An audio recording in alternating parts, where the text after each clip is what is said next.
Hello, and welcome back to the Blood on the Bayou Circuit Series. This is episode 5 of the circuit. We're going to be running some Sage today. I'm Connor. I'm here with Micah. How are you doing today, Micah? I'm doing good. How about yourself? I'm doing great. I'm ready to see some wonderful Sage gameplay. Pretty new format. A lot is up in the air, and I'm excited to see how things are going to shake out today. Yeah, I'm really excited to see how the bans that have come out from the first round of voting really affect the format. I mean, we see Chain's returned. Chain, the boogeyman, before we did any of our voting, any of our banning. Excited to see where Chain's place is in this meta. And, the banning of KO, Ira, And Kano. and Kano. That was the third one. Yeah.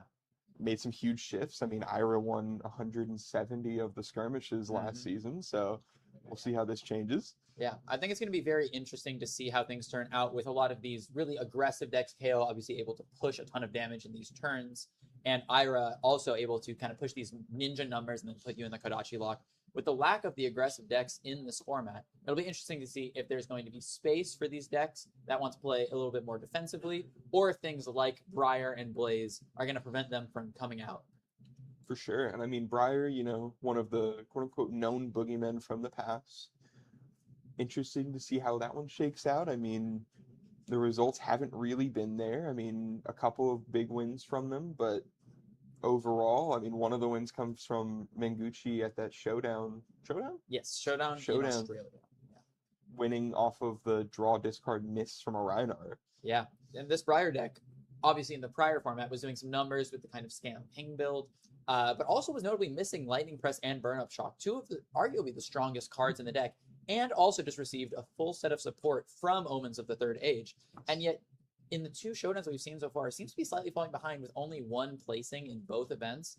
And the Briar in the Minneapolis Showdown getting knocked out in 5th place by an old him that was able to fatigue them, which has always been the kind of the issue with the deck in this format, which I believe the hope was that with Burn Up Shock and Lightning Press, you'd be able to overcome that. But it looks like we're just going to have to see how things are going to shake out. For sure. I'm excited to see where Briar places after this. I'm excited to see how the rest of the meta shakes out and what our players have brought today. Yeah. What's the thing that you are most excited about for this event? Just seeing what our players bring. I mean, I know there's a huge Dromite presence up here. Let's see how Dromite shakes out. Yeah, excited to see it. About 2 minutes. So, Are we off? no. For like outro to start. Be back in like 2 minutes. All right, and it's looking like our players are about to get ready for the first round of the Sage event. So we're going to go ahead and shift to a little bit of a break and let them get set up.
Welcome back to the Blood on the Bayou Circuit Series. Today, for our first match, we're going to be doing an interesting match of some of the titans of the format. We're going to be looking at Blaze versus Briar. Micah, how do you feel about this matchup? Um, it's actually really interesting. On paper, in my mind, it looks like the Briars should be able to just, kill the Blaze in 2 turns. Less than 20 life to start. On top of that, just you have to spend a few turns opting in whatever ways you can. So it takes a little bit to build up your hero ability.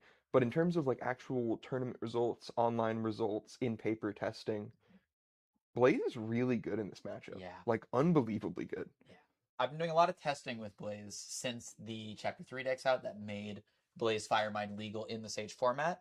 And this deck having access to that fast arcane in a way that's more consistent than Kano gives her a lot of reach over this Briar deck.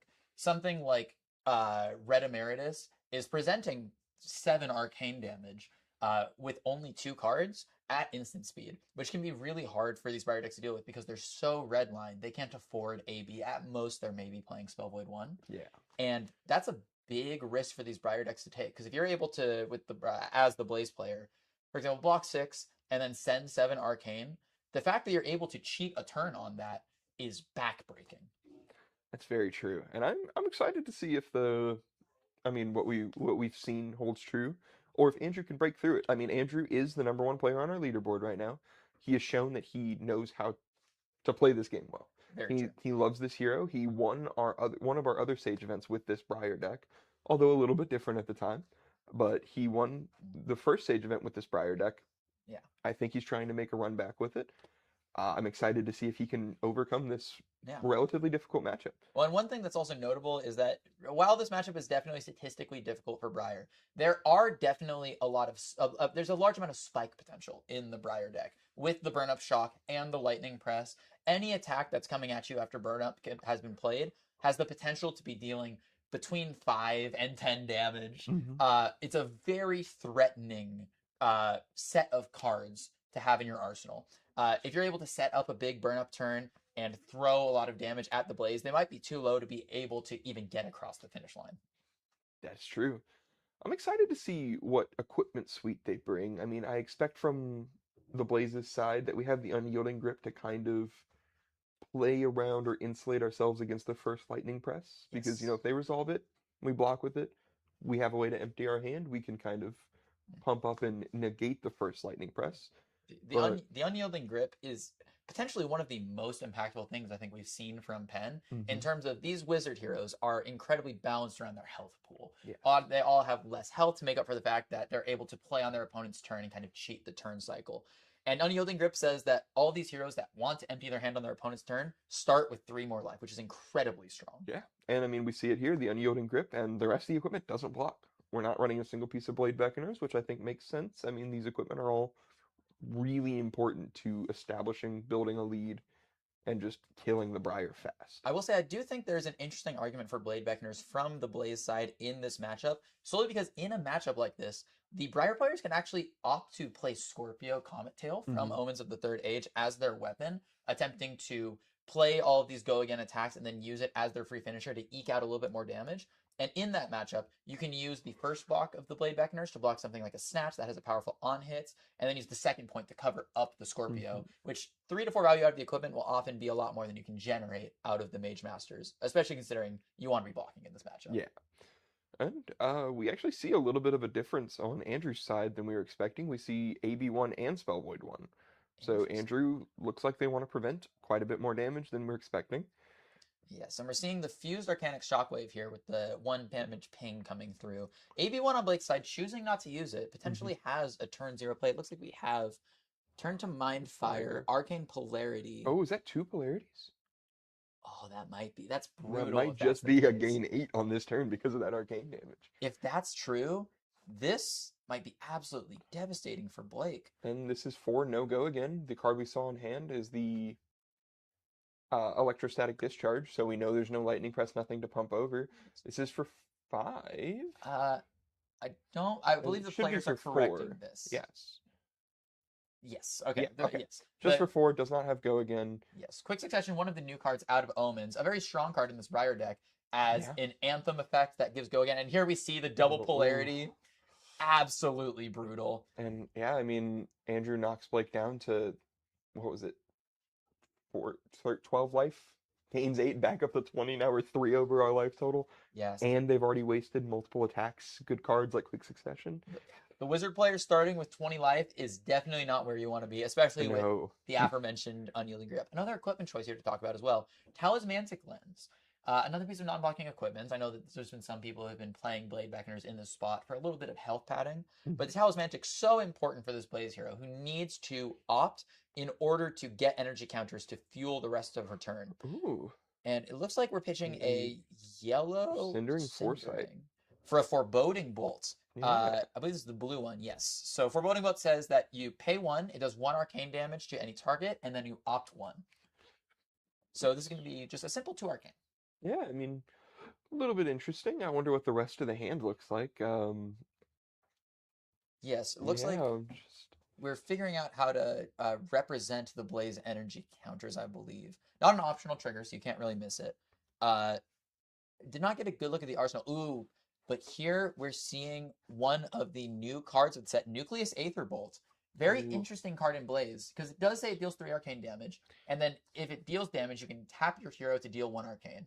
But because that second effect is an effect that deals arcane damage, Blaze's hero tech says you can choose an attack that deals an amount of arcane, that has an effect that deals arcane damage, spend energy counters equal to that. Yes, and so you can pay 1 energy counter. It is a really sweet interaction for this card. For a hero that is trying to manage a secondary resource of these energy counters, being able to spend 1 energy counter for potentially 5 damage at instant speed is incredibly good. And we see a repeat of the first turn. We see a Quick Succession into an Arcanic Shockwave. Once again for 5 go again, doing a ping of Arcane, and the Blake still not pitching to it. Deciding he wants to block instead of preventing 1 arcane, which I think makes sense. We've got a little bit of a life lead to use for it. And popping the Talismanic Lens, opting 2, going up to 3 energy counters. Interesting. I didn't get a good look at the rest of the hand. Cindering Foresight, and I believe that's a blue... Get a good look at it. I believe that's a... I'm forgetting the name right now. The card that opts when you deal damage equal to the damage dealt. Oh, Spindle? Spindle. Yes. Aether Spindle, yes. This looks like the blue Aether Spindle. Spindle, another card that was priorly banned, that is brought back because of the precons. Very strong card. Ooh, and we see the... Red Absorb and Aether, I believe. So that's going to amp 2 and a blocker 4. It costs 1, but incredibly strong card is a 1 cost 6 play on defense.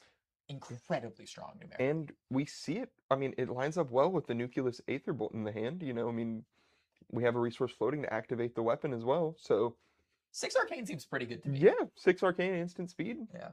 At the cost of 3-4 life here? I believe so, yes. And it looks like we're playing the blocking game with the Turn to Mind Fire. Blocks 2, notably a lot of these new wizard cards from Omens of the Third Age do block 2. But likely won't see any use this turn. We're trying to tap our hero with the Nucleus Aetherbolt. So there's a little bit of tension there that we're trying to overcome. It looks like the arsenal... Is that a Stir the Aether Winds?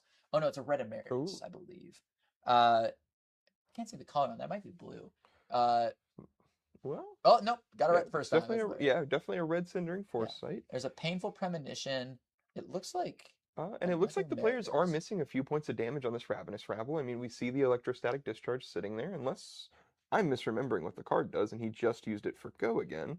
No, that should be correct. It should be getting play. It's your next attack action that costs 1 or less, I believe. So this Ravenous Rebel should be coming in for... Yeah, it should be coming in for 5, -1 off the top, +3, coming in at 8, 7? 7. I believe 7, yes. Should be coming in for 7. But we're sending the Nucleus Aetherbolt right now. And interestingly, we're not activating the Cindering Foresight. Maybe we're looking to tap the hero and deal an arcane as well with that, and we're going to use the Crucible of Aetherweave on that. Yes, I wonder what are we going to be using the resources for here? Because we do have the 2 resource voting. Maybe he's trying to hedge against some sort of arcane spell, but I don't believe there's any cards left in the hand. No, there isn't. And 8. No, because it's a Quick Succession. They did catch it. Okay, yes. Yes. Okay. Okay, perfect. We did go up to 8. Blocking 3 on 8 with the arms. Arms once again showing exactly why they're as good as they are. Yes. And the 2 resources aren't going to do anything. Starfall's coming in for 2 off the chest plate, putting him down to 8. Yeah, but we are demonstrating why this matchup tends to be very Briar favored. If you consider that we started at these same life totals are very close, but the Briar player is able to do as much as 7 arcane as we just saw on their opponent's turn.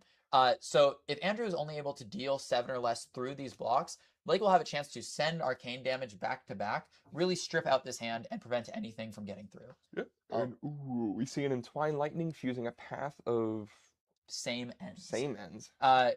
Limited All-Star and Sage All-Star too, it seems. 3 damage with a 1 arcane ping attached. The ability to get go again if that ping does damage, and spending a resource to give it go again in case the ping is prevented. Incredibly strong card.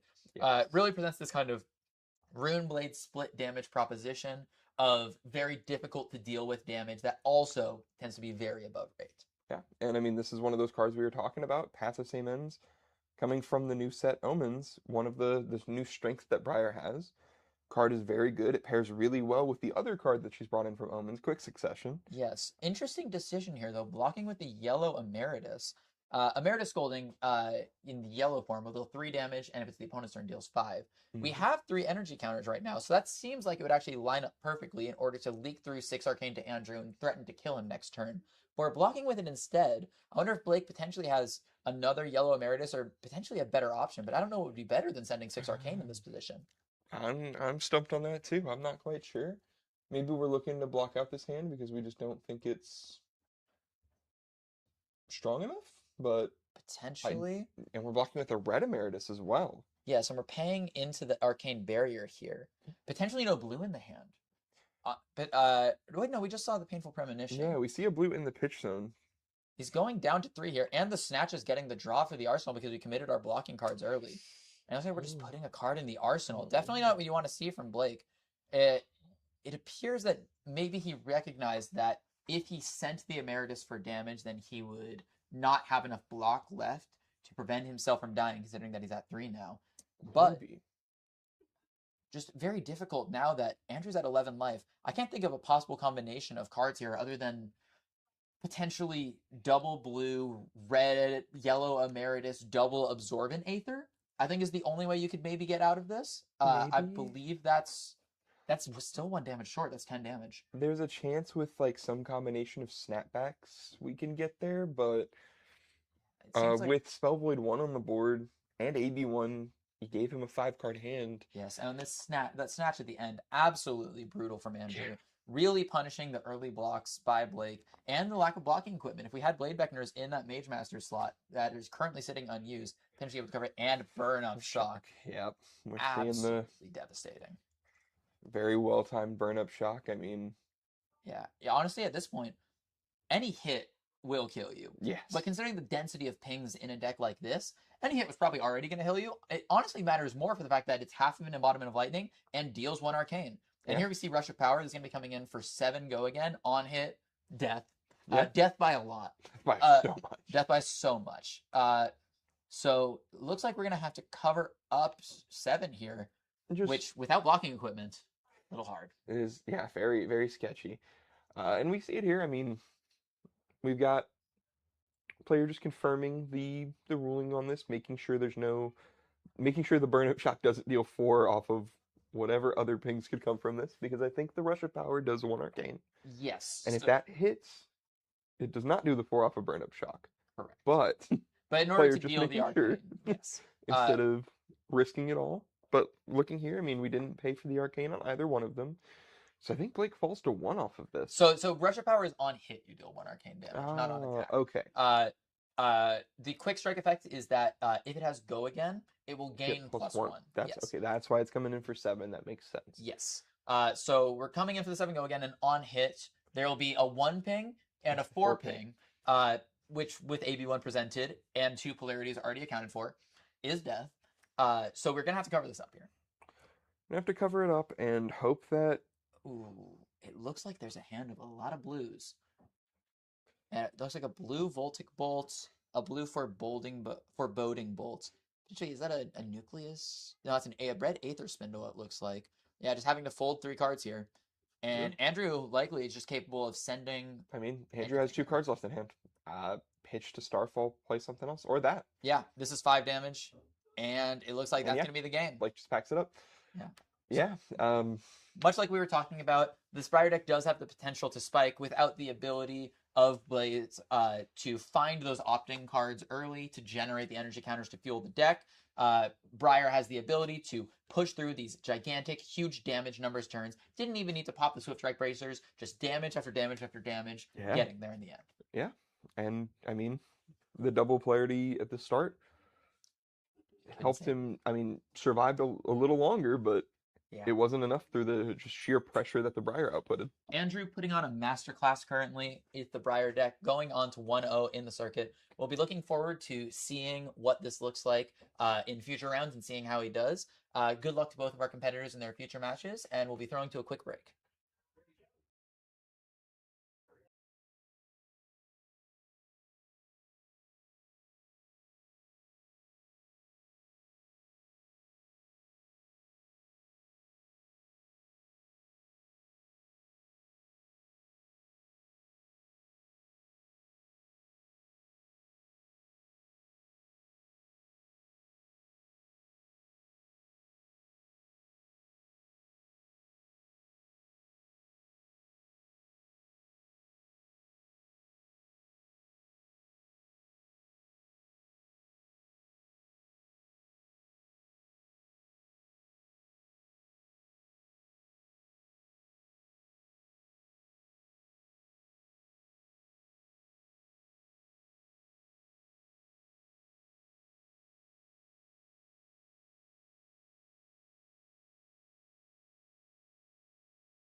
Hello and welcome back to the Blood on the Bayou Circuit series.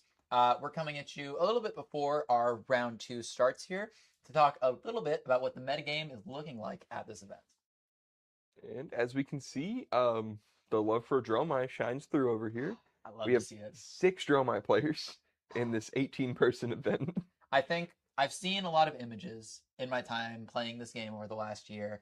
Beautiful card art, some amazing graphics, some amazing work done by a lot of artists, and yet I've never seen such a beautiful image as the one I'm looking at right now. 6 Dromais is, I think, the best thing that could have happened to me today. It's something. It's a little surprising to say the least. I expected a huge Dromai presence, knowing our locals, knowing what these people love to play. 6 is a lot. Quite a lot. I mean, it's literally a third of the room is Dromai. I will say, as someone who's been playing Dromai pretty religiously since this format came out, the biggest issue that Dromai has faced in Sage has always been the decks that are able to prevent the intense aggression with poppers, but are still able to present a very threatening clock. Think your Bravo Flattering Showmans, and more importantly, your KOs. Yeah. And your Iros. Yeah. Iro with those Kodachi is able to clear dragons very efficiently, able to play a good amount of poppers. A pretty difficult matchup. But now, Ira's gone, KO's gone, and there's a bunch of metagame threats that make it a little bit rougher to play Bravo Flattering Showman, even though the deck is definitely showing up in a big way with a lot of these other prevalent decks. So definitely a kind of metagame where Dromai can shine. For sure. And, I mean, moving down the chain a little bit, 2 Briars, a little bit lower than we expected because, once again, quote-unquote metagame boogeyman. But 2 makes sense. I mean, we saw one take a win right there on stream for round 1. Don't know how the other one's doing, but Briar's still very well positioned in this format. Undeniably a very strong deck, but also one that perhaps maybe people have been playing since the format started. Obviously hasn't rotated out, and it has had some changes, but not a ton. So maybe it also could be people seeing these new decks that are viable and wanting to try and reach out and play some of those as well. For sure. And I mean, I actually don't know how the Briar Dromai matchup is, but I would imagine it's pretty okay for the Briar. So Dromai Briar is Dromai favored. Okay. And it depends on the build. Some builds are different degrees of favorite. For example, the Briar that's on more pings that can target allies can make it a little more difficult because they can ping your Ashwings, which can make things a little difficult. But generally, Briar has a difficult time both threatening damage to your face and to the dragons because of the way that her buffs will stack onto the attacks. So they have to choose between either clearing your board and letting you swing out at them, or going face and letting the Dromai play defensively and build up a huge board that they can swing at them. Okay. Well, I'm interested to see how that breaks out. I mean, again, these Briar players, like you said, might just be people who've had the deck the whole time and think they're comfortable enough in the format where they think it's a good pick. Yeah. I still think Briar's a great deck. We'll see how it shakes out in this meta. Yes. Moving on, we got 2 Fi players. 5? Solid Interesting deck. check. Interesting deck. Solid ninja. Yeah. Without Ira in the format, I think Fi is probably of the ninjas the most viable. Of course, there's other decks that kind of fill that aggressive role. So we were just talking about Briar. There's a little bit of Bolton hint coming for later. There's a lot of interesting, more aggressive decks in the format. Fi, just very solid. Always going to be doing that kind of going wide and presenting a lot of damage thing. Yeah, and the ability to go wide with, I mean, an extra Phoenix Flame every turn. You just get a free 1 damage ping every single turn. Yes. And Can be really helpful into the fatigue decks. very helpful. And pretty solid into the other aggro decks. I mean, you keep a 3-card hand and now you're going 4 wide, 5 wide. And it's like, very strong. it can be really good. Yeah, and speaking of those fatigue decks, 2 old hymns. I believe both these old hymns are recurring characters from our last event, including Dave, who won the last event Yes. on AB4 full fatigue, no no offense old hymn. Tons of life gain, as much life gain as he could pack into that deck. Yeah. I'm excited to see where both the Oldhams shake up. I want to see if both are on a similar list, if one of them's going a little more aggressive, or if they're just doing the standard Oldham thing of, I'm going to fatigue everybody that sits down in front of me. I would be a little bit scared of bringing that plan into a 6 Dromai room, though. Dromai famously pretty good against the decks that can't really present a clock. Yes, but there's things that the Oldham can do to play around it. I mean, once again, we still have Poppers. Titan's Fist clears every dragon they put on the board besides Uvia.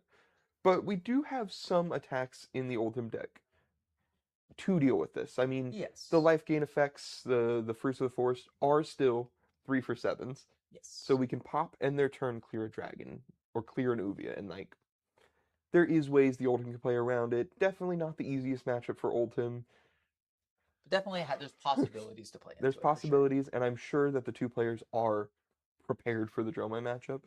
100%. Maybe not prepared to play it 5 times in a row, but we'll see what happens with them. Yes. And then going down to the one-ofs, we have a one of Blaze, Bolton, Bravo Flattering Showman, Chain, Enigma, and the one Reinar holding out. The only Reinar in the room. Yeah. Fun fact, Reinar top-aided the showdown in Australia.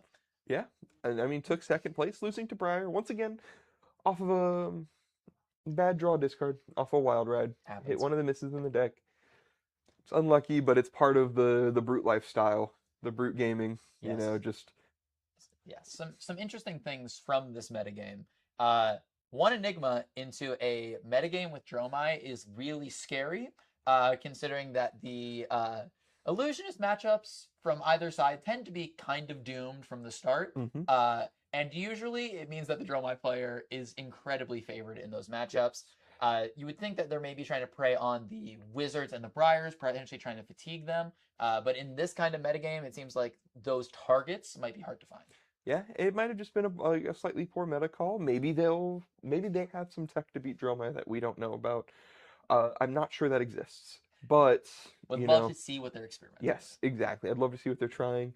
And once again, it might have just been a slightly off meta call. I mean, I don't think anybody expected 6 Dromais in the room. Definitely did not expect there to be 6 Dromais and then 2 Briars. Yes. So if we're looking at target the Briar, Enigma famously has a very good Briar matchup. Yes. And has a wonderful Blaze matchup, both of which are extremely popular decks. Enigma's also fairly good into the slower fatigue style Guardians because no cards swing for 2 every turn while building up a board state that they can't really clear Incredibly strong. is incredibly good. Yeah. And speaking of decks that are kind of building up, Chain, former boogeyman of the format, now seems to have been kneecapped a little bit with no copies represented in either of the showdowns. Yeah, and I think it Top eights. of course. And I think part of it comes down to players needing to figure out what to do with Chain in this format. I mean, a lot of the RuneGate cards got banned.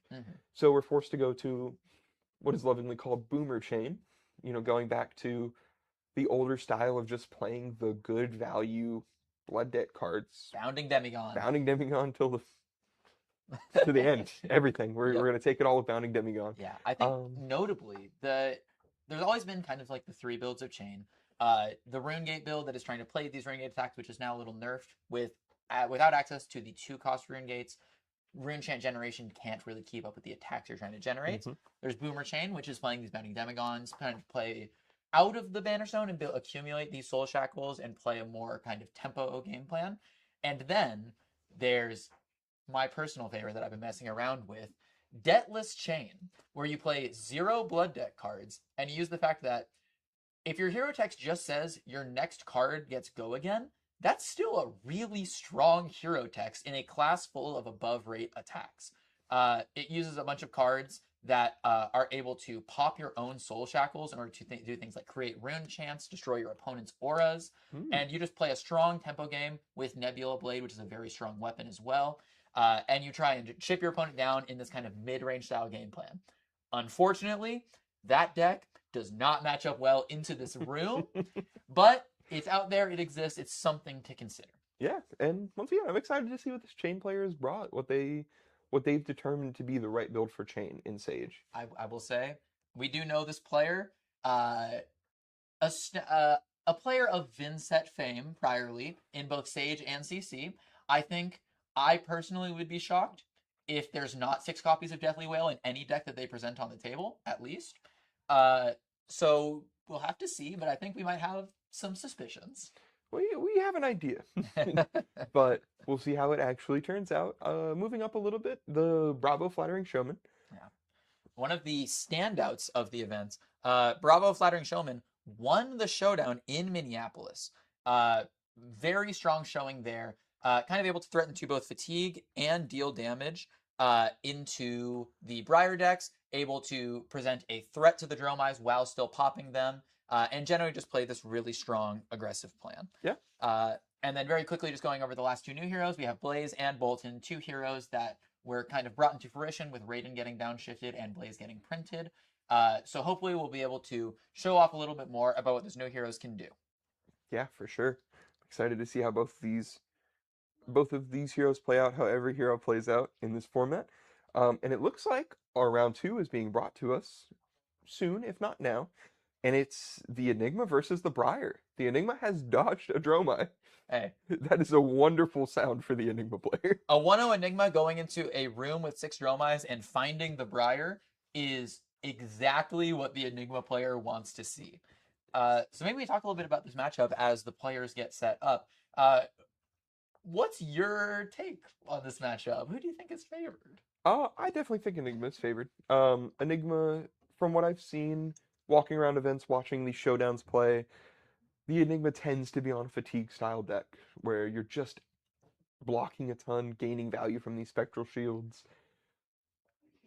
And even with everything Briar can do, the really broken burn up shock turns, the Starfall to set up a good pitch stack, the Enigma can just kind of outvalue you, fatigue you in every way. There's a lot of very strong defensive cards. One thing that I think gets underestimated sometimes, because I don't believe it saw much play in CC, is Moon Chakra.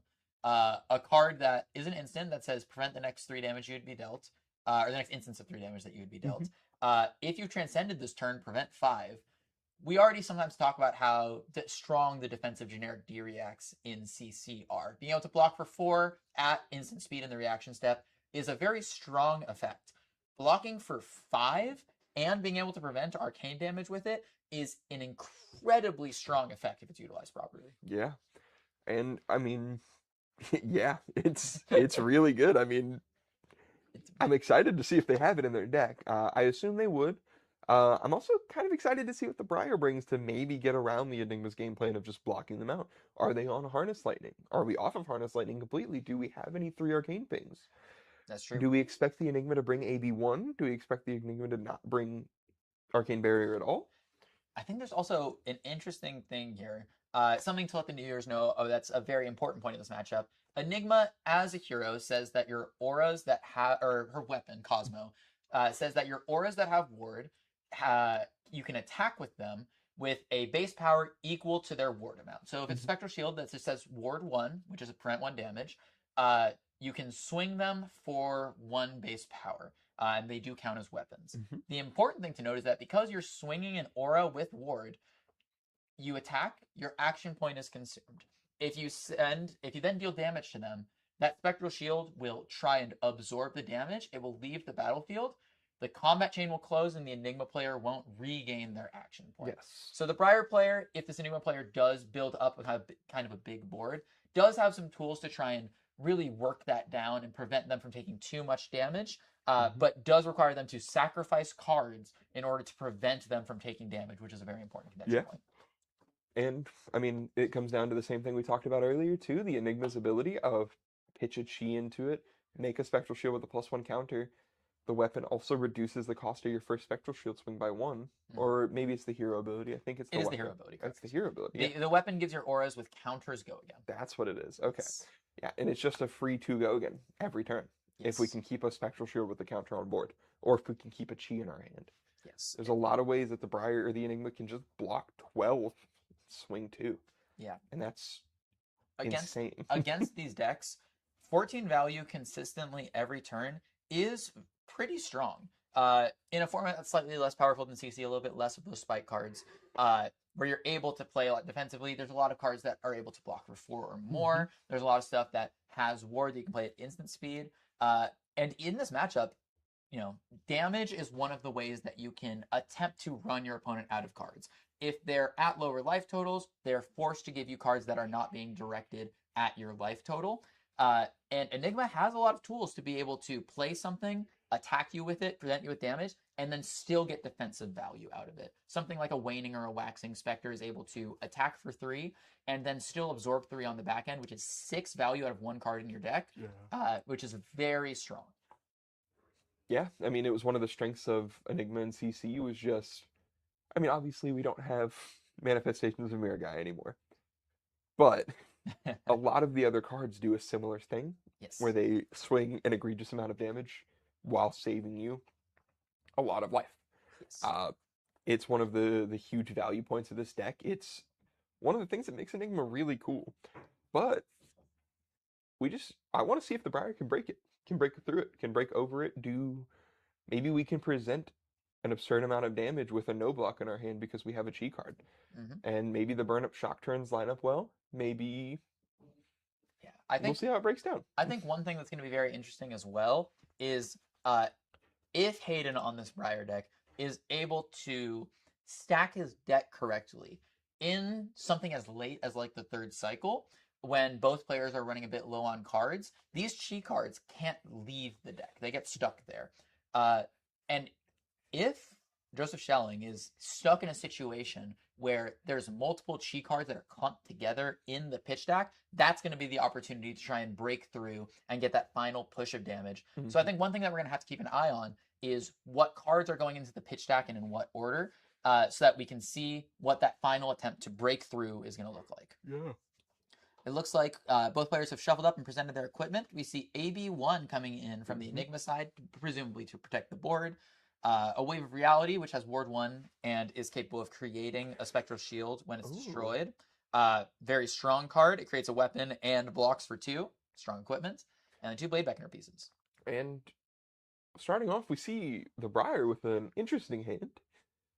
2 Sigil of Sufferings. We have an Entwined Lightning and... It's a red rush of power. Yeah. So no way to get go again. No. We confuse the... the Rush of Power. Oh, that's a Stinging Sprite. Interesting. Oh. So Stinging Sprite, one of the new cards from Omens of the Third Age. It's a 3-power attack without go again, but when it attacks or defends, deal 1 arcane damage to target hero. This has a very fun interaction like what we were talking about with the Enigma Spectral Shields earlier, which where it can destroy them and take the action point away from you. And also just represents 4 damage. Yeah. Which is pretty good. It's very good. We see another piece of that tech right there with the Sigil of Sufferings, defensive pings. Unfortunately, Joseph did bring AB1, but yes, unfortunately for the Briar, yes, did bring AB1. It makes sense. We kind of expected it. Yeah. Well, notably, one thing that we're going to be talking about a lot. Oh, and apologies for bringing up the red. It looks like we're bringing the. Oh no, that is the red. Apologies. I think one of the things that we're going to look at here, that sometimes we don't necessarily look at in other matchups, is something that we like to call deck damage. Most people in playing this game will evaluate their hands through the potential that they can provide. If you block with 2 cards for 6 and then swing for 8 with your other 2, you've done a 14 value turn, right? But when you're in these matchups that can potentially go to fatigue, we want to look at how much value can I get out of my deck. I want to maximize the amount of numbers I can get. Even if it means on a turn-by-turn basis, I may be doing a little less. I want to get every inch of value out of every card in my deck so that they're not wasted and left on the table. Yes. And Hayden just going ahead and pitching that Stinging Sprite and keeping the 2 Sigil of Sufferings. Enigma is known for sending big attacks alongside the word pieces. A lot of the 3-for-8s, the new card from Omen's Clear Conscience, is usually prevalent in these lists. The card is honestly insane. Very strong. 3-for-8 fragment. On hit, each hero puts a card from their hand on the bottom of their deck and creates a ponder token. Yes. So, very good one-sided. Oh, and Joseph just passes. Oh, we're going full fatigue. We are going full fatigue. And that means that he has clogged up his arsenal. Or Hayden has clogged up his arsenal with that Sigil of Suffering. I think that maybe, if we know that we're committing to this fatigue plan, Joseph Schelling may have realized if I'm not getting sent damage on turn 0 like this, there's potentially 1 or even 2 D-reacts stuck in there. And if that's the case, Hayden can be stuck on this for the rest of the game potentially. Yeah. And I mean, Hayden showing off the Sigil of Suffering in pitch stack or in the pitch zone next to should signal to Joseph that it's one of them in Arsenal. Because what else are we arsenaling here for? Well, this is absolutely brutal too, because like we said, the pitch deck is one of the most important parts of this. And now you have that Sigil of Suffering in the pitch deck next to a Lightning Press, which you want to pair with a turn where you're able to present a lot of attacks. Yeah. Definitely not what you want to see.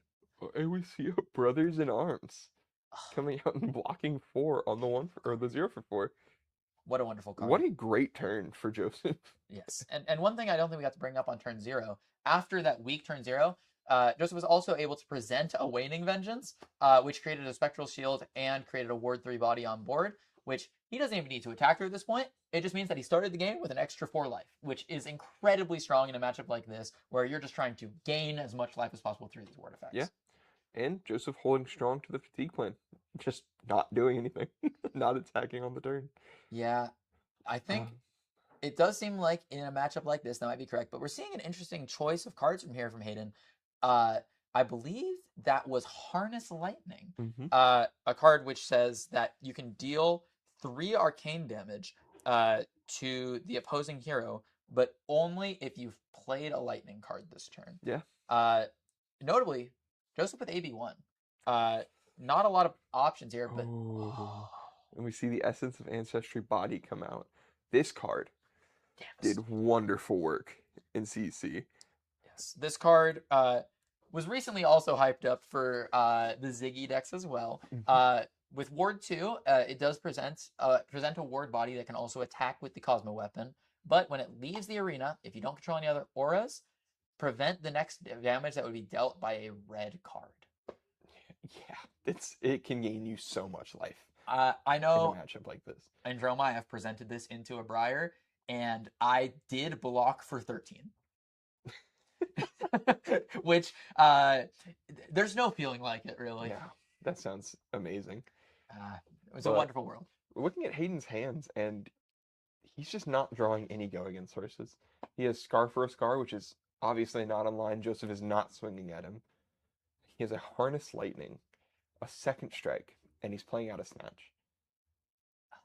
We're not able to clear more than a card from our hand each turn, so we're just hoping we can draw into something good. Yeah, this is a brutal position from the Briar. The only thing they can do is Starfall. You need natural source of go in order to clear stuff with Starfall, and that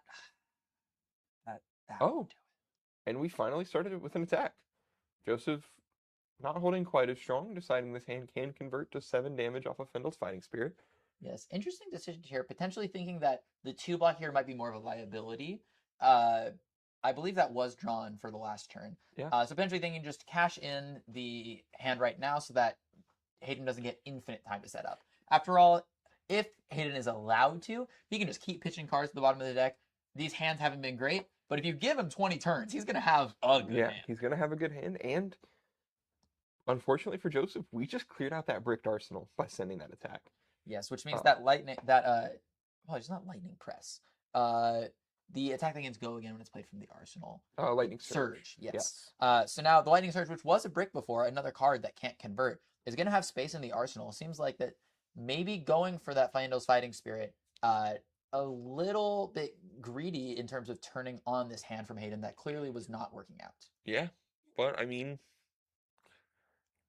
it's the same thing we just talked about.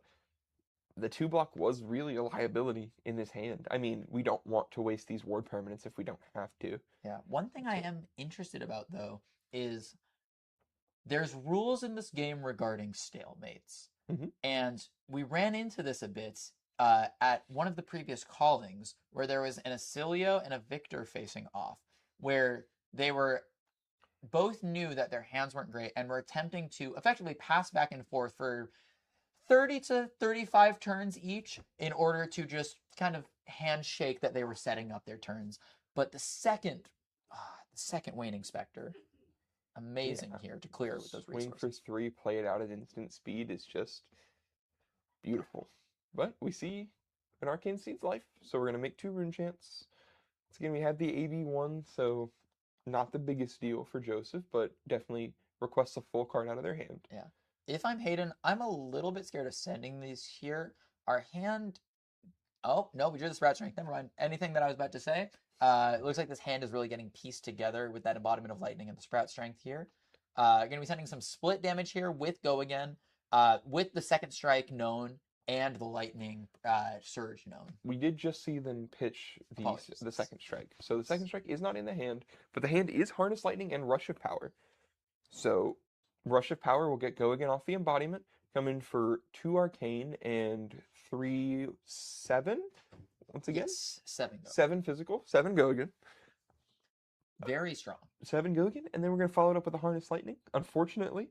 Yes, looks like we're pitching away an unflipped Chi here. Okay. Chi, for any viewers who may not be familiar with Enigma, all of them are no block instants that are blue cards. If you have played another blue card this turn, they flip over to become a special resource card that generates blue resources instead of the normal red. And that Chi can be used on, in this deck, only Enigma's ability. Yes. But them not blocking means that them getting the arcane value here is actually perfect. Yeah, and Hayden follows it up with the Lightning Surge from Arsenal. Because we pitched the blue card, we get the Spectral Shield off of the Waning Vengeance leaving. Waning Vengeance? Waxing Vengeance? I believe that... One of the Vengeance cards. I believe it's Waxing, because I believe Waxing is the phase of the moon where it's moving towards the... I'm forgetting my lunar terminology here. Waning is when it leaves. I believe the idea of these is that waning is when the moon is cresting to darkness, so it cares about the light leaving, whereas waxing is when the moon is coming into a full moon, so it cares about it and light entering. A little bit of thematics with these mystic cards. It's actually kind of sweet. But unfortunately, the Harness Lightning here, if we play it out, will just deal 3 to the Waning Vengeance and generate a Spectral Shield for Joseph. Like we're sending the Starfall here, trying to take that last card or absorb the Essence of Ancestry body. Yeah. I can't imagine that Joseph here is going to give this up so willingly, especially when we have equipment to give.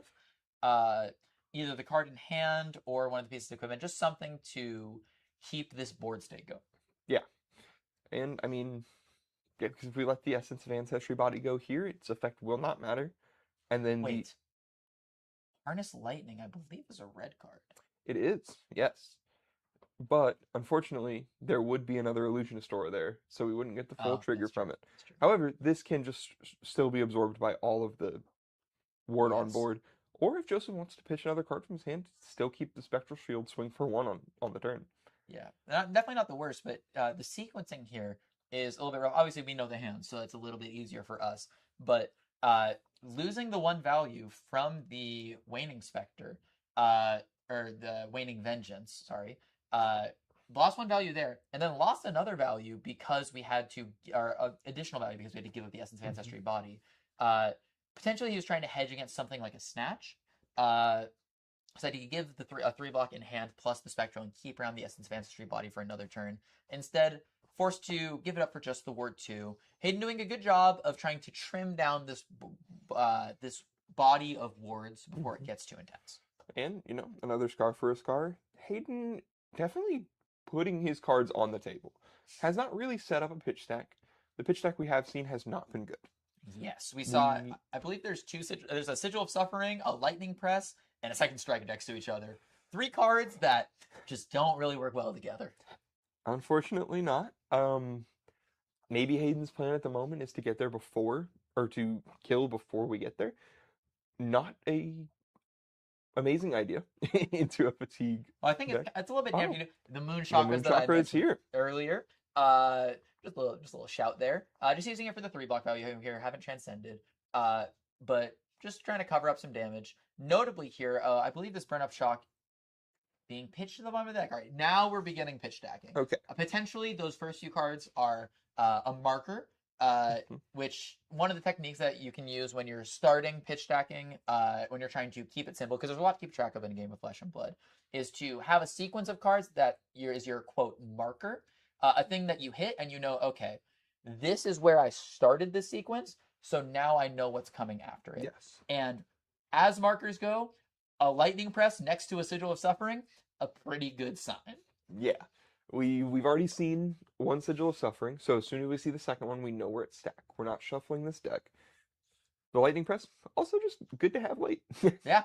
So, it does say, it is a weird card when you're thinking about a deck damage scenario, because obviously it says 5 on it. Deal 4 arcane damage when you hit, deal 1 arcane initially, very strong, but requires setup, and if your opponent's able to block it out, you only got 1 value out of the card. yeah. And here we're attacking with the Brothers in Arms. This is Flesh and Blood right here. This is what I missed. This is a fun card. Really good defensively. Speaking of pitch stacks, though, There's something interesting I'm noticing about Shelling's side of the board here.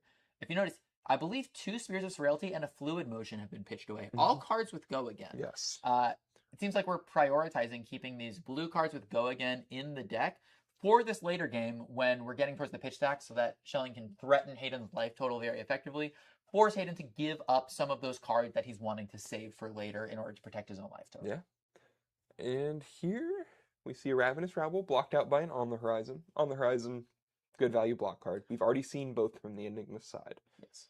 And we're pitching the second Burn-Up Shock. Yes, this is interesting. I think having 2 burn-up shocks together on the turn, I think potentially is worse than having just one of them. The strength of burn-up shock is that it's a card that converts well, but it only converts well when you pair it with other things. Yes. If you don't present enough damage, then the card itself doesn't do anything.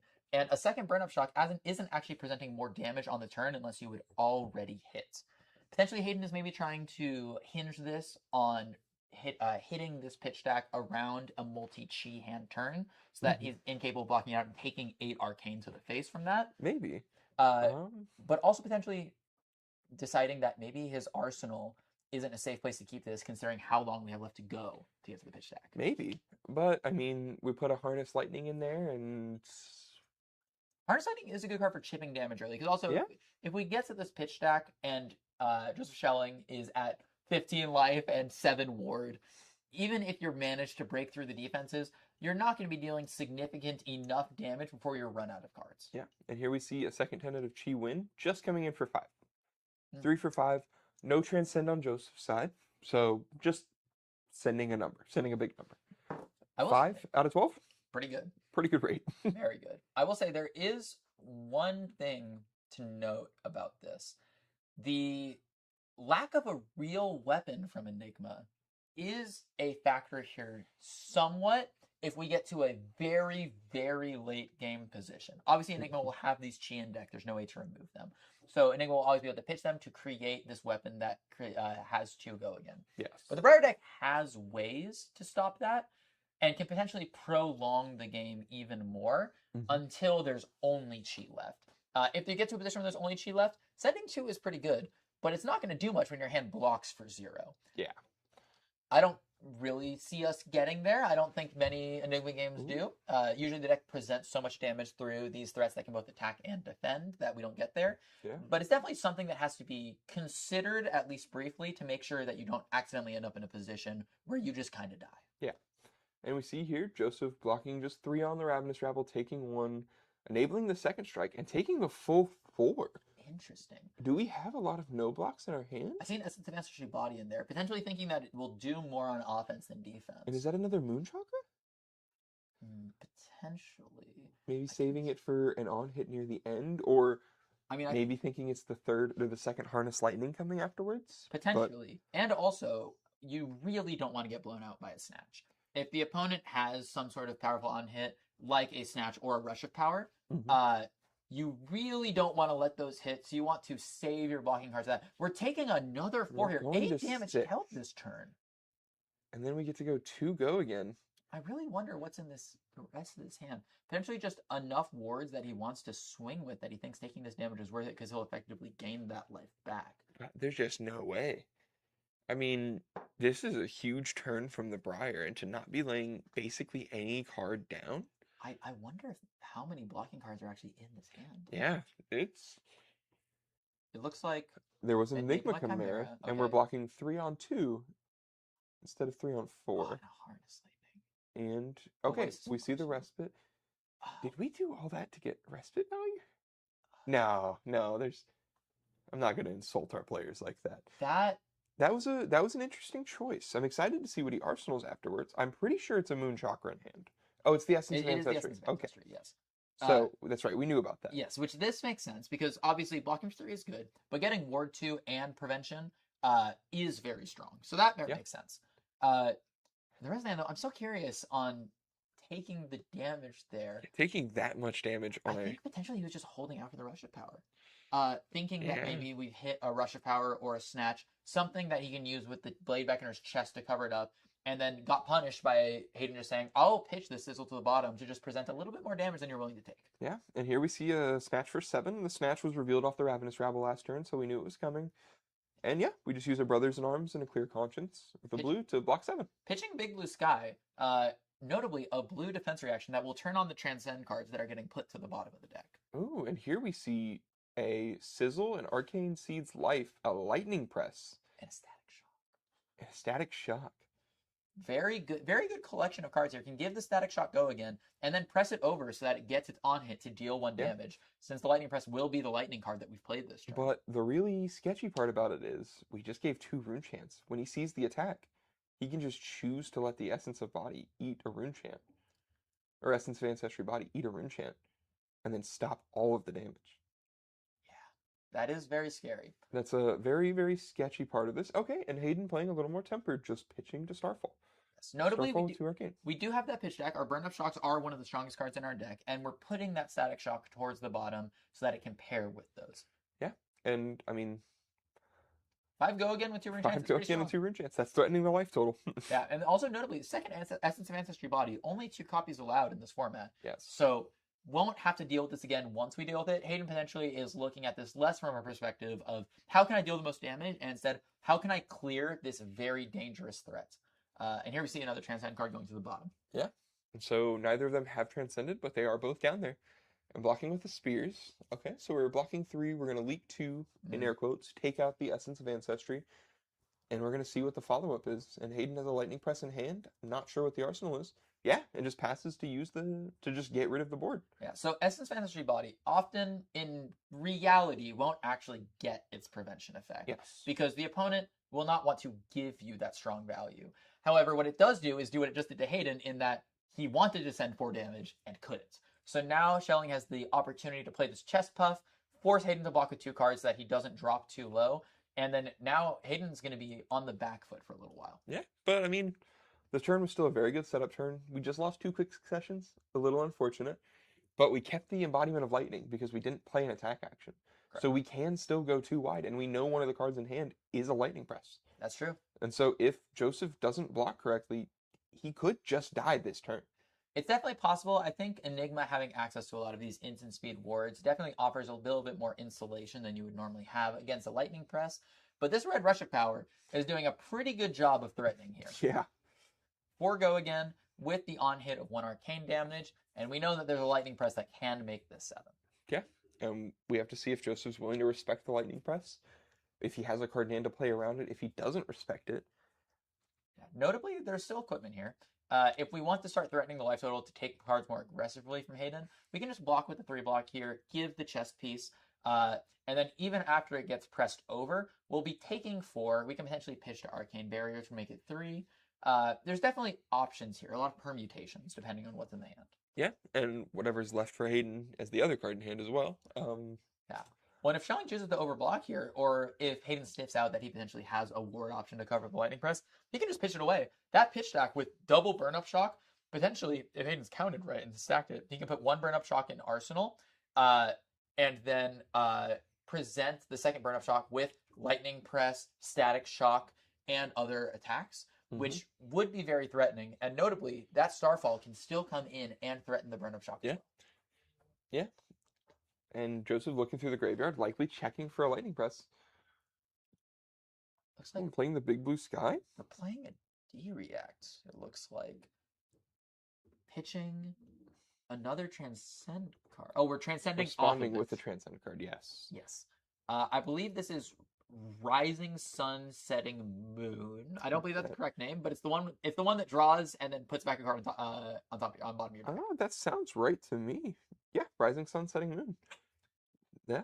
Yeah, definitely one of the better Transcend cards. Some of the Transcend cards require there to be an attack on board. For example, one of them says target attack gets +1. Yes.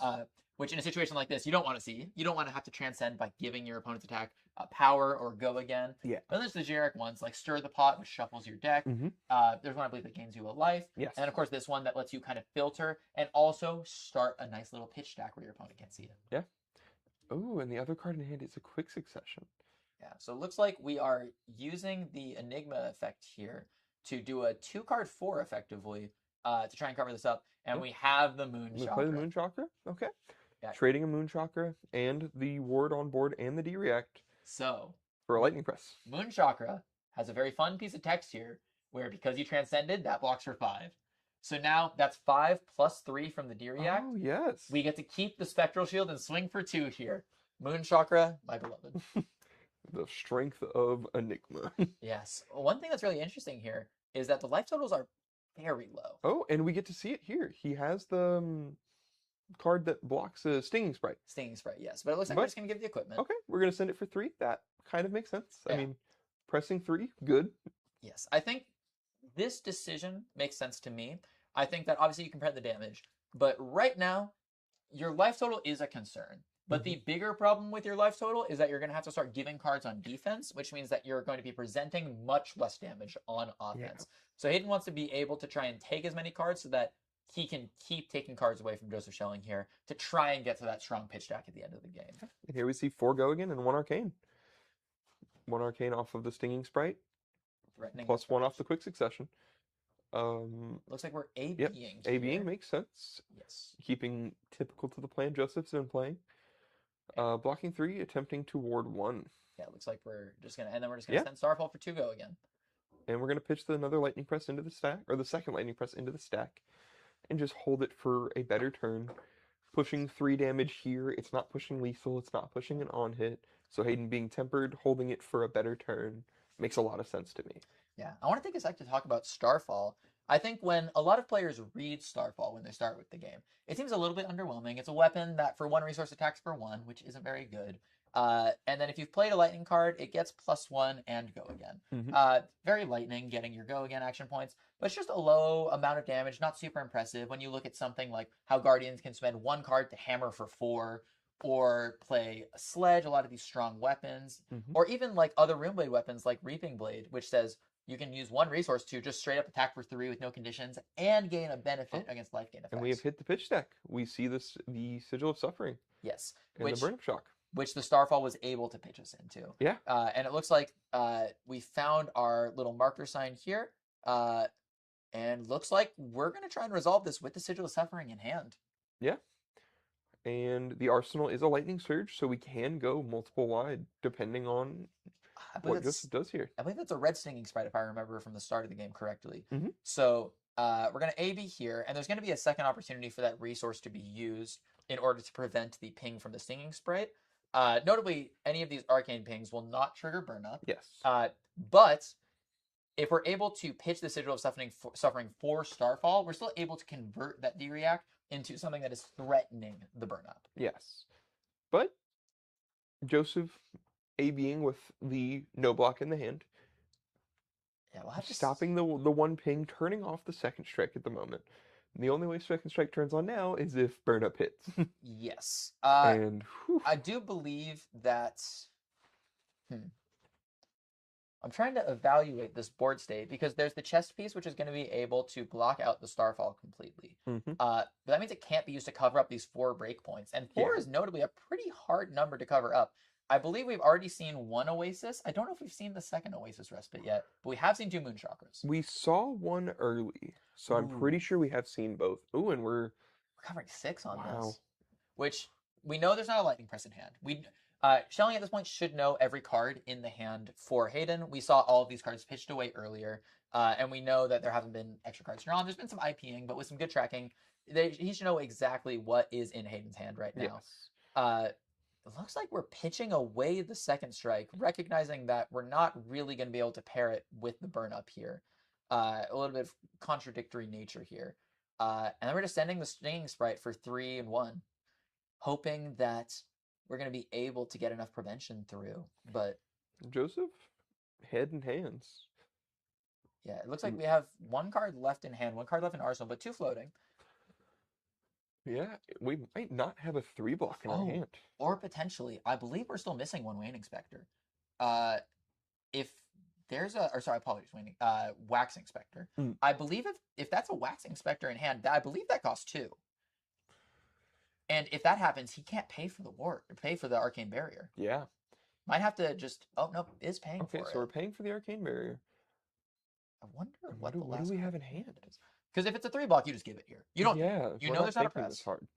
Yeah. If it's a 2 block, Is he wondering? Because you can't take any damage here. If you take any damage, you die. well, he still has 1 to AB1 off the 4. Oh, correct. Yeah. So we can take this hit and go to 1. Ooh. But we know. I think. Sorry, apologies. No, you're good. I believe what he's considering right now, he might have an attack in arsenal that comes in for 7, a 3-cost 7, and he wants to keep the blue in hand. If he goes to 1 here by A being the one from the burn up, he can send the attack for 7 and take cards out of the hand to make the burn up that's coming next less threatening. Yeah. Because he knows there's a setup for a 5-card hander with a burn up shock that might be too much for him. Oh, it's an unmovable. Oh, that's why we were thinking so hard. That Unmovable in a 3 would make me think really that hard, would too. also make me think. Well- But it covers up the damage. And that Sigil of Suffering is in the arsenal now. Yeah, I believe if I counted the deck correctly when Joseph Schelling spread it out, I believe there's 6 cards left in the deck left. and 1 in the arsenal. So not many cards left to work with, but now we hit that second burn up shock, sizzle, static shock, and quick succession. Which a little interesting here. I believe I don't remember what's in the arsenal. I know it's an attack. I'm not sure of what variety. The arsenal wait. for Hayden? No, it's Sigil of Suffering. It's the Sigil of Suffering. Because we pitched away the second strike. Wait, why didn't we pitch away the second strike? Is it potentially because he thinks it doesn't synergize with the burn-up shock and won't be able to get go again? But we have 2 sources of go again in this hand. Yeah, 'Cause I'm we have the quick succession. a little confused. Hayden might be regretting that. I mean, Hayden's looking at this hand longingly. Yes, I think because potentially if we pretend that the arsenal is that second strike, even if you don't have a way to deal damage directly, quick succession gives your next attack go again, and then you can attack it go again, close the chain, play sizzle. You'll generate an embodiment off the Briar effect, and you'll have another piece of go again to swing Starfall with. You'll at least be able to go 3 wide, attempt to threaten the cards out of Joseph here, sneak some damage through. But it looks like instead we might even be saving this burn up. I don't hate it. I don't hate it from this position, but Yeah, just Starfall for 5. yeah. Ask for some cards. I mean, with only 7 cards left, we have to be extremely conservative with the pieces we have left. Try and sneak every bit of value out. Potentially, he's just trying to buy time in order to activate the D-React in order to try and leak through 1 extra point of damage. Yeah, but also Joseph has almost no cards in deck as well. We're seeing the unmovable come out here. And then we might just have Chi cards left. I think we're at the point where we might only have Chi cards left. I do believe, if I have counted correctly, I believe there's a Fiendal's Fighting Spirit left in the deck, if I remember correctly. I didn't see it. Only because I don't believe I saw it on defense, and we only saw him send 1, if I remember correctly. I believe we've seen both chest buffs. But coming in for 4 here. If there's a Chi card left in deck, this is a great time for it. We'll create a Spectral Shield and then cover up the last piece of damage. We know there's not the press is the top card of the deck right now. Potentially that's what Hayden is trying to save this quick succession for and the burn up. But without an attack in arsenal, it feels like Schelling can just commit his whole hand in front of the attack, and that's going to be it. It looks like, considering our options here, there's definitely at least a card that blocks because it's being presented here. Yeah, okay, so the second tentative Chi. Okay. Yes. Both decks looking very thin. Should be taking 2 here, I believe. I think he's deciding on the arcane. Oh, if he should. Oh, yes. Correct. Okay. So pitching away, I believe that's first tenant? First tentative Chi tied? So maybe there's only 2 Chi cards in this deck? That's very possible. I mean, it would make sense if you're trying to fatigue. You don't want to block that much. But only 3 cards left in the deck for Joseph. This is a good hand for this burn up shock. I mean, we have burn up shock, press, and 2 attacks. Joseph might not have enough cards left to block. There's No. 2 Chi cards in his hand. Yeah. The final burn up's coming through. You're just gonna have to pitch your one of your Chi card or your unflipped Chi card to that. Oh, sorry. There's only 1 attack. It's the second strike. Yes, but so how much can we block for? We have that. We can pitch to Enigma to make a 1 piece of ward. Well, that hasn't transcended, so we can. We have a transcended Chi in hand, so we can pitch to Enigma for that, and then we can block 3. But that's all we can do. Yeah, we have A3 block. So you might have to. Okay, I think the way you might have to sequence this is pitch or take the Starfall here, AB1 off of Oh no, you can't do that because you know it's a second strike. Yeah. This is a really rough position I'm for not Joseph. sure there is a way for Joseph to come back from this. I think. Okay, so let's think this out. If you block 3 in front of this, Mhm. we then play quick succession second strike. That will be coming in for four go again. And then you can only block 1 in front of it. It looks like we have to give that. So that's the situation we're Well, going into. We can pitch here to make a spectral shield. We're not playing the quick succession. it's in the pitch zone. It was swung. Oh, you're It was correct. pitched for the Starfall. The last card in So hand the is the hint press. is the press.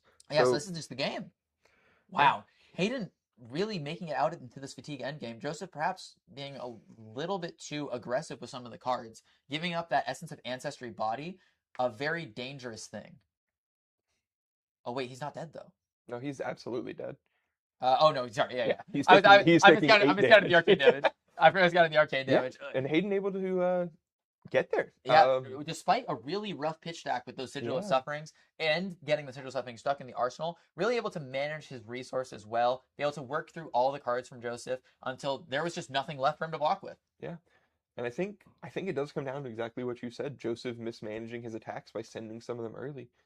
Yeah, We don't need to push the life total when we're blocking. I think notably, Essence of Ancestry Body, very strong card when it's denying your opponent damage while taking cards from their deck.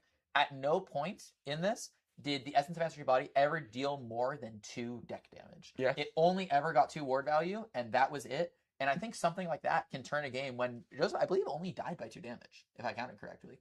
He had the potential to AB.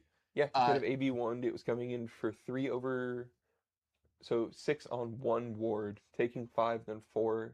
Yeah, 2 life. Yeah, so something like getting just a little bit of extra damage out of those wards, potentially getting a few points of those missed value back, really could have flipped this game. But a very well played game by both of our players, really down to the wire, managing their resources to the extreme. Glad to see both of these amazing players representing our area very well. Yeah. And it looks like after this, we're going to cut to a little bit of a break, give our players a second to rest, catch up, and we'll see you for round 3.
Hello, and welcome back to the Blood on the Bayou Circuit Series. We're going to be coming back to you with round 3 here. We have an interesting matchup here.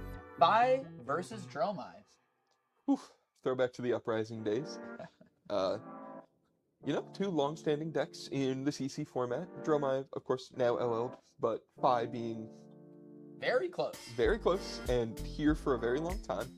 And interesting to see that they're both here in Sage doing well, both performing pretty well at this event. We have 2 of our local players, one of them being Lauren, who is Goes by the Threaded Ren on socials. Threaded Ren, yes. A cosplayer, very good cosplayer. A local of ours. And importantly for this, a Phi lover. And a Phi lover, yes. We love Draconic Heroes. Notably, the last Sage event, Lauren did very well with Phi. Top 8ing. With 0 equipment. With none of the equipment. Didn't need it. I do believe we had the sideboard equipment, so I do believe that AB2 was presented every match, regardless of whether they had the possibility of dealing arcane damage or not. But a very good player, has done very well at these events and is definitely high up on the leaderboard. I believe she's in the top 10. I think she's Of at the leaderboard? 10th, yes. Yes. 10th or 11th. She's very high up there. Yes. And on the other end here, we have Jonathan. Jonathan, who, not on our leaderboard, but is playing the most represented deck in the room. Yes. Dromai, obviously doing well with it. Yes, I believe we are at the 1-on-1 tables here. So both these players are still live for Top Cut. Yeah. And both players trying to show that their Draconic Hero is better. Yes. Notably, we can see Lauren with equipment this time. Yes. Very, very notable for a matchup like this. And we're going to see if that's enough of a buff to take her to win instead of top 8ing this time. When especially in a matchup like this, the equipment is very important. Yes. Phi Dromai is an interesting matchup, I think, because the Dromai player often thrives when the opponents are unable to clear dragons efficiently. Mhm. The value proposition is such that you're always happy when you're able to attack with the dragon and then have it get cleared, but you're even happier when your opponent has to send extra damage into it. Phi with these Phoenix Flames fixes numbers very well, and that equipment as well can generate a Crouching Tiger, which can get buffed by the Tearing Shuko in order to kind of fix some extra numbers so that the Dromai player definitely doesn't get extra value out Yeah. of it. And the Dromai player presenting a pretty standard Ooh. suite of equipment. The chest plate, interesting. I think Floor there's seat. something very interesting about this equipment set in that we're playing 2 Ash generating pieces of equipment, the Glory Seeker and the Seeker's Legs, and we're also playing Silken Form, something that's fallen out of favor of most Dromai lists recently. Of course, we are going first, so we're just going to pitch into the Glory Seeker, make 3 Ash. For anyone who is not necessarily familiar with the Dromai hero, she says whenever you pitch a red card, you can make an Ash token, which says that when you have a dragon under it, you can it gets Phantasm when it attacks. And here we're going to see that come out here. We're going to have 3 Aether Ashwings being made off Rake the Embers. Aether Ashwings are just 1 power and 1 health allies that say Arcane Barrier 1, and thanks to the Ash have Phantasm. And then Dromai herself says if you've played a red, they get go again. Yeah, and so just a wonderful start from Dromai. Yes. It looks like Lauren elected to take 3 Yeah. here from the Ashwings, despite it being turn 0. Yeah. Lauren said no blocks. We're moving on. Yeah. I'm going to hit you. Notably for Phi, a lot of these hands do tend to be specific. You need a Draconic starter, something with unconditional go again, because most of your cards care about the amount of Draconic chain links you have. If you don't have something that can start that chain, then the deck can often struggle. So potentially deciding that giving up her guaranteed starter is not necessarily worth it, especially when you have something like Ravenous Rabble in the hand. Yeah. I mean, we have a pretty standard Phi turn to start off. I mean, we see this in CC Phi all the time. Yes. Ronin Renegade, Ravenous Rabble. Very strong. And then we're going to follow it up with, it could be a Searing Emberblade, could just be another 0 for 3, 0 for 4 from hand. I mean, we see the Blaze Headlong on top. Yes. We see a lot of... Notably, I think we also see a Blaze Headlong in Jonathan's hand as well. It looks like also a Kyloria and a Ravenous Rabble. Some mirrored hands from both players here. showing the power of Draconic Heroes. We send big attacks. I think, Ooh. we're popping the equipment early. We No didn't even blocks block with the them, equipment, which and then ripping them immediately to clear an Ashwing. I think I'm not sure how much I agree with that decision here, considering maybe we just needed the resource. We're trying to swing the Searing Emberblade, but if we knew what the hand looked like, we could have blocked the Ashwings with that to start. Yeah, if we and were going to take this we route. sent the Searing Emberblade at another Ashwing. Yeah, Pitching a Scar for a Scar. We brought all 3 equipment. yes, I think Conceptually I understand why we would keep this hand. We have a lot of very strong attacks. We have this Lava Burst, which is coming in for 5, but with the equipment, we're putting the Phoenix Flame in Arsenal, so we have a guaranteed starter for next turn. But we've lost 3 value on the equipment. We started 3 life down, and Jonathan's just gonna be able to establish a Kyloria, come in for 4, and then come in with a Snatch with Go Again. Which, as we saw in our previous Briar game, Snatch with Go Again, pretty good. It's pretty okay. And it's even better when it's coming in for 4 and stays on the board to keep doing that. So it looks like we're going to leave with the Ravenous Rabble, just concealing the information about the Kyloria. Yeah. And we're seeing a Wax On presented here. One of the few D-Reacts left in the format. This is a 3-block D-React that, if it's defending a card with cost 0, gets +2. So that's a 5-blocking D-React right there. A 5 cover on a Ravenous Rabble is good.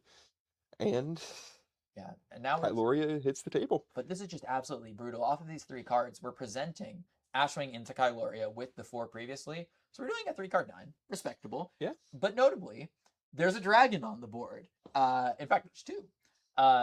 So those will also take at least 3 health to clear. And if they're not cleared, then our 3-card 12 becomes a 3-card 14 that is an on hit. Yeah. And then next turn, you're potentially able to just block for 12 and then swing for 4 with a draw on hit.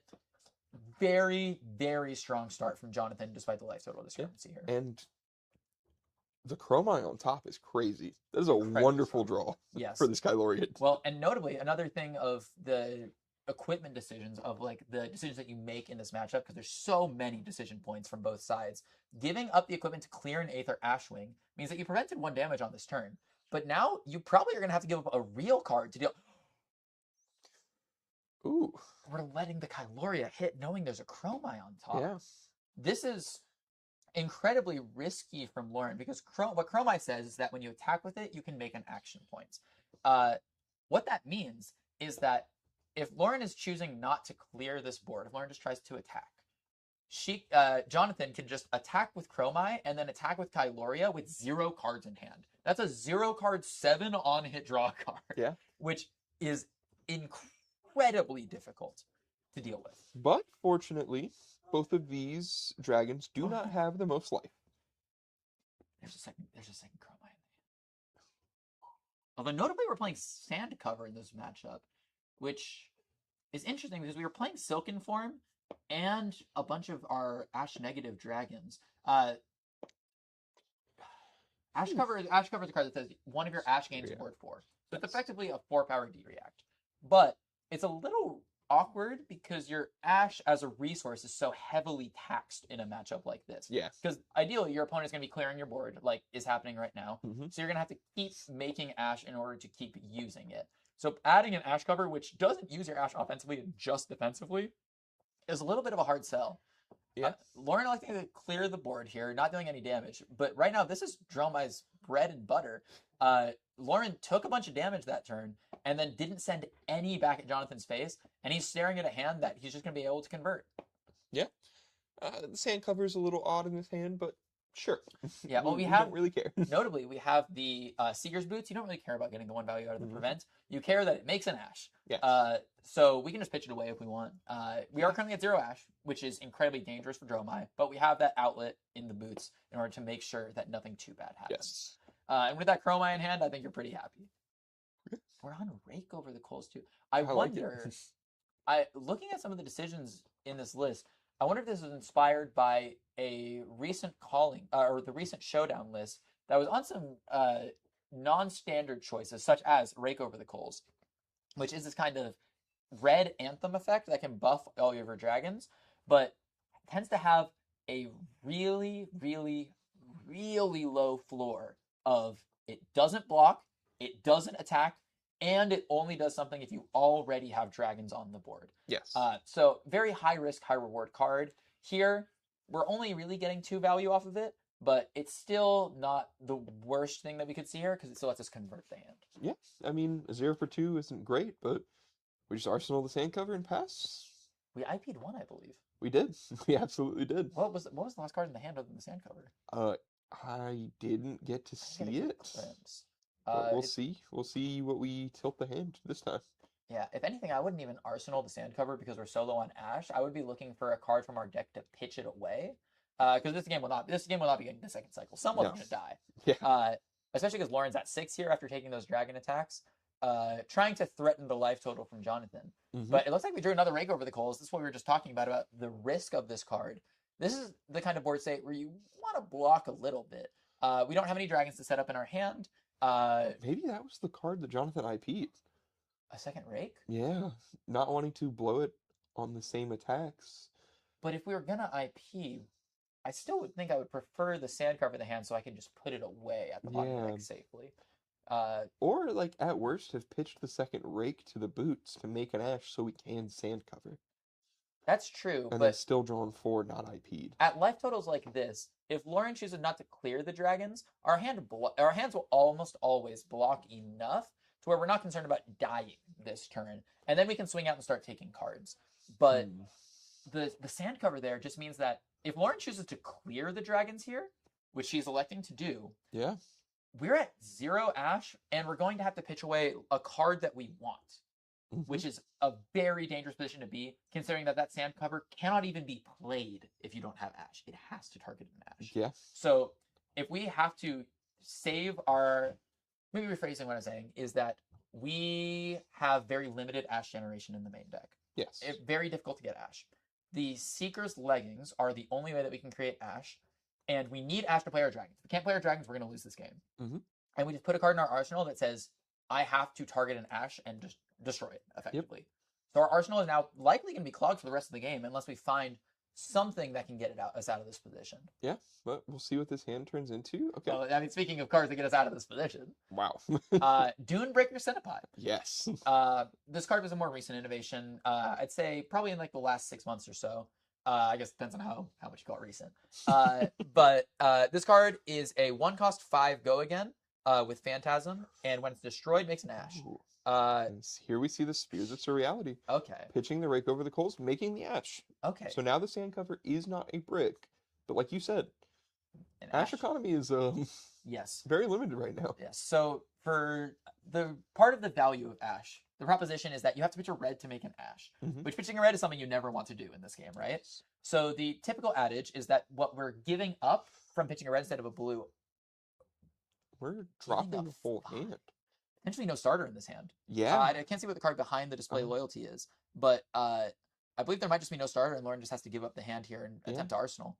Or Or it's- we can set a okay, snatch. That's pretty okay. good. That's pretty good right there. But No blocking equipment left. and we have a bunch of dragons in our Yeah. hand. Or actually, there is a blocking equipment, and notably, it covers up a breakpoint.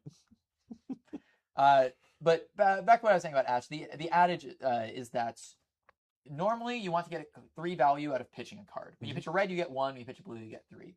So we rate Ash at about 2 value. Any Ash left on board at the end of the match is 2 value that you could have had if you had just pitched a blue. Mhm. So you want to always use your Ash. So when you look at sand cover from that perspective, you're giving an Ash ward 4. What that means is that you spent 2 value earlier to get ward 4 now. So you're blocking 2 in the long run, in terms of a value proposition. And it looks like we're using the sand cover right now to Yeah. cover the snatch, covering the break point, Looks like we're going to do Centipede into presumably Kyloria. presumably Kyloria. Very strong card in this matchup. Very good. I mean, threaten life total into 4 on hit, draw a card. Pretty good. Seems pretty okay. Yeah, and this And- spy deck not known for poppers. No. No, and at worst, we're still going ash neutral. Making an ash, or I guess ash positive, because we're making Yes. 2 ash using 1. Yes, so the strength of the Doombreaker Senpai. So one of the interesting things about moving Dromai from a 60 card format into this 40 card format is that we lose access to the Flame Scale Furnace, which is a fundamental piece of how Dromai functions at all. Mhm. Obviously, Dromai requires Ash. There is no way to continually make Ash turn over turn, which means we have to resort to more cards like Dunebreaker Senpai that will pitch in order to create strong cards. Yeah. So it looks like we're going to be going to Kyloria here. Now- Going to force Lauren to try and give up some of her last cards. Yeah. Otherwise, we're just going to draw another card. Yeah, I mean, Lauren did just block with 2 cards on the first attack. Notably, Mandatorily. did have a starter, did not have a choice. Yes. And now we're put in a position where we just have to block. There's maybe an argument for the Doommaker Senpai because you know that Dromai also typically plays snatches. there's maybe an argument for only blocking 3 on the Centipede. You go down to oh no, there's 2 blocks given. It was definitely 2 blocks. It was definitely yeah. 2 blocks. The Typhos are at 4. Yeah, it looks like we're just gonna have to give it up in front of the Kyloria, and what that means is the Kyloria is gonna stick around. Yeah. Who for- knows? Maybe the Dromai won't have a red card to play this turn. And Well, we are Well- dangerously close because that's double on the horizon right there, and a test of strength. I might have just. Is that a wished Phoenix Flame? this All right, Phoenix well, Flame as the recovery sometimes is- your wishes come true. I guess it's a good thing we saved the Seeker's leggings here, Yeah. because we're able to filter away one of these blocking cards. You spoke it into existence. We almost drew a hand of 4 reds that we couldn't play. Oh my gosh, that- that was bad. I was as you were talking, I was about to say that I think from this position, Jonathan has the game locked up. There's a dragon on board. Lauren just gave her a whole hand to defense. That's the position where as Dromai, you're like, I've won the game, and then you draw your 3 block cards that you just cannot convert. Yep. Uh, Yeah, this is. Notably, this turn will still demand 3 cards, or 2 cards. We can still pitch to the Seekers and then activate Silken Form Yeah. and swing with 1 Ashwing, which would put Lauren 2-3. The 2 cards in Lauren's hand are Ronin Renegade and Blaze Headlong.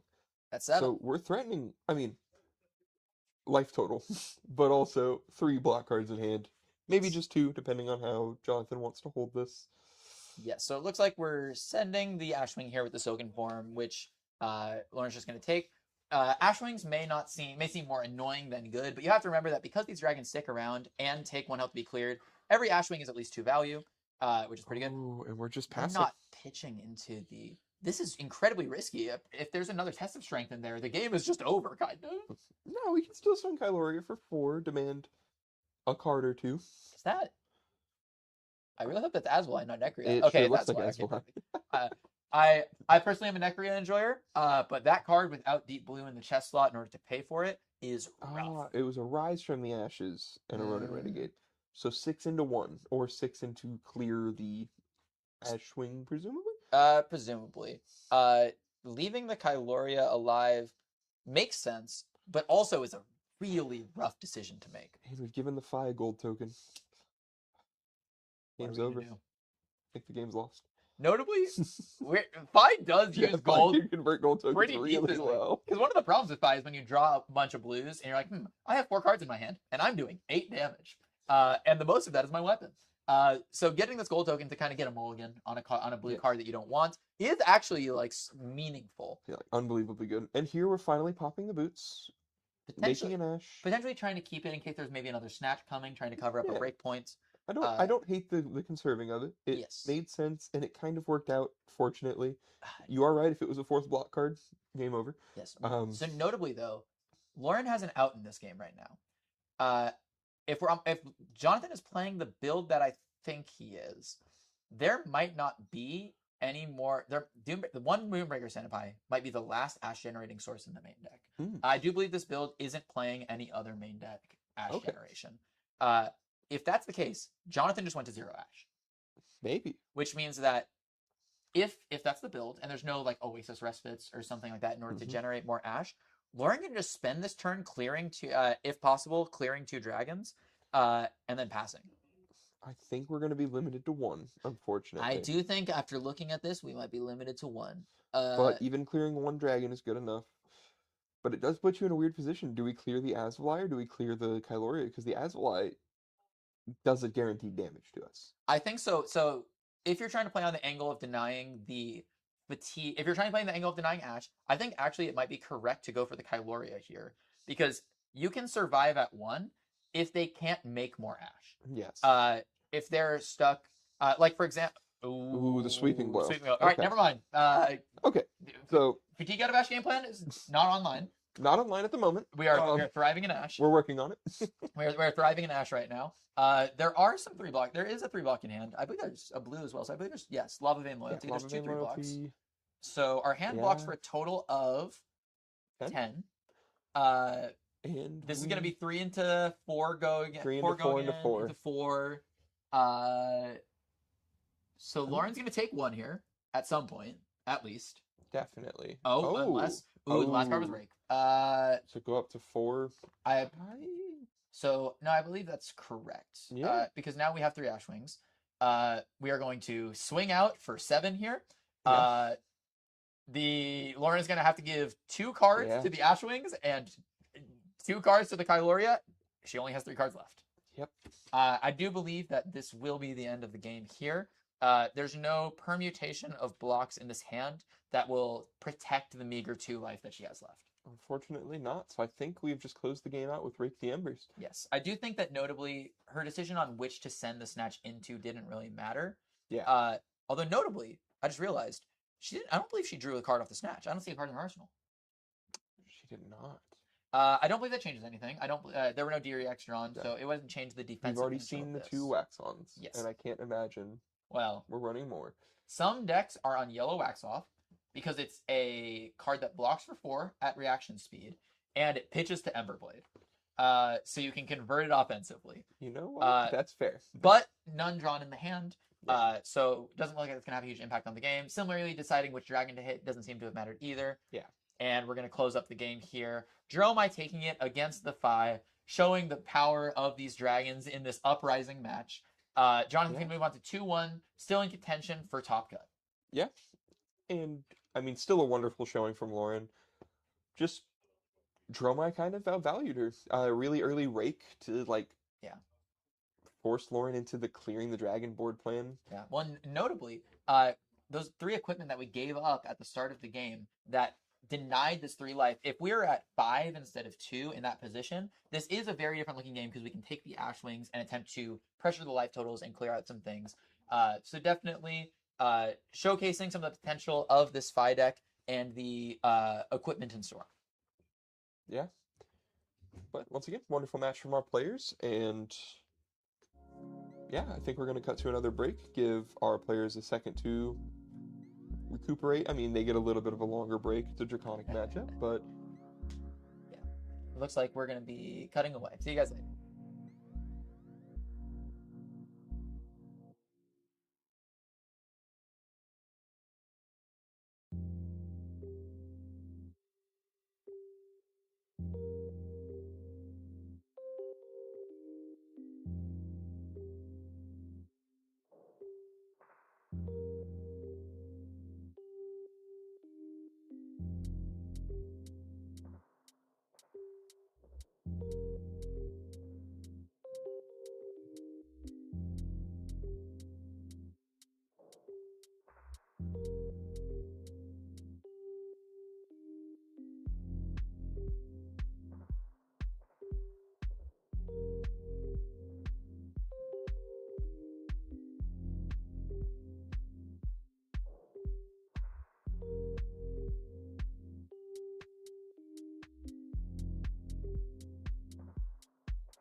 Hello, and welcome back to the Blood on the Bayou Circuit series. We're going into round 4 now, and we're going to be looking at another interesting matchup. We're going to have Briar versus Fi, but there's something a little special about this Fi deck.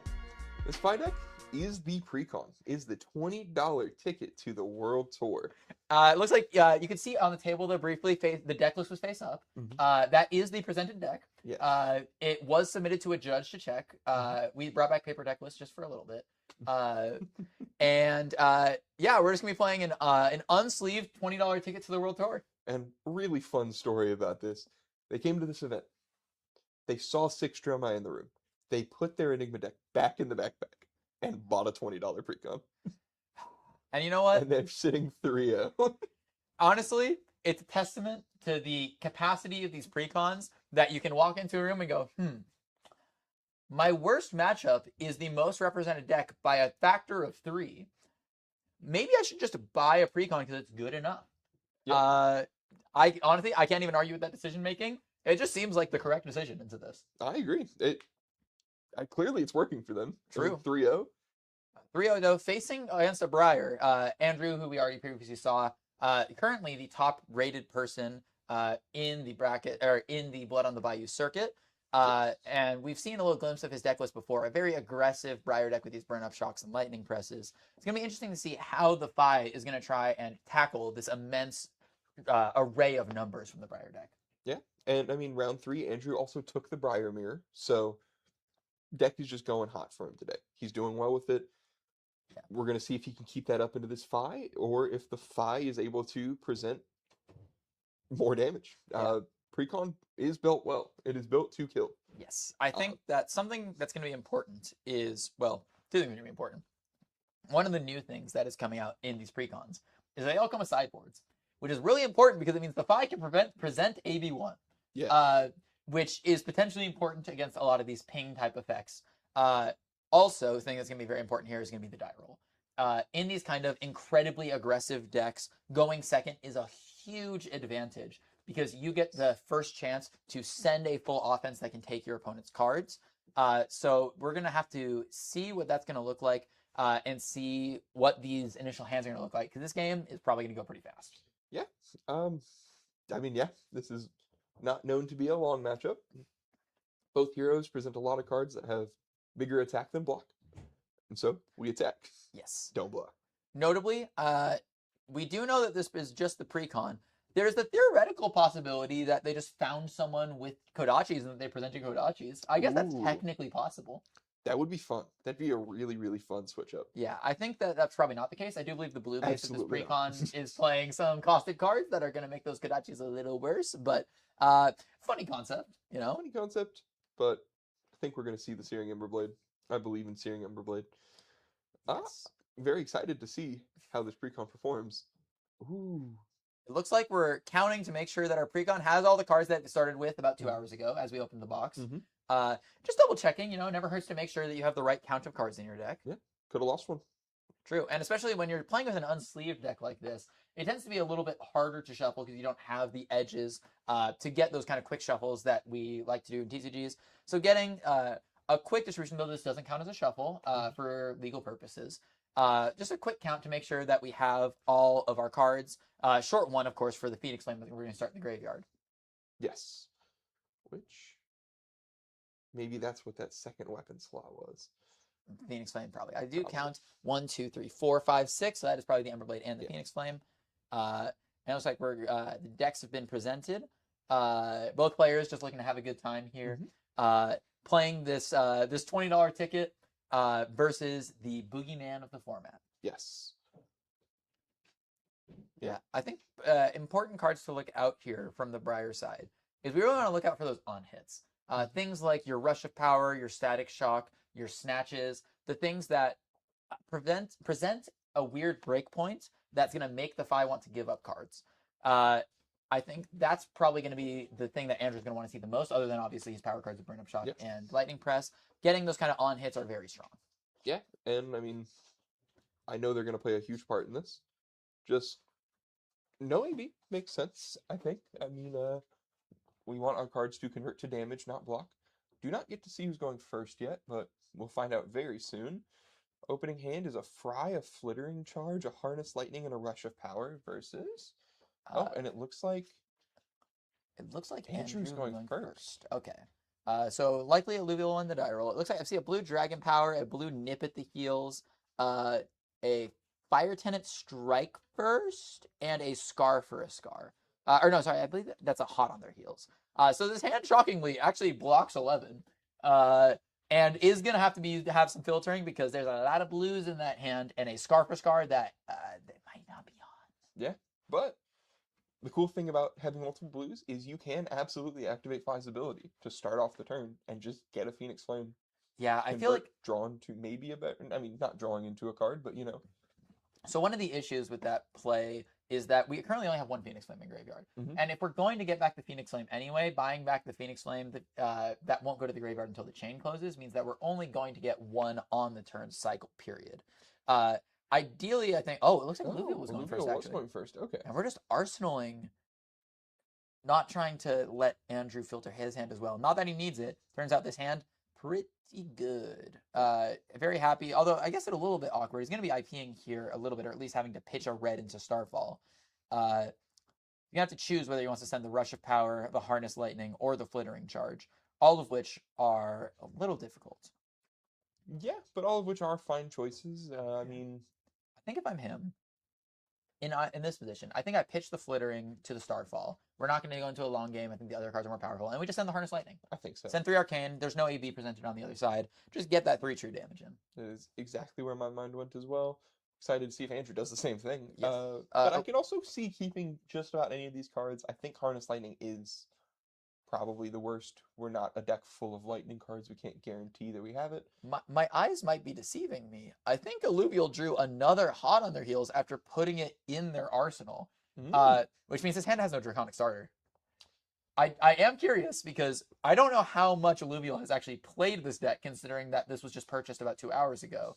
Fire Tenant Strike First isn't a Draconic card. Yep. Not a Draconic Starter. Probably not. Very easy to miss. And it looks like we're pushing the Rush of Power. We're just saying no blocks to this, which is interesting because right now this hand doesn't have a starter. But it does have 2 blues, and one of them can turn into Phoenix Flame. That's true. We might be having to see that here just to turn on the initial chain link, which definitely not where you want to be at. Yeah, it looks like we're just going to send the Fire Tenant Strike first. Still have the opportunity to pitch the blue, get back the Phoenix Flame, and then it'll carry over the +1 buff. So you'll send 3 into 1, and then turn on those Hot on their heels.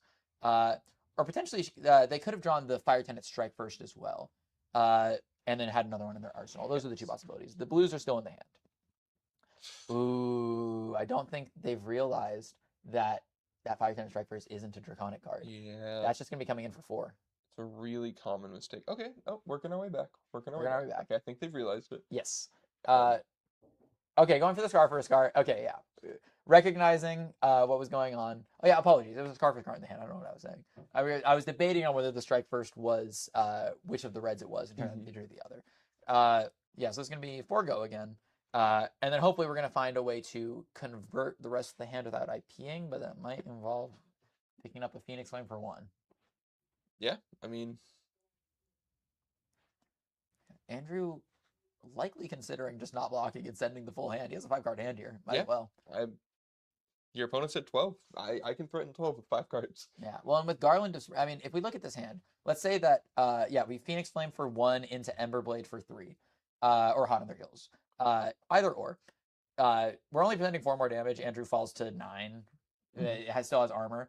And then on his turn, pops the Garland of Spring so that you get the extra Starfall damage. And then you have 5 cards to work with, plus a Starfall for 2.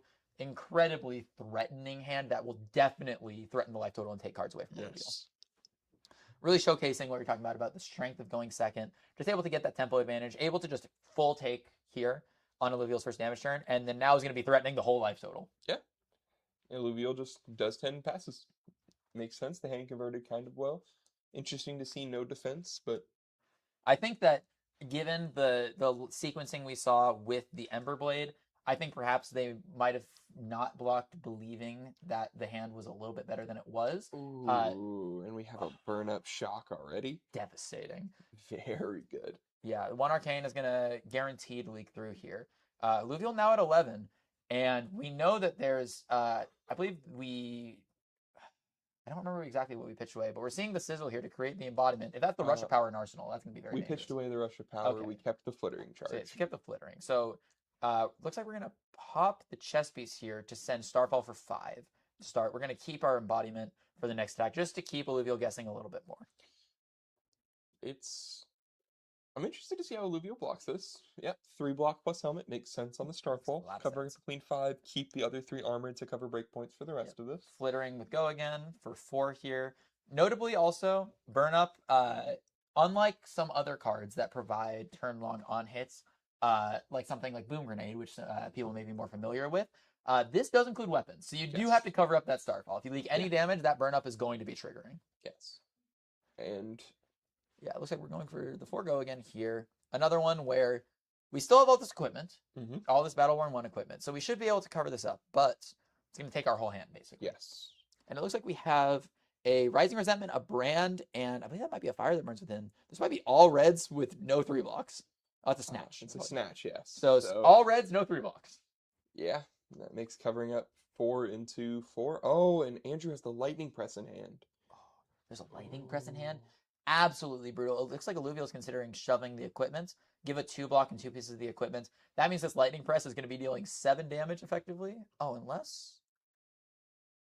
I don't know why I would give 3 equipment here, because then the Flittering Charge would still be hitting is the issue. It might just be block 3, take 1, and then the 4, but that just seems really risky to keep this whole hand. Well, especially because if they press on that, you kind of get blown up a little bit. Yeah. Yeah, I mean, technically, if Alluvial occurs no blocks here, I believe they're dead. They are dead. So, a little bit of a rough situation. Got to give blocks here. Can't give in to the temptation. Yeah, and I know that the embodiment of lightning kind of, as a player, I would be sitting there thinking maybe they just don't have an instant. Maybe it's another 0 for 4. They just wanted to go again off of it. And the lightning press would absolutely blow me out. Yes. I think one of the scary things here, too, is like, I believe there's a press and an attack in hand. Yeah. If you try and cover it up, you're just getting pressed anyway. Yeah, and we're taking 5. Yeah, so we fall to 6 here. And now Andrew's going to send the Lightning Surge for 4 here. If Alluvial doesn't declare any blocks here, or only declares 1 block, they are dead. Absolutely. Yeah, this is a very threatening turn. I believe this was 5 into 4 into 4 into 4. Which is, a casual 17 damage with, 18 damage, apologies, with it being split damage, and a weapon attack, and a bunch of other stuff involved. Pretty good, I think. Pretty good. And it looks like Alluvial's poisoned to say no blocks. I mean, it's really rough, because if you give up 2 cards, your turn is Ice and Snatch. With no on hit, because I already have an Arsenal. And that's bad, because your opponent has a 4-card hand. But the alternative is dying. Yeah. So they might just take the bet on not having the press here. Which I think they kind of have to. Yeah, I wouldn't even blame them here. It's just a very rough position to be in, where you are basically exactly dead to a press. Or I guess if they block 2, they live at 1, and then now any shock kills them. Yes. Of which there are Arcanic Crackles. I believe we saw the yellows in Andrew's list as well. Okay. Yeah, so it looks like we're hedging against the Lightning Press a little bit, just enough to be able to do damage back. But unfortunately, I don't believe this hand is going to be able to deal 10 damage. I believe we have a Ronin Renegade, a blue. We might be able to get to exactly 10, but still, we just give the equipment. We live on 3, and then we just send another full hand back. Yes. And it looks like we're just leaving the press in Arsenal. Smart decision from Andrew. No reason to put them to 1 unless you're trying to rely on exactly the shock. Instead, trying to hedge against maybe another burn up or something else to be able to push through extra damage with those on hits. Yeah. Oh, what? Disgusting hand. Yeah. I see a Path of the Same Ends, a Snatch, a Second Strike, and an Entwined Lightning. This hand I think just kills. It should. It absolutely should. With a press, you're just sending 4 into Path of the Same Ends, which might have to pitch to get the go again, but it's still presenting a pig. Well, we have no AB, so it will guarantee to have the go again. You know, the path. That the arcane is a great point. Yes. Unless the 5 precon comes with some form of damage prevention that I just don't know about. You know, unfortunately, I think these $20 tickets are a little too good to have damage prevention in a deck like this. So I think we won't be saying Oasis Respite for 1. Yeah. Out of the back rope. Oh, I did forget about the equipment though. With the equipment, it looks like we might be able to take a card from Andrew. It's not much, but your out here is to be able to take a card and then have enough defenses to try and cover it up, live at 1, and then threaten the life total a little bit more. Yes. So Alluvial playing very well to their outs. We're just gonna have to see how that's gonna line up. And I don't remember what Alluvial has put in their arsenal, but this can be 3 into 2. I believe it was the Hot on Their Heels, if I remember correctly. Yes. I don't believe they got sent yet, and I believe that was in the hand on last turn. And we're going to be popping it here so that we can get the Phoenix Flame. I don't believe that's how that works, because the Crouching Tiger was not a Draconic Chain Link. It was because of Brand. Yes. Correct. Brand has made it a Draconic Chain Link. Correct, yes. Forgot about Brand of Cinderclaw after it's been banned in CC for so long. Yes. It's... Yeah, it looks like we're just going to use that to try and sneak out a little bit of extra damage in a sequence that Andrew wasn't ready for. Olivia also potentially thinking, I'm not really going to have a chance to get any extra value out of this right now. I might as well just sequence this in the way where I can sneak in a little bit extra damage. Yeah, and we're seeing the Hot on the Heels. 3 go again on hit mark you. And then we're going to end this off with a Snatch. Pretty So good. that's pretty solid turn. We'll absolutely demand cards from Andrew. 100%. Yeah. Of course, Andrew waiting the correct amount of time to give those cards. Looks like we're covering up the Hot on Their Heels. The Snatch is going to be a little brutal. I don't know. Do you know if the Fried Precon comes with Wax On? Not off the top of my head. If Alluvial draws a Wax On, I think that is their out. Funnily enough. If they draw a Wax On off the top and throw that into the arsenal, suddenly this turn from Andrew is looking a little stifled. Oh, but we're giving a 2-block here. Yeah, blocking 2, taking 2, going to 2. Yeah. So I believe the hand now is the Lightning Press, the Path of the Same Ends, and there's one more attack in here. I know it says 4 on it, I'll tell you that. Well, I mean, we're about to see it right now. So Andrew is presenting 1 Unpreventable, the 1 Arcane, Entwine. The Entwine. Yes. So 4 fusing the Path of the Same Ends. So Alluvial now knows what's coming. If they have the read on the press in the arsenal, they know that if they take any... Oh, wait. Yeah, so they have to overblock here. If they know anything about the press, yes. Yes, because Path of the Same Ends is now public information, so there is a ping in hand that cannot be prevented. So press is death. Mm-hmm. And press will be death. Until you draw no attacks. Yes. And that's devastating for this hand that I'm looking at has... I believe that's 3 2-blocks? Yeah. In order to not die here, we have to give 5-block, and then 4-block on the next attack. Which we absolutely can. We absolutely can, but that's going to be folding our entire hand, and that would still leave us on 1.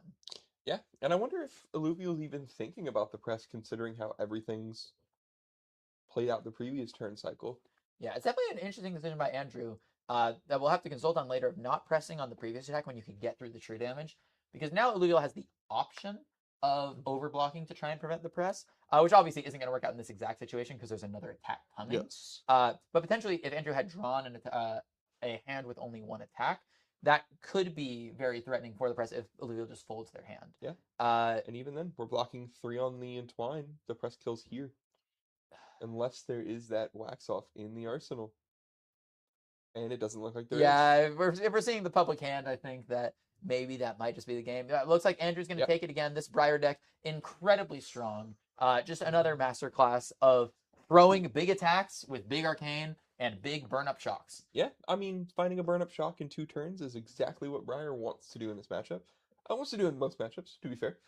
But really helps the aggro race when you have Boom Grenade. Oh, yeah. Especially when you have a press to back it up just off the top. Yes. Just amazing draw sequence here from Andrew. Yeah. Really just putting together those high damage turns that Briar's known for. Yeah, and just like we expected, lightning fast game. Yeah. Both players kept it close. I mean, Alluvial... Took Andrew down to 2. Yeah, took Andrew down to 2. Mm-hmm. And stripped multiple cards from their hand. With a slightly different hand, we were only 1 card off of that Fire That Burns Within, which turns that Phoenix Flame into an extra card. If that had been drawn potentially 1 turn sooner, you use the chess piece to play that out, discard the Phoenix Flame, and then send another attack. Andrew potentially might even have to give up that whole hand. Yeah. So very close game, very good showing from both players. Alluvial with the precon purchased about 2 hours ago, still putting on a great showing. For sure. These precons showing that they are worth their weight. Mhm. You pay that $20, you have a real chance. Yes, very much so. I'd encourage anyone who's listening, if you haven't tried the game, to try and pick one of these up and go to your local game store. Plenty of people will be willing to help you learn the game and see how to take action on it in that kind of way.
Hello and welcome back to the Blood on the Bayou Circuit series.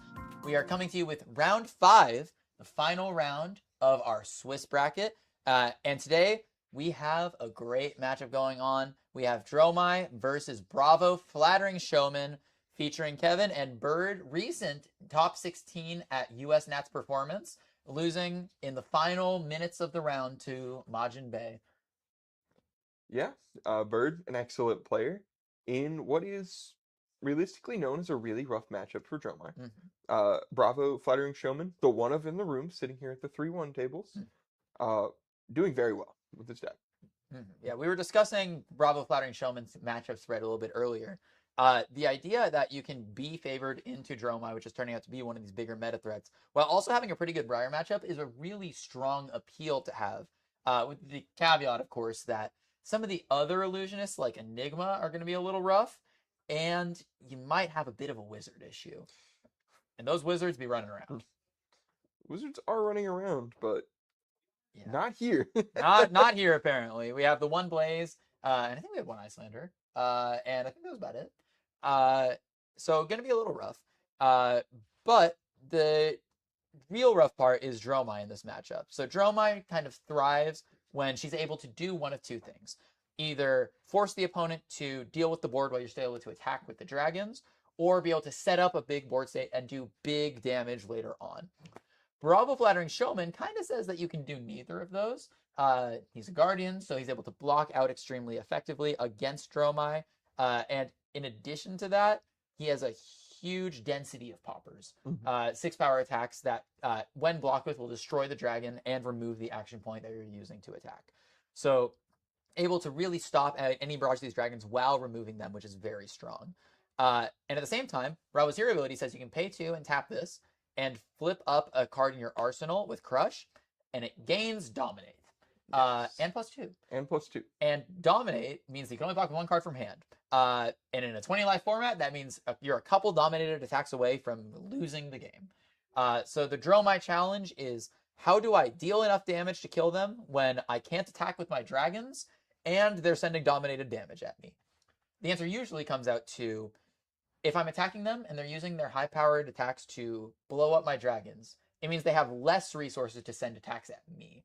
So my dragons on board are a resource not for damage, but for damaging their hand, to be able to convert your hands with more attacks. Yes. So we're likely not going to be seeing a setup for later cycles, or a super aggressive posture with attacking with dragons. We're instead going to see sacrificing dragons intentionally in order to push through strong bits of damage.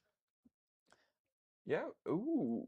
Looks like from Bird we're seeing the new Silken Shroud headpiece from Pen. I guess it's not very new anymore, but a very strong headpiece. Ward 1 and creates a ponder when it's destroyed. Yeah. In a format where Blade Beckoner Head, which is roughly 2 value in most games, is the strongest that you're going to get, a headpiece that makes a ponder and wards 1 is really strong. Yeah, and I can't quite tell what chest plate that is on the Bravo side. Is that? I believe, I'm forgetting the name right now, Seismic something. I believe it's the one that has Battle Worn 1, and you can destroy it to make a Seismic Surge without Go Again. I could be wrong on that one. Oh, no, it does look like Richter Scale? Richter Scale, yes. Create 2 Seismic Surges. Yes, Battle Worn 1. Okay. Yeah, Bird also had to take a read of the chest plate, so... I've seen a couple running this, just because there is a large density of those attacks that cost 4 and 5 in this deck. Things like the Chokeslam that we currently see in the Pitch Zone. that you kind of want to set up.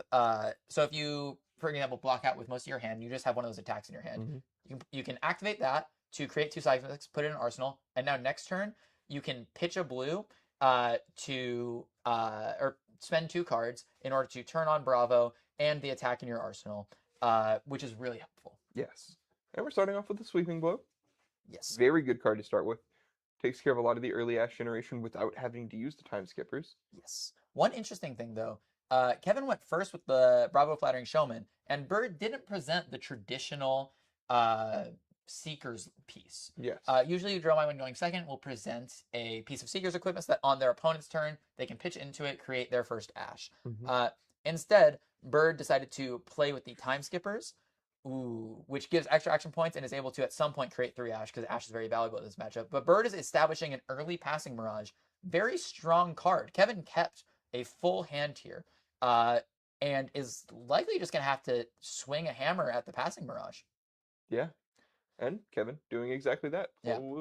Playing A tempered. lot of reds. Lot of pitches. lot of cards in the pitch in this game. Yes.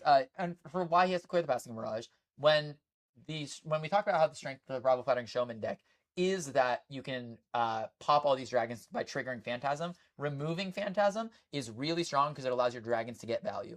But we're seeing the Sweeping Blow come through, pitching away a Chromai. Chromai, a very strong thing in this matchup, so it's a little scary to see it going to the bottom of the deck. Perhaps trying to take this a little bit longer and just using the passing to save on life here. But Sweeping Blow is just going to leave at 4 Ash. Bird very flush with Ash right now. Yeah. And once again, I mean, the cards in hand, Kyloria and Test of Strength.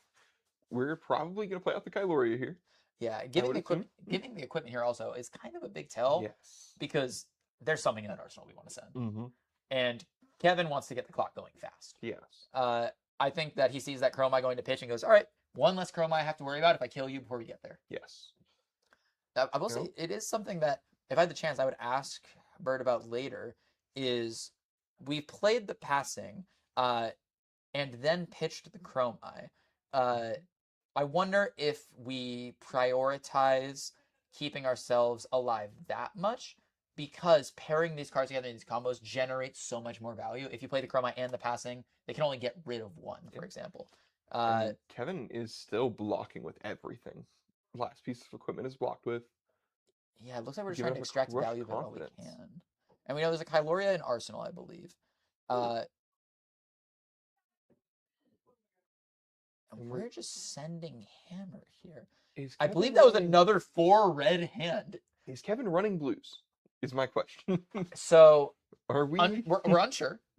We haven't seen one yet. It is technically possible that he could be running blues. Blues tend to synergize well with Bravo's ability. There is a lot of things that say 2 and 3 resources. Mm-hmm. We've seen a lot of them. And we've also seen a lot of cards that block. Yes. So excited to see if maybe we can actually use I think a blue this turn. I think I understand Kevin's reasoning here. I think that the reason he was keeping cards is he's scared if he blocks with too many cards and Bird plays a Chromai, he might not even be able to clear it with a hand like that. That's incredibly threatening. But instead, we're just playing out the Kyloria to the board. We don't want to sacrifice it to the poppers that are inevitably in Kevin's hand. Instead, we're just going to send the dust up, force out a card, and pass it through. We get a 4 block. Looks like, was that a Crash and Bash? I believe it was, but nothing revealed, so no seismic made. It looks like there's definitely a crushing hand. Maybe just not want to give up the information here because it's not necessary for the turn cycle. Sure. Yeah. Oh, look, the blue. We found it. Oh, and a Crush the Week. Yeah. Okay. So we found the blue. Crush the Week is actually a really interesting card in this matchup because I don't believe that he has 3 or less base power. So it doesn't stop you from playing dragons because they don't have base power at all. Yes. And also it only affects attack actions. Yeah. And also, I believe the only attack action this deck plays that fits that criteria is Sweeping Blow. Well, Phoenix Flame as well. Oddly enough. Oh, I didn't realize they were on Phoenix Flames in this build. Phoenix Flames as well. And, well, we want to pitch those, though. But also Billowing Mirage. Yes. Which conveniently lines up pretty well against this hand. There's a Billowing Mirage in it and a Phoenix Flame in it. Like it's kind of a really good Crush the Week. But notably, I do want to point out, this is also for Dominate, which is big. But also in Bird's hand, we see Mirror Guy. We just pitched a Chromai away. Yes. One of the things you want to look for as a heuristic in these matchups, if you're trying to take the slower approach, is you want to look at the value that your threats have. And the biggest threats in the Dromai deck are the things that remove Phantasm and Chromai, which generates action points. Effectively, just anything you can use to sneak through extra action points so you can deal extra damage to your opponent. So if we see the Chromai pitched away, we're likely going to see the Mirror Guy also get pitched away so that we can play them out together so the opponent can't deal with them all. And it looks like we're just warding one with the Silken Shroud. Yeah, no real way to cover it up. We don't have a 4-block in hand. We're going to be taking the Crush effect either way. I think we could have gotten there if we block with the chest plate, unless the chest plate only blocks one. Chest plate blocks 2. So potentially we can give out all of them. A 3-block, the chest plate and the helmet would have put it at 3, and we don't get crushed. I do believe that potentially Bird is valuing. I guess we could block the Billowing here. Yeah.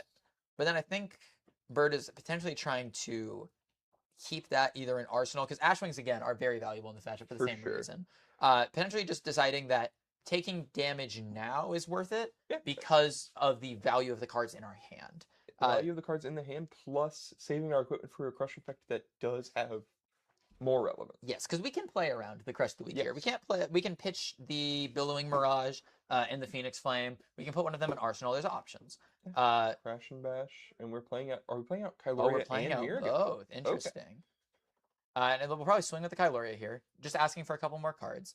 And notably, we've blocked the equipment already. In that bold move to try and make sure we could clear the dragon, Kevin's been put in a position where he actually can't cover up this break point without giving 2 cards. And if he gives 2 cards, he might not be able to dominate that card in his arsenal. Yeah. It looks like there's a gesture here for card draw.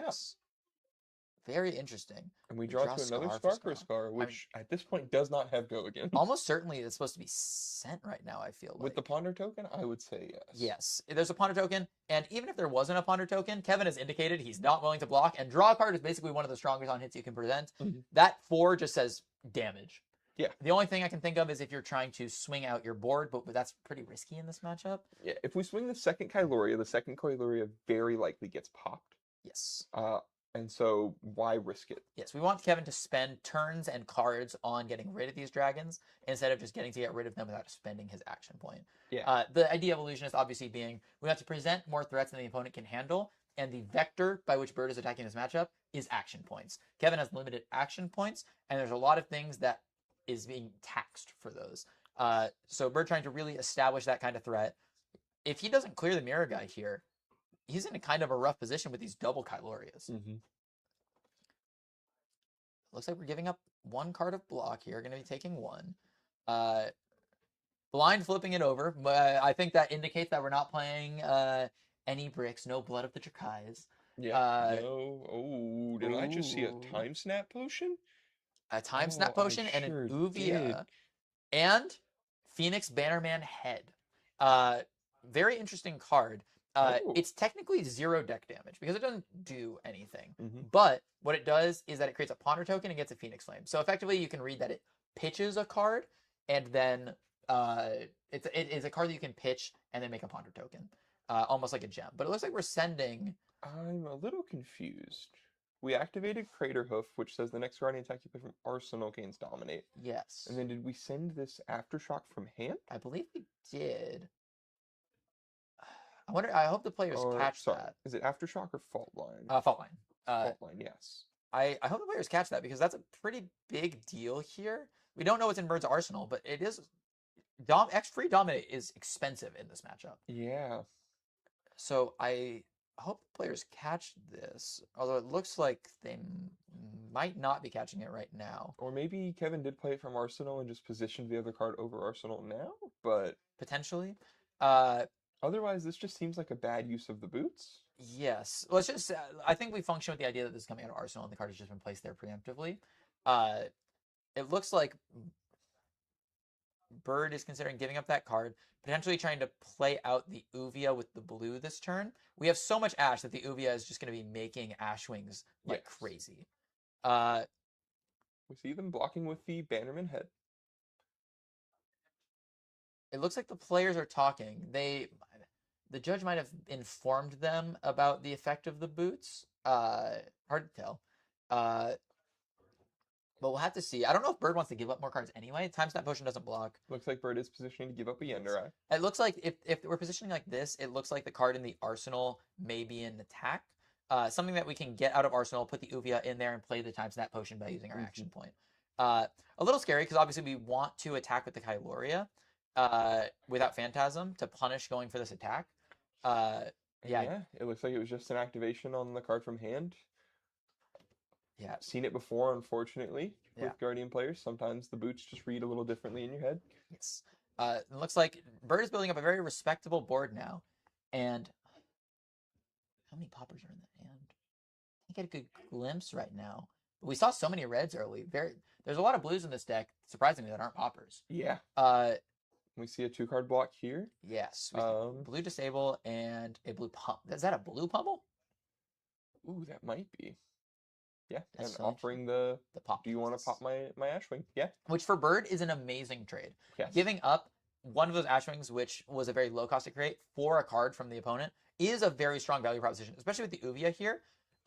We have to kill the Mirror God because it was left alive last turn, but that means this Uvia is going to make another Ashwing that's going to take another card from Kevin next turn. Yes. But which is very strong. At this point, we do not have a way to get around Phantasm. As of this current moment, obviously, still got cards in our deck that let us do it.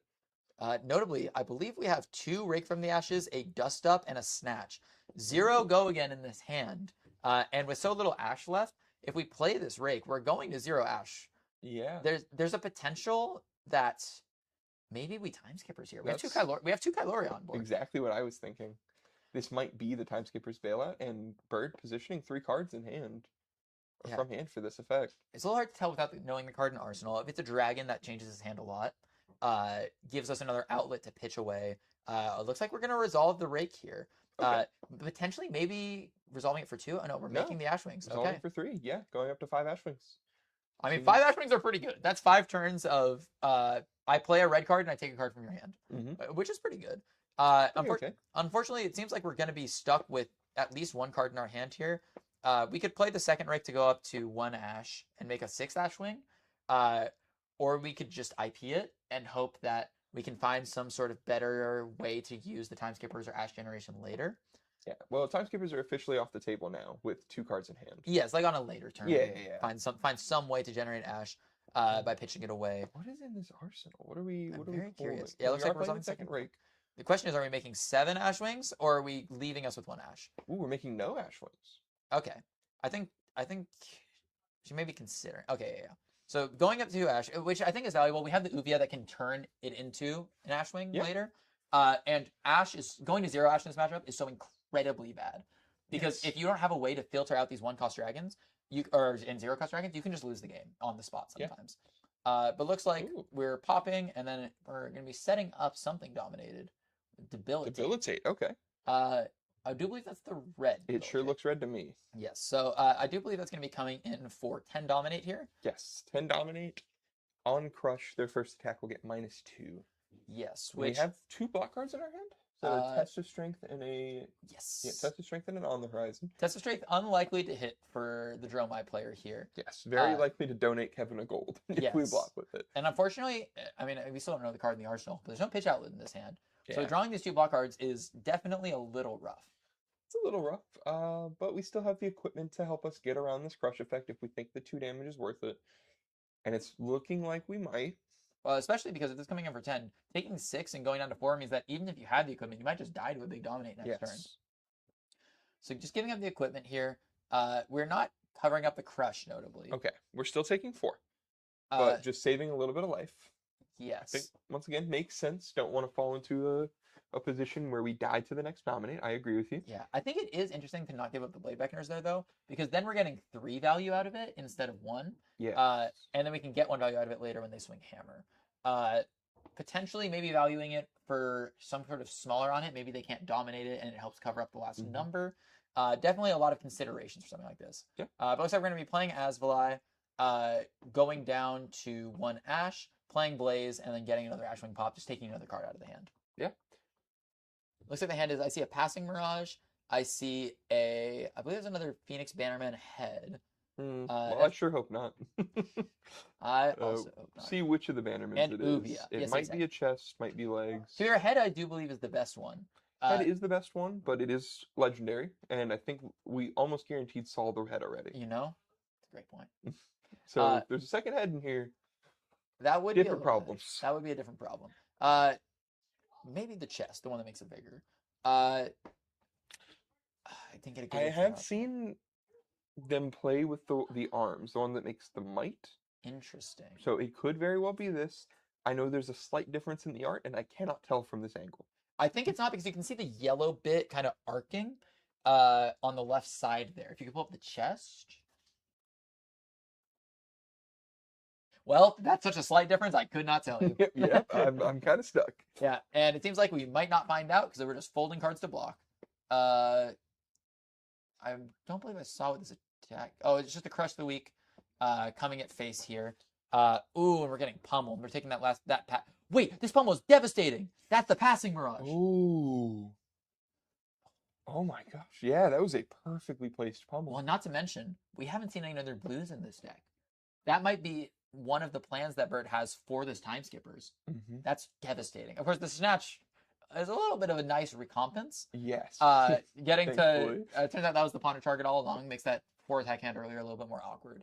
But getting to threaten this is pretty good. Kevin's at 9. Going to 5 would be pretty dangerous. But losing that passing is just absolutely devastating. You could tell that Bird was probably wanting to just pitch that into the Time Skippers this turn and swing with a Kyloria to start. Yeah. Even if it gets popped here, you can still come in with the Snatch later, taking a good amount of cards from Kevin, or even just play the passing and just say, hey, you're going to have to spend your turn clearing this instead of damaging. Yes. Yeah. Well-timed. Kevin choosing to take 4, go to 5, let Bird get an arsenal. Did not see the card. Once again, doing the sand cover. Ooh, Very good card in this matchup, but in this position, we're so low on Ash. But there's a sweeping blow in hand as well. Okay. Yeah, that is a sweeping blow. Okay. Yeah, and no dominate on this one, so we're just going to be sending a Thunderquake for, I believe that's 8. For 8, yes, it is a red Thunderquake. 8 is significantly more than 5. Yeah, 8 is a lot. I believe it's 10 actually. This is the red. It looks like. Oh, it does come in for 10 at base.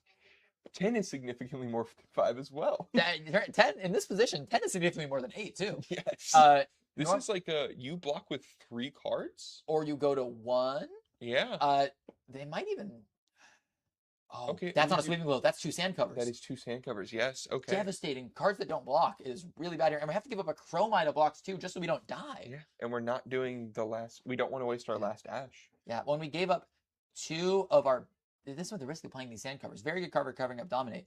But Asvalai and Chromite are really good. We pondered into the Mirror Guy. Ooh. Really good sequence here. It's a very, very lucky ponder. Yes, that's incredibly good for Bird because we're going to be able to swing this Kyloria, take 2 cards from Kevin likely, and then send the Ashwing to get to its inevitable doom. But still going to take basically the whole hand from Kevin here. Yeah. And then we're just going to have to hammer Mirror Guy and pray.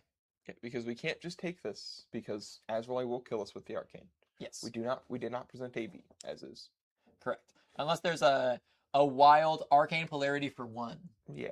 Yeah, it looks like we're giving the 3 block, but we're letting the draw happen. No, we're letting the There's gold the gold token come back. I forgot about the gold, the test of strength Yeah. coming in, and then the pop. That goal is from the test of strength, So, saving Kevin here. that's so punishing. Yeah, I do believe Kevin is at 4. I don't believe the life total is updated. Yes, Kevin did absolutely leak 1. We are activating Bravo, but we have the sand cover here. We know we have the sand cover. Yes, so this is coming in for 11. 11. We have a test of strength as well. So this is going to be covering 4, which is 7. We have the sand cover, which is covering 8, so that's 3. I think we're dead. I think we're dead. Yeah, I don't think there's any way.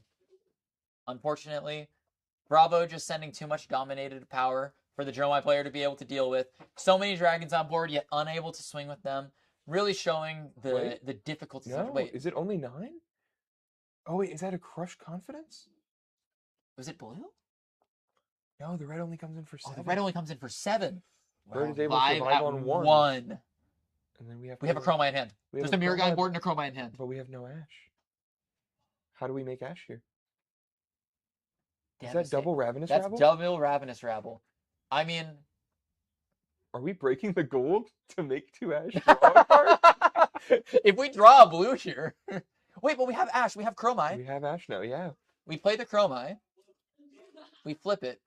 We can make 2 action points. We're swinging in for 3 no Phantasm. We're making an action point here. This is the turning point here. Kevin's going to have to give up his full hand. Bird found the exact angle at 1 life that gets us here. We're sending the first Ashwing here. with an action point floating. So even if we pop here, we're going to have another action point. I believe the blue choke slam does pop, so we're down to 1. Sending the second one. Is there a third popper in hand? Oh, Kevin might not have read about what Chromite does and given up his only other popper to the Chromite. Or, I don't know what's in his hand now. I can't quite see it from this angle. The way he's considering, if you have a popper, you just throw it down. The way he's considering it makes it seem like he might not. Yeah. Oh, but he's gesturing with the card. You definitely don't block this if you don't have a popper. I can't. Oh, test of something. Oh my god. The Phoenix Bird still wins the with test. 0 power because the other card is a pearl. That's funny. That's honestly incredible.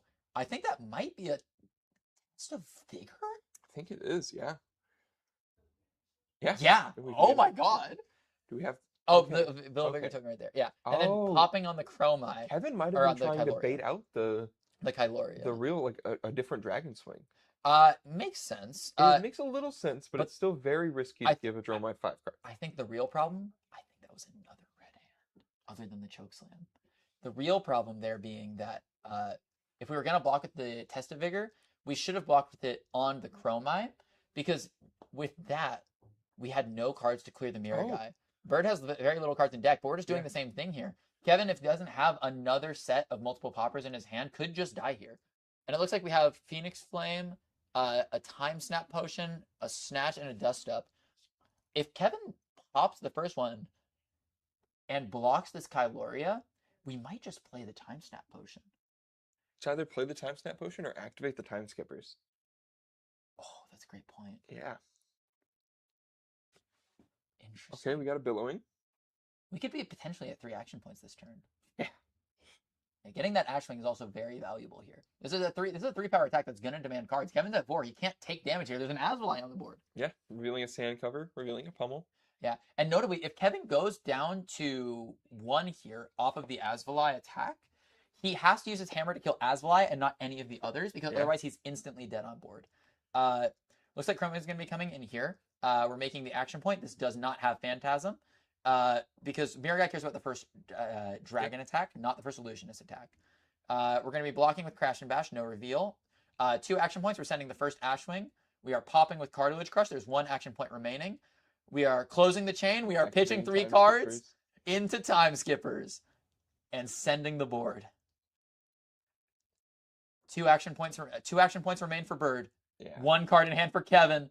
Bird takes it in the end. Ooh. With a 3 action point play. Kevin, only 2 poppers in the hand, not able to overcome Bird's onslaught at the end. Amazingly played game by Bird, overcoming one of Dromai's worst matchups. Just an absolute masterclass with, I believe that's 6 cards left in deck. Really utilizing everything to its max potential. A masterclass of gameplay by Bird.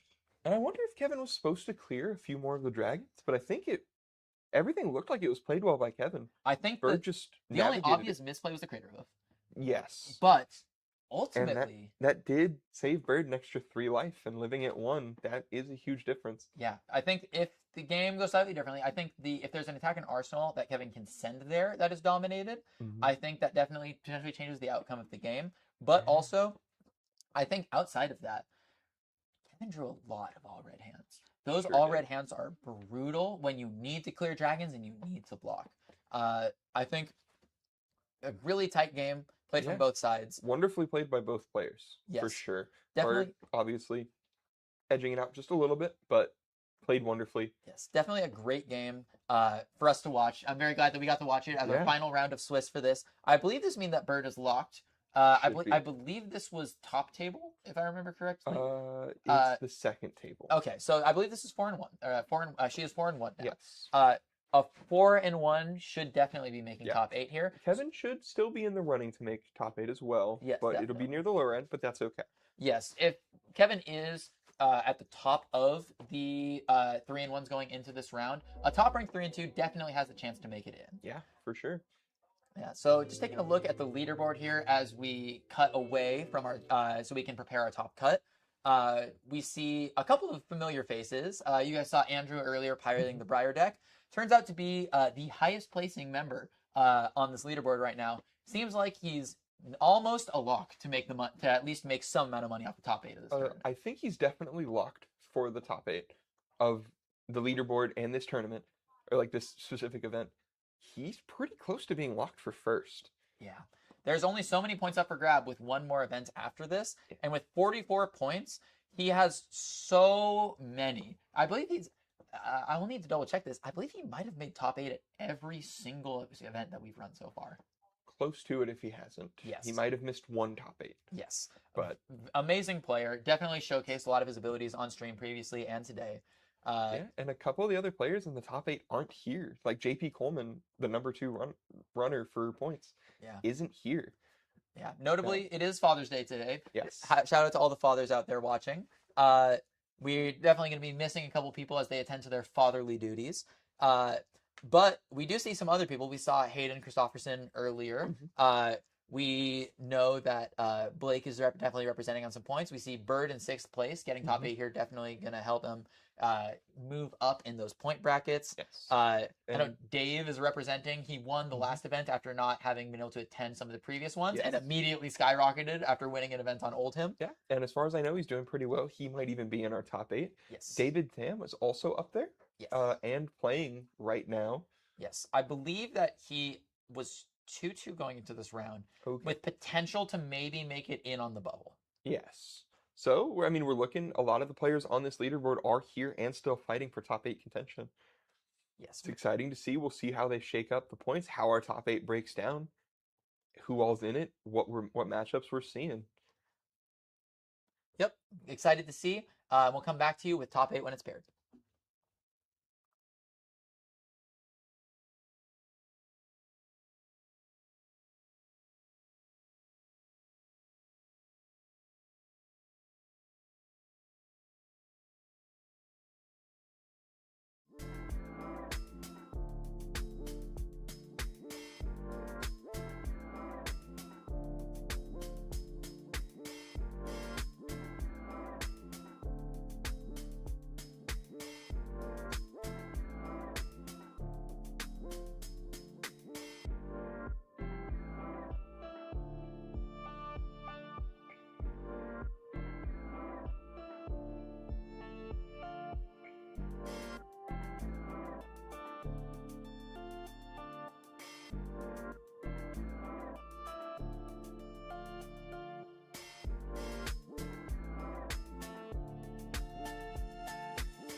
Hello and welcome back to the Blood on the Bayou Circuit Series.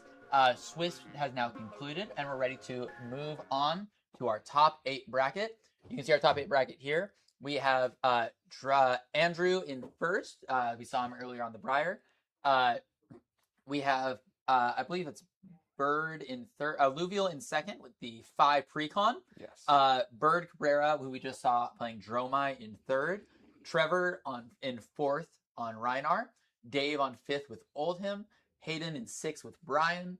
I believe that's Nathan Perry. Jonathan Perry. Jonathan on Perry. Dromai. On Dromai, yes. Yes. And then we have in seventh, and then David Tam in eighth, also on Dromai. Yes.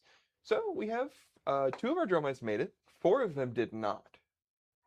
Sorry, 3 of our Dromais made it. Yes, we have about 3 of our Dromais. 50% conversion rate. For Dromai, not bad. Not bad. Not bad. Considering it's the most represented deck, the most represented deck having a 50% conversion rate is really good. It shows that the deck is actually pretty strong. Yes. Of course, though, in our top 4, we only have 1 Dromai represented. We see actually a pretty decent diversity of decks here. We have 2 Briars, we have 3 Dromais, a 5 Precon, an Oldhim, and our Reinar. Reinar just intimidating everyone else out of the game. Yeah, Reinar, one of those Blowing decks them up. that maybe got superseded by KO when he was around. Mhm. And now that KO's not around, all these cards finding a new home in the Reinar deck. And we're going to see how it works because we're going to soon take you to the Reinar versus Oldhim matchup, which we'll be watching for the stream. Yeah, and I'm excited to see how this goes. I mean, the Reinar, this is what he wants to see. If he's playing multiple Intimidate effects in a turn, a deck that likes to block can't block. Or can't block with the cards they want to. 100%. They are forced to block with the cards that Trevor allows them to. Yes. Which is super fun. In Australia, we saw a Reinar get taken all the way to the finals. And now we have the chance to potentially see a repeat of Reinar for the win, baby. Yeah, I'm excited. The bracket looks very fine for him as well. I mean, he's kind of in the same boat as KO, where you can block pop dragons and still swing a ton of damage in a turn. Yeah. Well, A little less so than KO. a little bit KO. less, though. But intimidating against Dromai tends to actually be somewhat powerful. Your hands can be flexible, Mhm. but often when you're committing to a game plan, there's specific ways you want to use your hands. You want to block with certain cards that can get stuck in your hand really easily that you can't play. So it's possible that you can just also have, for example, a Chromai or a Chromai that you want to play, and then all the other cards get intimidated, and you're about to take 15, and you're like, well, can't take 15. I guess I'm blocking with the one card I wanted to play. Yep. Yeah, Intimidate is a pretty strong mechanic, especially in a format with 20 life. 100%. If I tell you you can't block for a full turn, and I send 15, you have 5 life points to preserve for the rest of the game. 100%. And that is something insane. Now, obviously, Oldhim has a very good armor suite to kind of get around that. Mm. But Well, the weakness of that usually corresponds with Intimidate is that, as opposed to other decks, the power of Intimidate is in your opponent wanting to block. If your opponent doesn't want to block, Intimidate's not very useful. yes, But Dave on Oldhim here, he wants to block. I think he's going to block. He might be okay with blocking. We're not sure Yes. yet. Dave, of course, the previous winner of our Sage event, brought full fatigue Oldhim with AB4 and a full dedicated fatigue sideboard. There was absolutely no intention of sending attacks in any proactive way. Yes. I guess we'll see if he's still on that. Those kind of decks tend to be a little bit weaker to the Dromais of the field Mhm. and the Illusionists.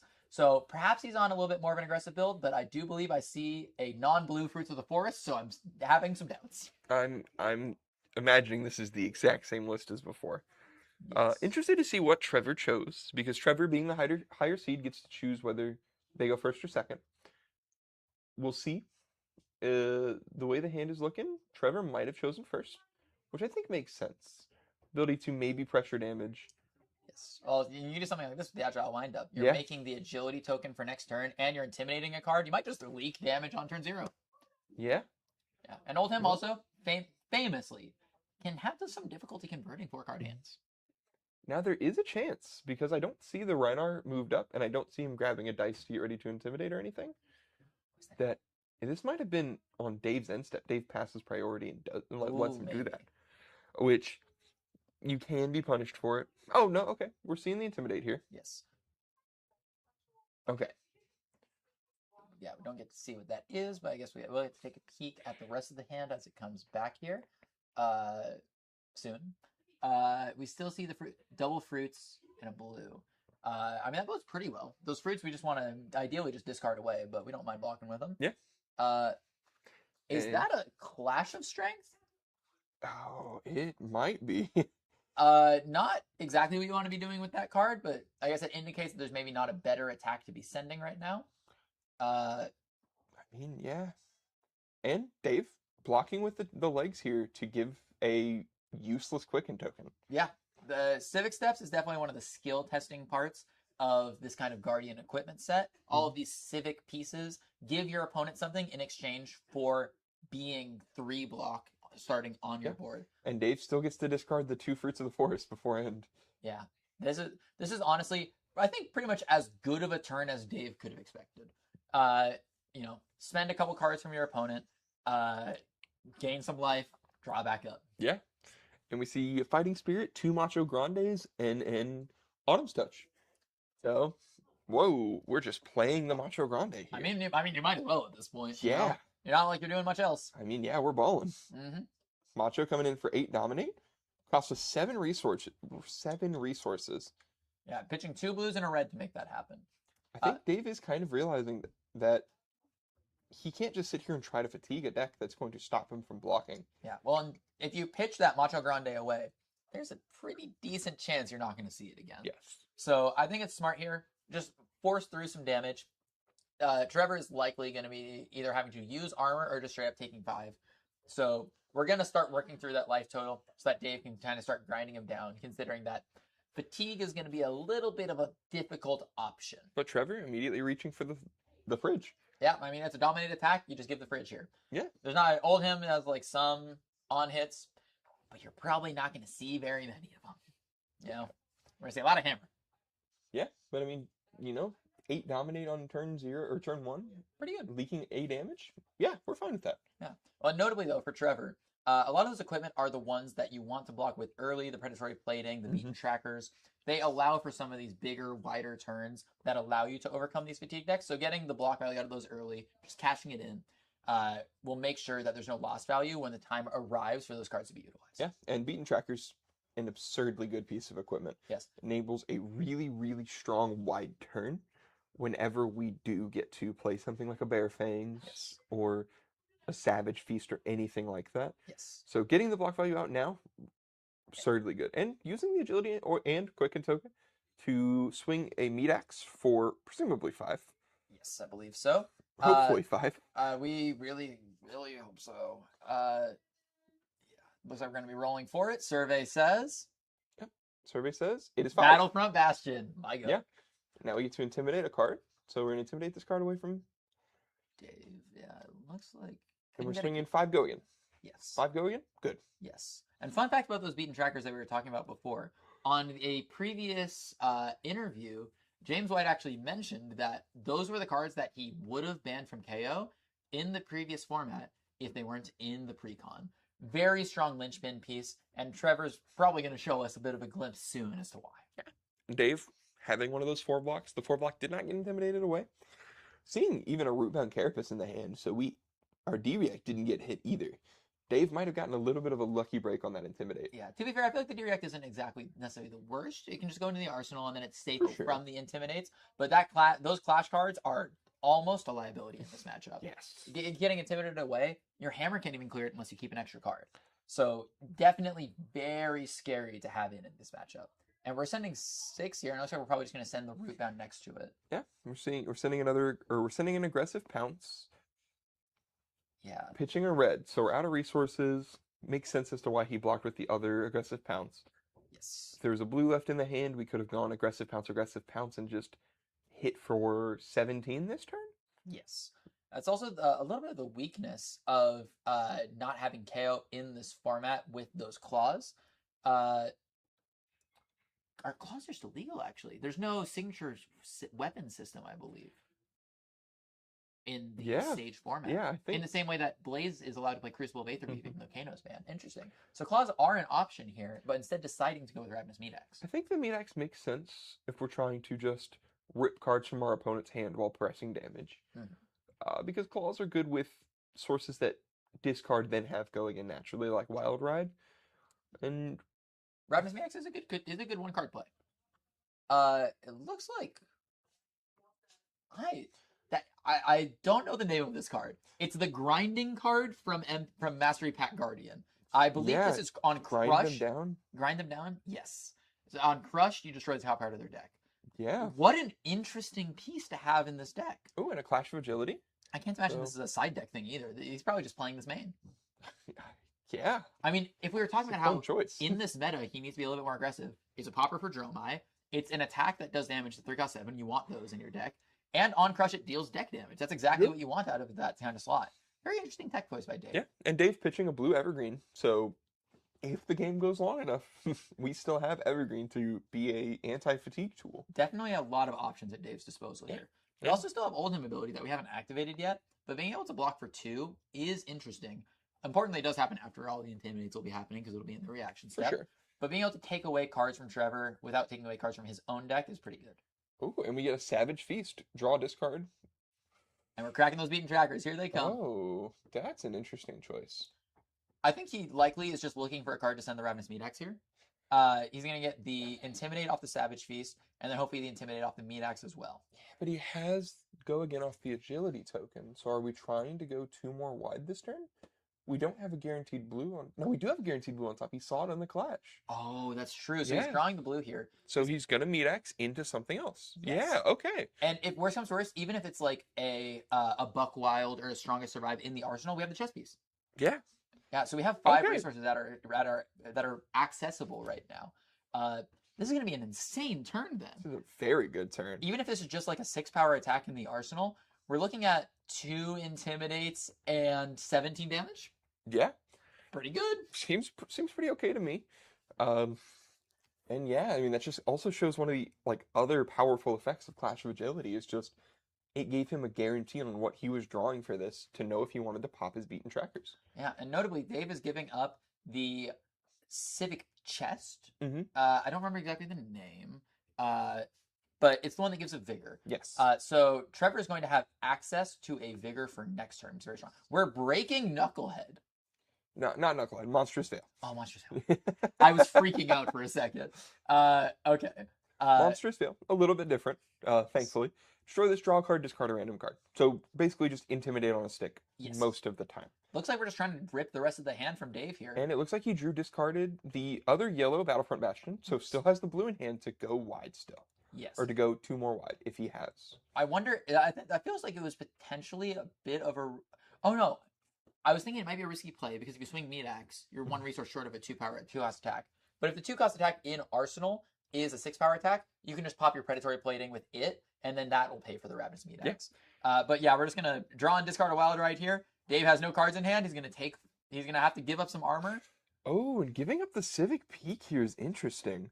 We know our opponent has an action point, and... But also, if that a card in the arsenal doesn't have go again, he might not be able to use the card that he draws. But he's still giving him the ability to arsenal or keep that card in arsenal. Yes, he might be thinking that his hand is intimidated away. This game is going to keep proceeding like this. Yes. So I want to cash out the armor value now. Yes. Okay, and then I think they clarified that he did have an action point remaining. Dave took back the Civic Peak block. Okay. In case there is nothing that he can do with this Well, resource. I think the worst case scenario here is that you draw some sort of on hit here on Trevor's side, something that has extra value. There's a card that I'm thinking of that I can't exactly place right now that I'll circle back to when I think about it. But definitely some strong threats left in the deck for Trevor. Just don't want to give him access to those. Yes. No reason to give him an extra card here because at best he ends up with the card in arsenal. Yes. And that's not a good thing. We want him to burn all of his resources here. Yes. Sucks to take the 2 extra damage, but... Yeah, well, especially with the Vigor token from next turn. Really don't want to be risking that. Yeah, and Dave just elects to take 5. Makes sense to me. Especially because there's going to be the second attack coming through. Yeah. So you might just want to wait. Ooh. I would have been tempted as Dave to give up the Civic Steps there to save the 1 life and make him waste another Quicken token. There's no pressure to use it yet. We're still pretty high on life, but it is a very good spot to use it there as well. Something he could be considering is that we saw a Strongest Survive pitched away earlier. It could represent the threat of some of these 7 power attacks that you need to cover up. Potentially maybe trying to cover up that break point. But it looks like we're coming in for 7 with, I believe this is the one where if you have a 6 in your pitch zone, it gains +1. I can't remember the name off the top of my head. This card. But so that's going to be coming in for 7. Very strong attack here. After all of the intimidates, Trevor presented 12 damage. Yeah. That's pretty good. That is, so it was 6, 5, 7. Yes. That is an 18 damage turn, giving him a second vigor token because the chain was broken at some point. And we're giving him the arsenal. And we gave him an arsenal anyways. 2 vigor and an arsenal is so scary. Very scary. Imagine if that's just a wild ride. Imagine if Trevor wants to block in 12 here and still swing Meat Axe for 5. That's still an insanely good turn cycle. Absolutely horrifying work from the Rhinar here. Yeah. This is really looking like an Oldhim that did not start at the game at 24. No. And we're just swinging Hammer for 4. Oh, devastating. Pitching a Colors of Aria and one of those blocking Clash cards. Yeah, I mean... Just absolutely devastating. Dave would have loved to use those in pretty much any other way. Mm-hmm. Yeah. Solid 2-card 4. I think Trevor definitely has the consideration of if his hand doesn't convert fully, you can give up the Blade Beckoners and a card here, prevent it from potentially milling over one of your power cards. Yeah. At the same time, clashing is risky in this matchup. Rhinar plays a lot of cards that are high power, a lot of these 6 and 7 power cards. If Dave flips up a blocking card, that Miller's Grindstone might be 3 power for the rest of the game. Yeah. But I don't think it's a risk that Trevor should be willing to take yet. Yes, and he's not willing to. Unless his hand converted super well. Barraging Beatdown is a good card to play. Yeah, it's interesting because it does intimidate. It does intimidate, and that's a lot of block cards. That is a lot of block cards. And okay. We're seeing a pulping here. Sending a pulping. Dave did keep a card. There's a chance this is a D-React in Arsenal. I know there's a few in the format. I don't think it was. I believe the only D-React that I don't believe there's a rebound in that hand. And I don't think it was an unmovable either. There's a chance that it's Laylo. I know some Ultim lists are on Laylo. Eventually. There's Laylo. also Drag Down, which is a newer one from Penn. Yes. Which has 0 block, but gives the attack -3 power, which does matter for some very niche specific scenarios. Yeah. Looks like we're just giving the 4 block here. No D-React in Arsenal. Not quite punished by that. The draw discard of the other pulping. A little unfortunate. I'm sure Trevor would have liked to play the pulping for 6 dominate again. Pretty good. 6 dominate, pretty good in a format where your opponent wants to block. Blue Reparant entering the pitch for red Assault and Battery. Ooh, Assault and Battery, yeah.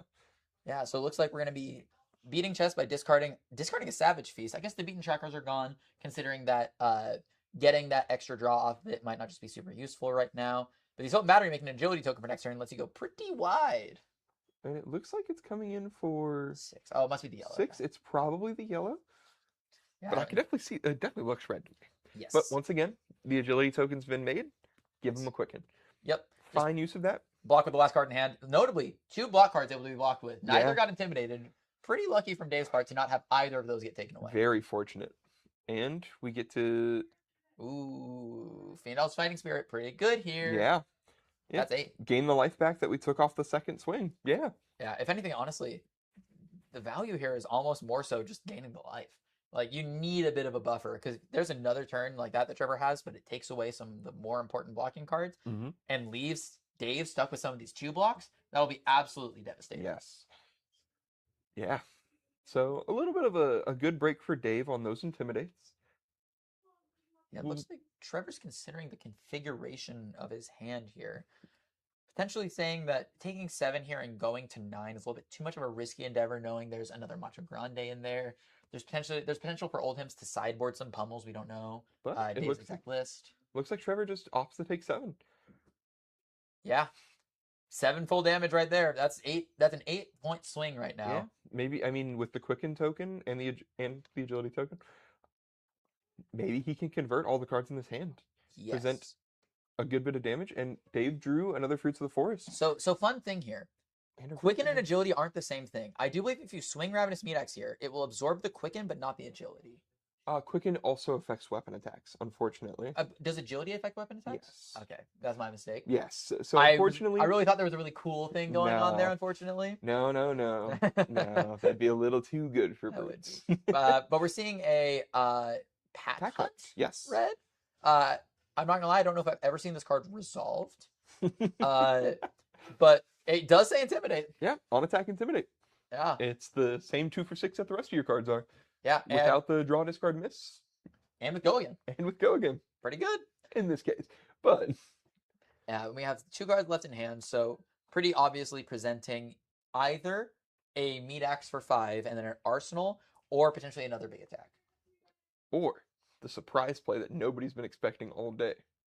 The pummel into Meat X. You know, I might be cooking a little too hard, but I think if watching Eugene has taught me anything, is that the more pearls that you play in Rhinar, the less you discard them.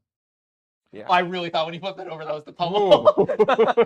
I was really ready for that. But that's still a very exciting thing here because we're getting the second intimidate. Yeah. Dave's just discarding 2 fruits of the forest to get their value right now. But that means that whatever this next attack is going to be coming in for true damage effectively. So Dave's going to be taking 2 over the top, leaving him at 14 from his previous 12. And looks like we're just popping the predatory plating to make the second resource for the meat axe.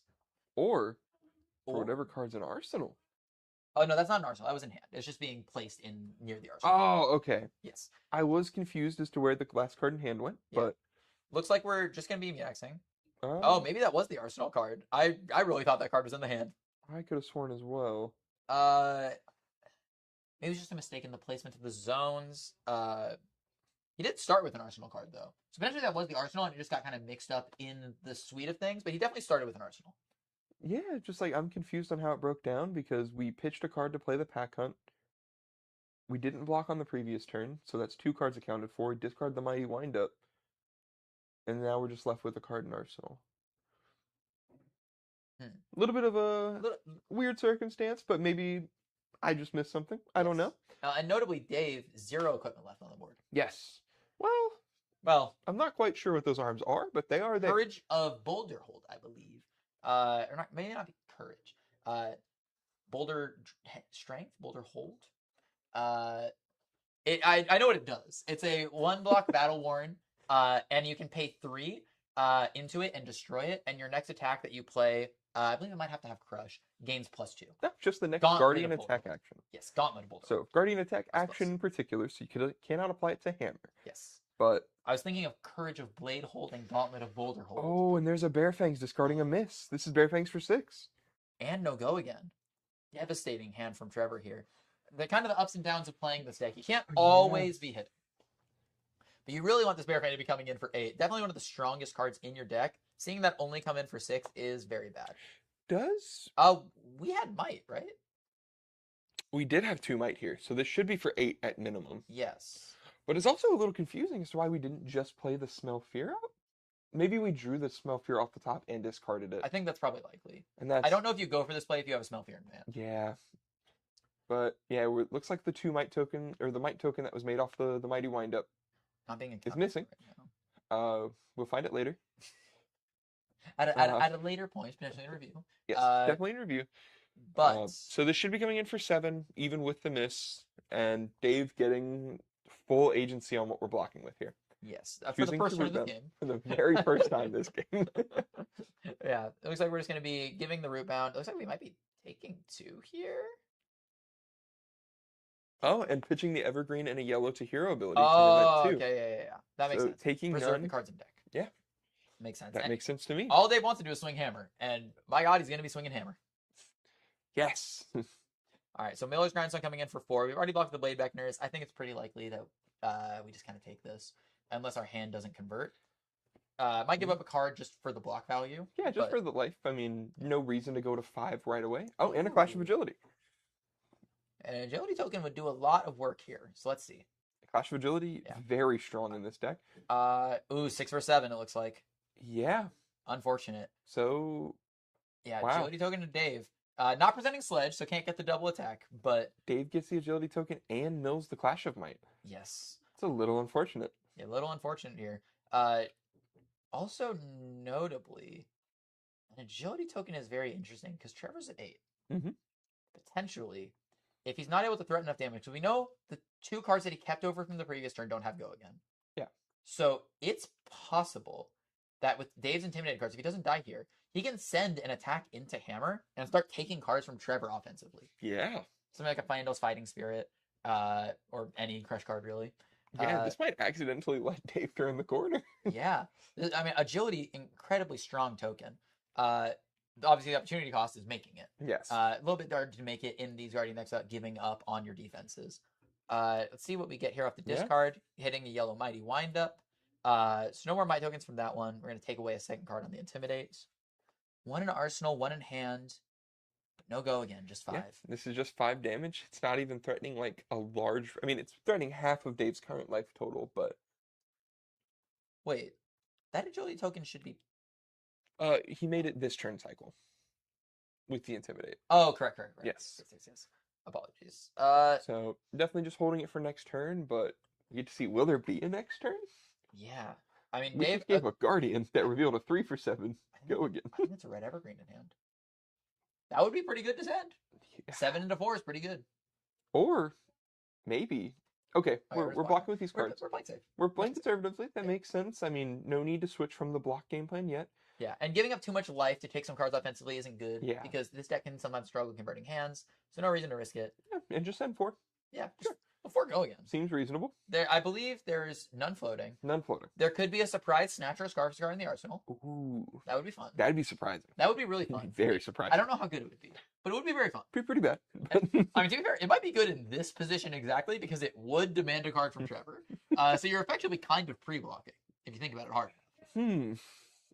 I'm not gonna do that, but okay. We see a Flash of Might. Yes. Revealing a Verifying... 6 to the 9. Ooh. That's gonna be a little rough. A Might token too. That means that the next Hammer is gonna be coming in for a lot of money. Yeah, and there goes the Bear Fangs off the top as well. Yeah, it looks like. And we see a red disable, so we know what's coming next turn. If he can keep 3 cards because Trevor doesn't send enough, which unlikely with the agility token. Unless there's a random Intimidate that doesn't go the way of Trevor. Yeah. Let's see what we leave. A Fighting Spirit. Another pack hunt. Okay. 6 go again, Intimidate, All-Star. Pretty good. Hunt, good card. Yep. We're just going to take out a card, send 6, which at this point is over half of Dave's life total. Yes. Very significant amount. And once again, kind of clunking up the blocks. Like telling him, hey, you can't block with everything you want to. Yeah. What are you giving me here? Yeah, it definitely seems like there's probably no wind up in hand. I feel like if you have the wind up, you send it before Dave gets a chance to block to try and strand one of those block cards. So, wonder what the last attack is going to be here. That card in hand is clearly going to the pitch zone. But the question is, are we just sending Meat Axe for 5, or are we going to be sending something stronger from Arsenal? Yeah, I would imagine to the fatigue math, Meat Axe is probably a little bit stronger. Get the Intimidates. definitely good. Definitely a good choice. Especially if Dave lays down 1 card here, the Meat Axe is fine, dealing probably 2. Yes. If he lays down 2 cards here, the Meat Axe is dealing 5. Yes. Either way, we're probably dealing 5, unless Dave has some way to get some extra block value. Like maybe he can block 6 here, activate Ultim, float 2. Okay, so I'm seeing something I don't like. And it's that Dave's counting his deck. Mhm. And there's definitely at least 20-something cards in there. Well,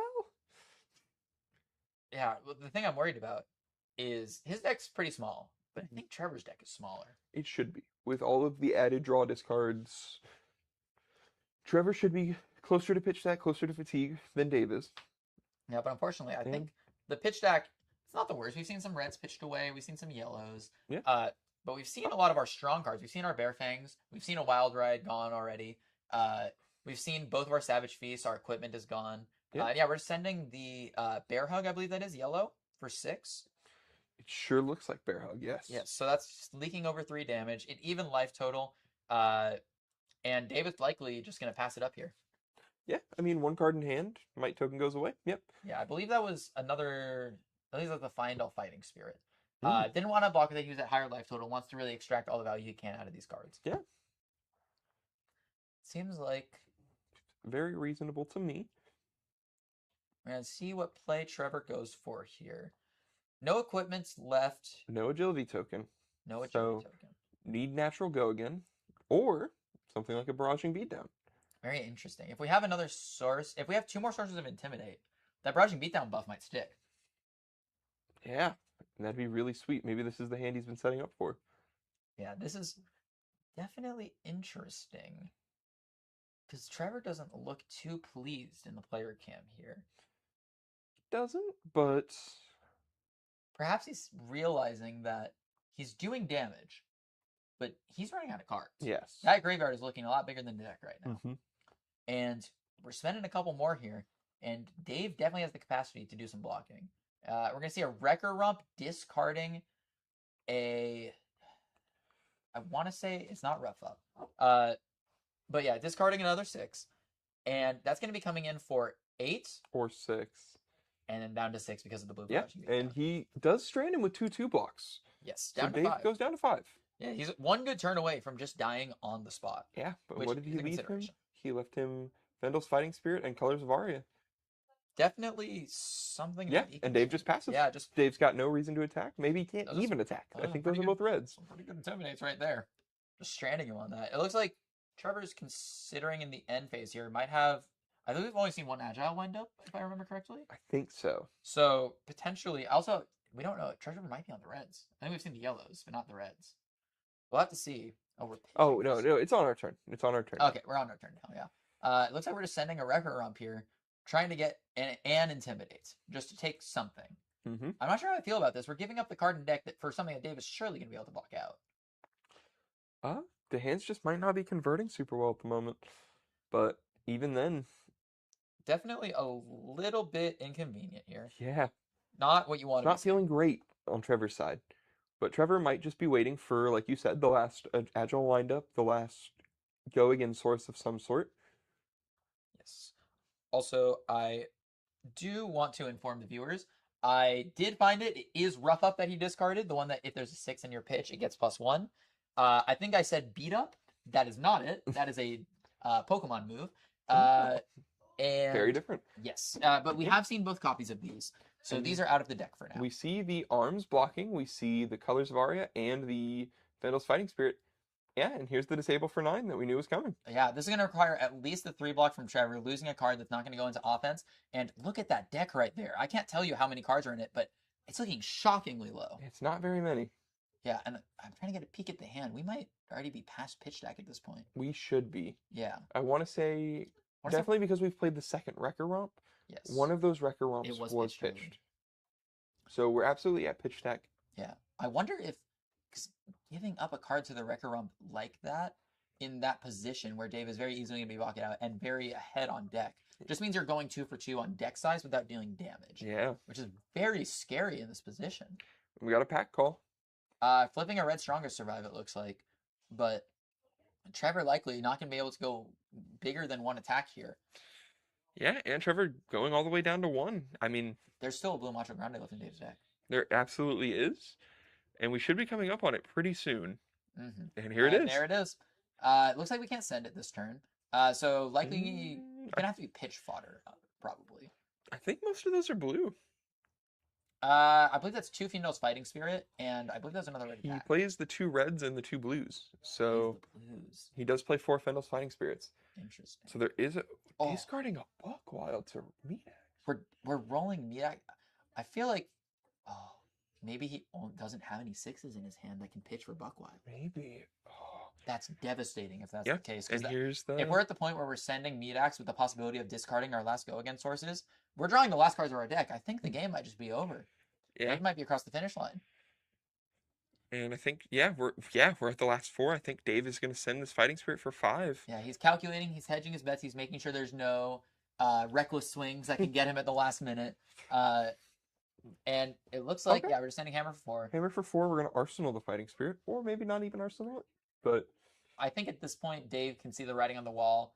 He might want to Arsenal it just because it only blocks 2. yeah, Not Yeah. even to intend to send it. yeah. It looks like a But- pretty rough position for Trevor. The Uh, one interesting thing is he does have a weapon that will swing, but not for very long with that hammer No. going to be taking cards. He's gonna have to block with 2 cards the next turn as well. And Yeah, this is likely the last turn of the game. yeah, I think it's just over for Trevor. I don't think there's anything we can do to get out of this. Yeah, it looks like we're sending yellow underhanded backswing for 6. And we're just going to cover that. We're just going to cover, Oldham ability, pitching a blue evergreen. Yeah. Block the 6, draw the last card. And I think And Trevor might just be packing it up. Trevor is unfortunately fatigued. Yes. Bit of an unfortunate game for Trevor. Some of the cards didn't come together. Discarded a lot of the go again Yes. sources. Missed on that Bear Fangs crucially in the mid rounds. Yeah. Just things not exactly lining up for the Brute player. But congratulations to Dave. Definitely showing his prowess with Oldhim, knowing how to navigate those intimidates that can make it really difficult to block sometimes. Really showing his capacity with this deck and looking to make it to the finals of yet another Sage Blood on the Bayou event. Yeah, and just show us how strong Oldhim is in this format still. I mean, this should have been a tough matchup for Oldhim, but he was able to navigate through it perfectly. Yeah. Just worked his way, saved life. I mean, he gained 8 extra life at least, and he lived at 6. Yeah. He discarded them at the perfect time to survive. He played it well. Yeah, they played very well. Yeah, we'll be cutting away for a break, and then soon we'll be bringing you your top 4 match.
Hello and welcome back to the Blood on the Bayou Circuit Series. We're entering our semifinals game. You're going to see a couple familiar faces here in this top 4 bracket. We have Andrew versus Dave and Alluvial versus Bird. A Briar Oldham match and a Phi Dromai match. Sound a little familiar? Sounds very familiar. Yeah, we get to see Dave on stream once again, trying to beat his way through a Briar this time.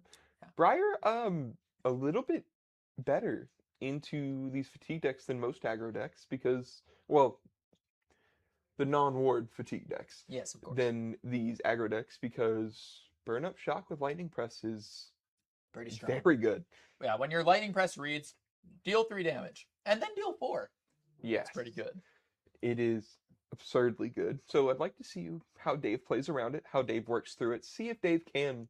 Yeah. Notably, Dave is on a slightly different build from the conventional Oldhams we've seen. He has a bit of a heavier emphasis on life gain and kind of grinding down the deck at the expense of course, a little bit more of the aggression that can help hedge against some of the other matchups like Dromai. But with Andrew taking that that match over David in the first round of the top 8, it means that Dave potentially might dodge all the Dromais, which it was one of the things that was preying on Oldham decks throughout most of the tournament. Yeah, but I think Dave would have a good plan into it. I mean, we saw a lot of the red 3-for-7s. We have a ton of poppers. 100%. So there's a chance that, I mean, Dave obviously has a plan for it. Dave, we've said multiple times today, the winner of our last Sage event. Yes. He has a plan. Obviously, less Dromais last time, but Correct. Yes. he has a real idea of what to do into those decks. For sure. He was feasting on Ira's last time with 100%. his 14 Earth cards and Earth ability to eat your Kodachis. Yes, sir. But And notably, though, this is a very interesting matchup in terms of the players. We have Dave, the winner of the last Age event, versus Andrew, our 2-time champion, looking for the 3-peat. So we have two of some of our best players here fighting it out in the top 4 series. Yeah, and Andrew still top of the leaderboard, fighting for as many points as he can take. I think if he gets a win here today, he is absolutely locked. I believe for first. I believe so. I believe Especially now that Hayden is out in top 8. Yes. And JP did not show up today. Yes. I believe that would put a lock on that. But also, if Dave wins the event today, I believe he'll be around 40 points, which I believe is locked for top 8 guaranteed. Yes. And definitely has potential to compete for first place. It would be close. It would be be very close. close. And it depends on how Andrew does at the next event. Definitely. So But there's a definitely lot of contention. a lot of points, a lot of money riding on this for both of these players. Yes. And there's also still a lot of points left to gain, too. Yes. So there can always be a mix-up at the last minute, a little bit of a scramble for the final placements. Very excited to see how this turns out, and very excited to see what it's going to look like and what the setting is going into the next event as well. Yeah, and Andrew obviously looking to be a 3-time champion. You win 3 out of the 6 at worst, maybe 3 out of 5 currently. That's pretty good. That's a pretty good showing for how you are as a player. 100%. Yeah, and both of these players, obviously, we cannot emphasize it enough. Very strong players representing here. Really looking forward to seeing how this match is going to go as Dave tries to take all of the cards away from Andrew while he tries to beat Dave's face in. Yeah. Looks like for equipment, nothing special. Dave bringing AV1 to help prevent those pings. And we have the Swift Strike bracers to try and get over the top on our big turns. Definitely a very strong piece of equipment. On turn you're playing Nimblism, you're already going to be going pretty tall. And Swift Strike bracers just says +2 if you're playing Nimblism in your deck. 2 offensive value from an equipment is far greater than anything else can present in this format. And Andrew, being the higher seed, chose to go second, which makes sense to me. Yeah. Although that Macho Grande is a little bit concerning because if that was coming out turn 0, I'm a little scared. Definitely a little scared, but I think Dave wants to hold a little bit more of the defensive pieces. Yes. Interestingly, we're putting we're putting a root down to the bottom and Evergreen in the arsenal. Yeah. Potentially, Dave thinks that the Briar deck with all the upgrades from Omens has too much overlap for Oldham. Something like Quick Succession, for example, is really strong in this matchup because before Briar plays a lot of 4s, which line up very badly against the 4 blocks from the Oldham side. But with Quick Succession, each of those can become a 5. And if you're able to do that a couple times, the Oldham is leaking a lot of damage. Yes. And I'm excited to see if, Dave's still running the Colors of Aria tech, where you can pitch that and a different card into your Oldham ability and get both effects of the Ice React and the Earth React. So 2 prevention and putting a card from their hand back on top is really good. Now, before top 8, Dave did take down the other Briar in the room, Yes. so he has a real idea of what to do here. 100%. Andrew, being extremely conservative, swinging Starfall for 1, setting up a pitch stack. However, Starting a pitching stack with Stinging Sprite. little interesting. I think potentially one thing he's trying to do, one of the ways that you can force through damage, right, is by sending one arcane ping on your offensive turn. Your opponent is forced to either give up a card for AB, or they have to take the damage. Yeah. So they have to choose between taking damage or giving up a card, and if they give up the card, you can get a little bit more offensive overlap. Yes, and But- Dave did exactly what I said. Activated the Colors of Aria with another card to put a card back on the top of his deck and prevent 2. Yeah, certainly the best option here. Denies Andrew the ability to filter a little bit more, Yes. because he's going to be drawing that card that was already there, and also prevents the damage without giving him any cards. Yeah, and we're just sending an Evergreen. Yeah. Evergreen from Arsenal, so it will go to the bottom of the deck after this.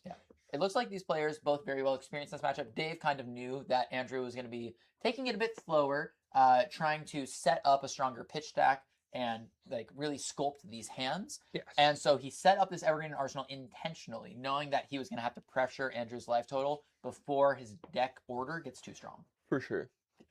Yeah, definitely going to be interesting to see how this turns out. Andrew's considering blocking with 2 cards here, including a Rush of Power. Very interesting. Maybe he Yeah. values it less in this matchup just because it doesn't really get its value unless it has Go Again and hits. Yes. And it's not very likely to hit. Just, It looks like that's a burn-up shock that's potentially being committed to defense here. oh, Burn Up Shock and a Stinging Sprite. We're taking the arcane damage when we can, Very but getting rid of the Burn Up Shock. I wonder what is the plan here. Maybe he thinks that even despite the support and the Lightning Press coming back, Burn-Up Shock's still a little bit too inconsistent into this deck with Rootbound Carapaces, potentially Unmovables, or Staunch Responses. It also might have been because the Stinging Sprite deals an arcane damage, it generates an embodiment of Earth off of Briar, and it's the only Mm. non-attack in the hand to block with. That's true. And we're pressing a Snatch. Yeah. So that's devastating, but I can't help but think what it would look like if he had played the burn up here. Yeah. And I mean, we're even holding a card in hand still. So, like, what are we... I am Yeah, Earth React, okay, prevent Yeah. 2, still taking 1. And Andrew just declining to draw the card, just No, arsenaling the I card in his hand. believe did Dave pitch Colors of Aria there? I thought I saw No, it he wasn't. pitched...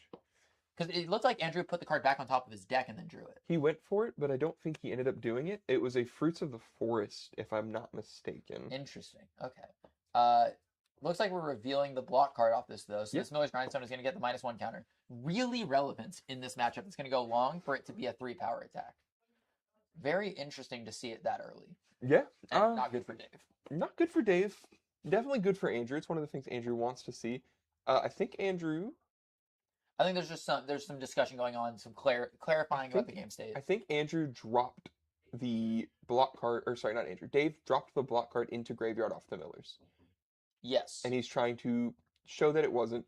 He flipped up the top card, and it's a Fruits of the Forest, which it was not when we clashed. So I understand. he definitely milled the card on accident.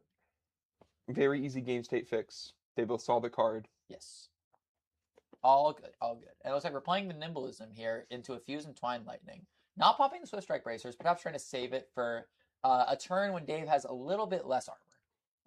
It's either that or just waiting for another chain link because 7 into 5 is better than 9 into 3. Definitely true. I am a little bit scared for Andrew, though, because I'm looking at these life totals. There's still all of the Fruits of the Forest in the deck and all the equipment, and we're down a Burn Up and a Lightning Press, and Dave is at 18. Yes. And Burn Up and Lightning Press are 2 of those attacks, or 2 of those powerful tools that Andrew needs to utilize to the max in order to get over this hump that is fatigue. Yes. So we're off to a very odd start for Andrew, to say the Yes. least. Notably, there's also the possibility of playing another non-attack here to generate an embodiment to go a little bit wider.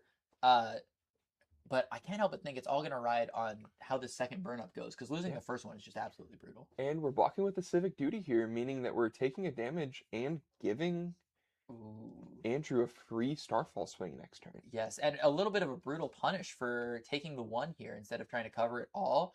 Andrew ends up having the second strike. This is coming in for 4 go again now. Well, in order Very to strong. cover it all, we would have had to vote one of these 3 2-blocks in our hand. Because Yes. we have a Fruits of Fruits and a Fighting Spirit. Mhm. That's, yeah, Definitely a little inconvenient. a little inconvenient. Probably would have been worth it had he known the second strike was there. 100%. Yeah. It looks like we're blocking here, potentially taking the damage here. I think honestly, this might be an angle to just block with the Fruits of the Forest.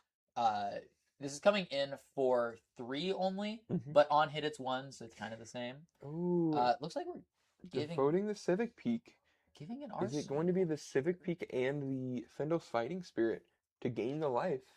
I think it might be, but I think this is a little curious. Giving him the draw here seems a little brutal. I agree.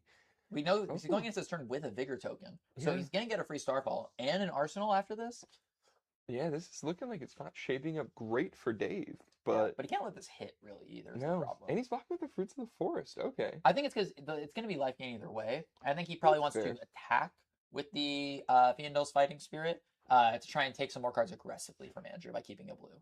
That seems reasonable. Oh, And yeah, it's we're just exactly what sending it it is. now. Yeah. Yeah. Yeah, just gain the life, send the 7. If Andrew chooses to face tank it knowing that he has this Arsenal and this Vigor, that's already halfway through his remaining life total. Yeah, and I mean the sketchy. Ooh. Whoa. Whoa, we're laying down the hand. Well, can we get a look at... All right, we're not going to get a look at what those cards are other than a Lightning Surge, but folding them immediately is so interesting. to me. Yes. Like, it wasn't... There was like a small moment of consideration, but barely at all. Yeah. Potentially, just a hammer that go again. Yeah.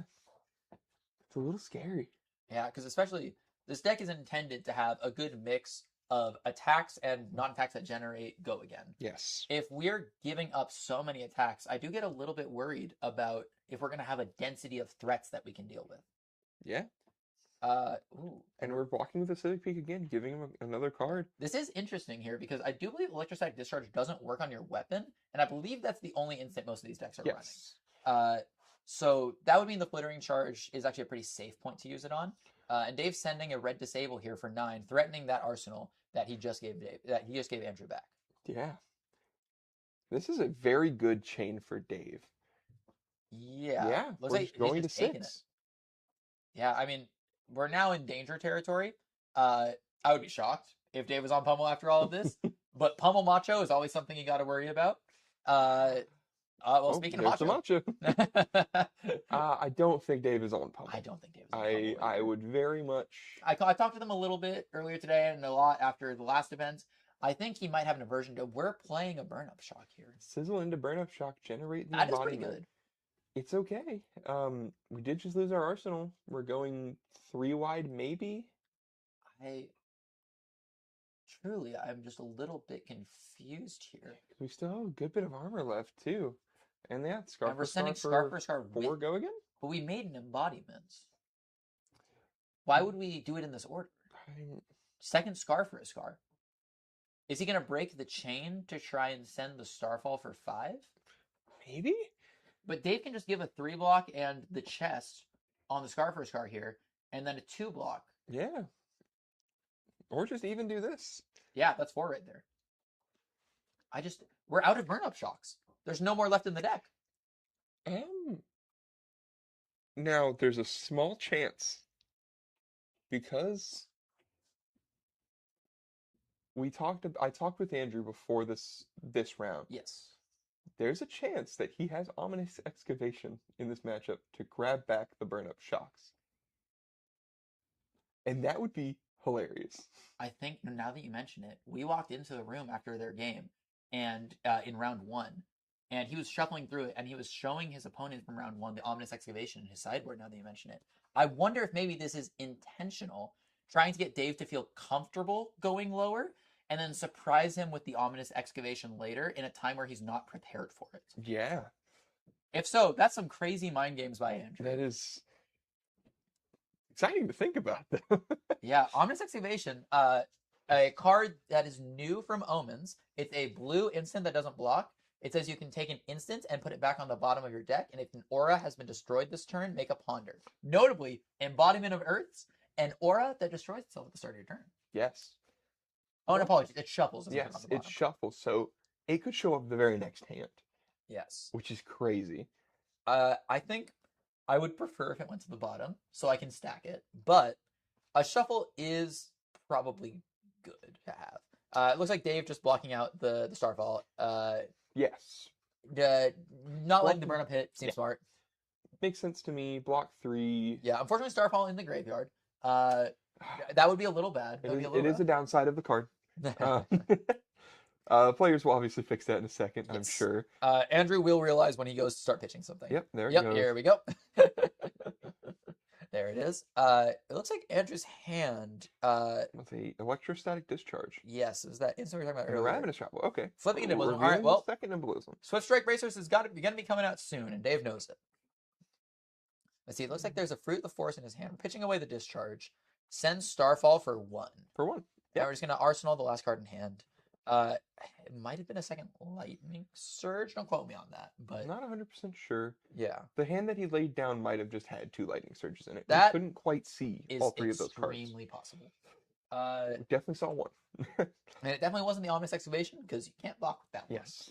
Yeah, I am very interested to see because that card when we first saw it, it seemed a little underwhelming. It's like a blue that doesn't block, which isn't ideal. And then also it like has specific instant synergy and then sometimes gets you a ponder token. Just seems like a little underrated. But if you think about it, Sure. getting a ponder is pretty strong in this deck that has no bad draws Mhm. and also recycles back your power cards and can also, in, for example, wizard matchups, pitch an AV a couple times. Yeah. Definitely a card that I think maybe got a little underrated upon entry into the set. For sure. But people have figured out ways to make it work, and it's actually seeming really good. I love the idea of it in Sage for Briar. Yes. Just the ability to, even if you don't get the ponder token, Yeah, just just recycle your strong cards. buy back Burn Up Shock. Third copy of it. It's pretty good. 3rd, 4th? Yeah. I think there's also an interesting use case of Ominous Excavation. A lot of cards will say that they can't target themselves or exile themselves. Mhm. Ominous Excavation doesn't. So for a Yes. deck like Fang, if you have a lot of fealty, you can do Ominous Excavation targeting an Ominous Excavation, and you'll never run out of instants to play. And Dave resolves a polarity for 1. What are... And Potentially just couldn't get it out of the hand. yeah. Pitching That's- that may be a little bit of a liability. I would just rather play it out. And both players look to be laughing about it. Yeah. It's pretty odd. I think potentially Dave recognizes that he's already won the game of deck damage in terms of there is no possible way Andrew's running him out of cards from this position specifically, and instead is choosing to filter the card so that he has more access to blocking cards, And knowing here that comes- this is coming up. Yes, quick succession. Quick succession with Nimbilism, a little unfortunate because of the embodiment, so we're not getting the go again off of it. Yeah, I wonder if there's a, depending on what's in the hand, I wonder if there's a consideration for just going quick succession, attack, break chain, Nimbilism, Swift Strike Bracers, so that you have 2 attacks with go again Yeah. in order to feed the quick succession. But, I mean, Andrew obviously got here off of playing this deck, right? Yes. So we'll see what Andrew does. Well, there's definitely potential that both decks just already have go again, That is depending on what true. we see. Looks like we're seeing the Lightning Surge as the first one. Okay. So that's not the card in the arsenal. 4, 7, 9, 10, go again? I've heard that number's pretty good. Pretty okay. Yeah. It's 3 card only, 10, go again. It's just 2/3 a day's life total, so Yeah. nothing special. Yeah, well, Uh, and 3 card 10 go again. Pretty good, I've heard. Let's see how this is going to work out. We're going Yeah. to block with the Clash of Arms, I believe Yes. that is. No effects in this matchup, unfortunately. We haven't seen enough Guardian Mirrors today for that to really come into effect. Dave looks like considering just giving some equipment and taking some damage here. And giving the Quicken token, we do have a Root Bound in hand, so we can absolutely de-react for 4 here. That's what Yes, yeah. So we're going to be just gonna covering do that. 9 here, I believe. Covering 9, maybe taking 1, unless Dave wants to pitch a different Earth card to activate the hero ability. Use 1 prevention here Yeah. and float another prevention later. Perhaps maybe, I feel like I would hesitate a little bit more in this play if there was second strike still available. Potentially, we've already seen the second strike. And There's there's the the Ominous Ominous. Excavation with a red Evergreen. Ooh. the red Spicy Evergreen tech. from Arsenal. Yeah. With Go again off the Quicken token. If we had one more resource, there's the Starfall coming after this. Yeah, that'd be kind of sick. This is actually really interesting now that I think about it. Oh, that was Evergreen for 8 too, because of Quick Succession. Yes. So the Quicken token mattered here because it was an extra +1. But also, the problem with playing Evergreen and Briar was always that you need the blue. But Ominous Excavation is a blue that is also Burn Up Shock. Yeah. This is actually really interesting tech by Andrew. I don't know if I've seen this yet so far. I'm excited.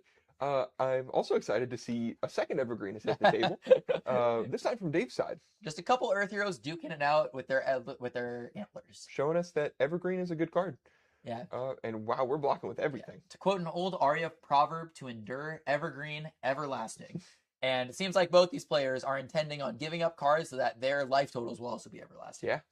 See him blocking with a Rush of Power and the second strike. Yeah, definitely seems like he values those cards that rely on you hitting a lot less in this matchup. Cares a lot more about the attacks like, your Lightning Surge, your Ravenous Rabbles, that are going to be able to get your go again without having to rely on hitting. And here we see, once again, the Ravenous Rabble. Ooh, we pitched the Sigil of Voltaris. Okay. So we're on a little bit more blues than we're used to seeing out of some of these decks. But also notably, we went through almost all of Andrew's deck the last time he was on, or a good amount of Andrew's deck last time he was on stream. I guess it's possible we didn't see the Sigil of Voltaris. I would imagine this stays in for most matchups. It might just be a card for the matchups we bring Evergreen in. Potentially, just another blue. Yeah. And the thing that's sketching me out about it, though, is that hand at the bottom now is Ominous Excavation, Evergreen, Sigil of Voltaris. That blocks 2 with a card we don't want to block. That does block 2. And we are at 6. That is we're at 6. And we're seeing the crush them down or grind them down, whatever. It's grind them down. Grind them down. Yeah, that makes more sense. I do think that there's an interesting discussion to be had too. We've got to hold the hand here, but there's an interesting thing to be had about hat choices here. If we're on Sigil of Voltaris, I wonder if there's a consideration for Flash of Brilliance for a little bit of that scam play style, potentially in a matchup where they don't play AB, but Briar tends to be a little disadvantaged. Something like a Dromai. A Flash of Brilliance can give you a little bit of extra reach into those matchups where you're struggling a little bit. Yeah. And here we just see Dave attacking for 7 again.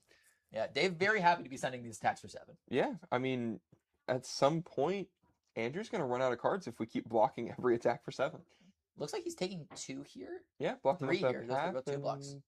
I don't see what the second card was, but it blocks 2. Yeah, going to 2, and then Dave's going to play Polarity and gain another life.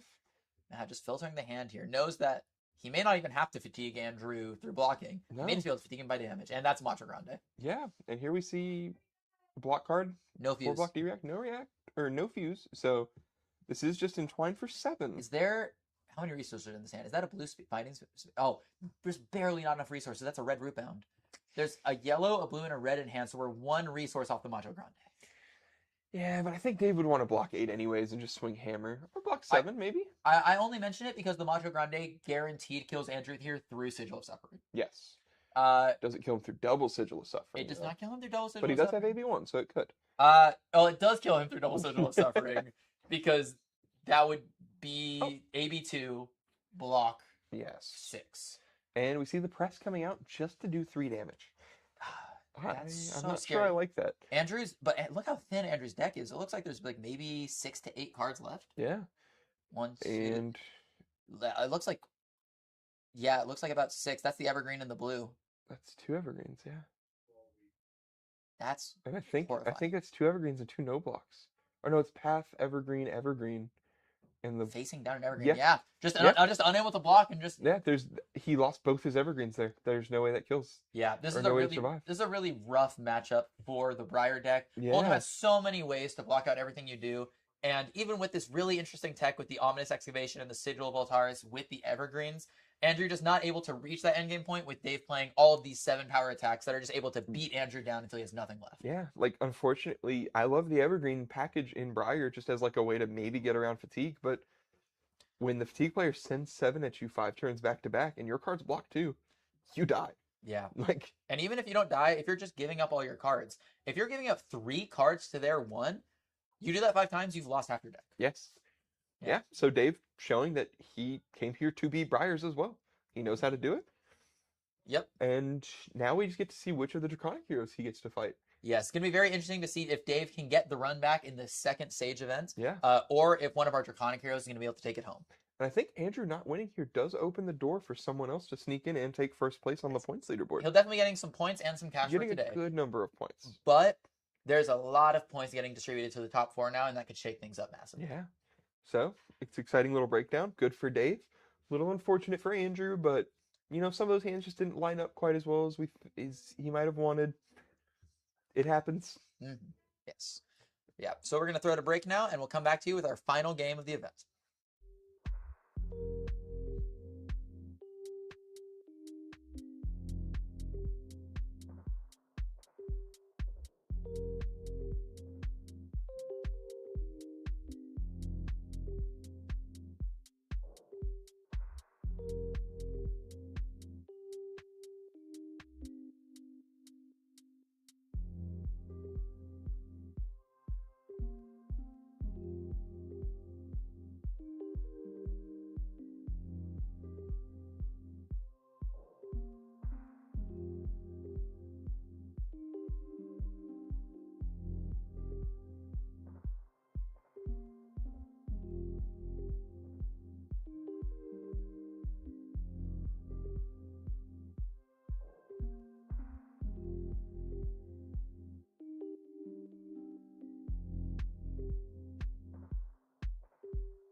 Hello and welcome back to the Blood on the Bayou Circuit Series. We're entering our final match right now.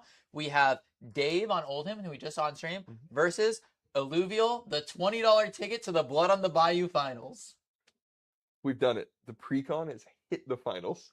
This is beautiful. For anyone just joining us, Alluvial walked into this event with a fully prepared out, well-practiced Enigma deck, saw a room that had 6 Dromize in it, and decided, I don't want to do that, and bought a $20 5 precon. And with that precon that LSS put out recently to promote the Sage format, these competitive decks that are promoted as the $20 ticket to the $200,000 world tour. Alluvial has now reached the finals of the event. Yeah.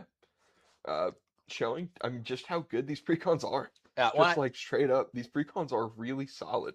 well, and I would especially point out that a lot of this was a meta call.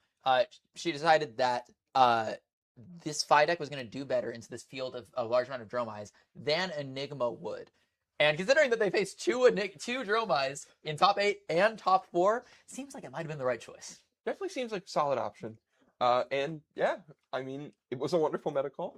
Way better than Enigma. If you make it to top 8 and your bracket is Enigma or Dromize, I don't think you're finding the second one. Yeah, you leave after top 8, actually.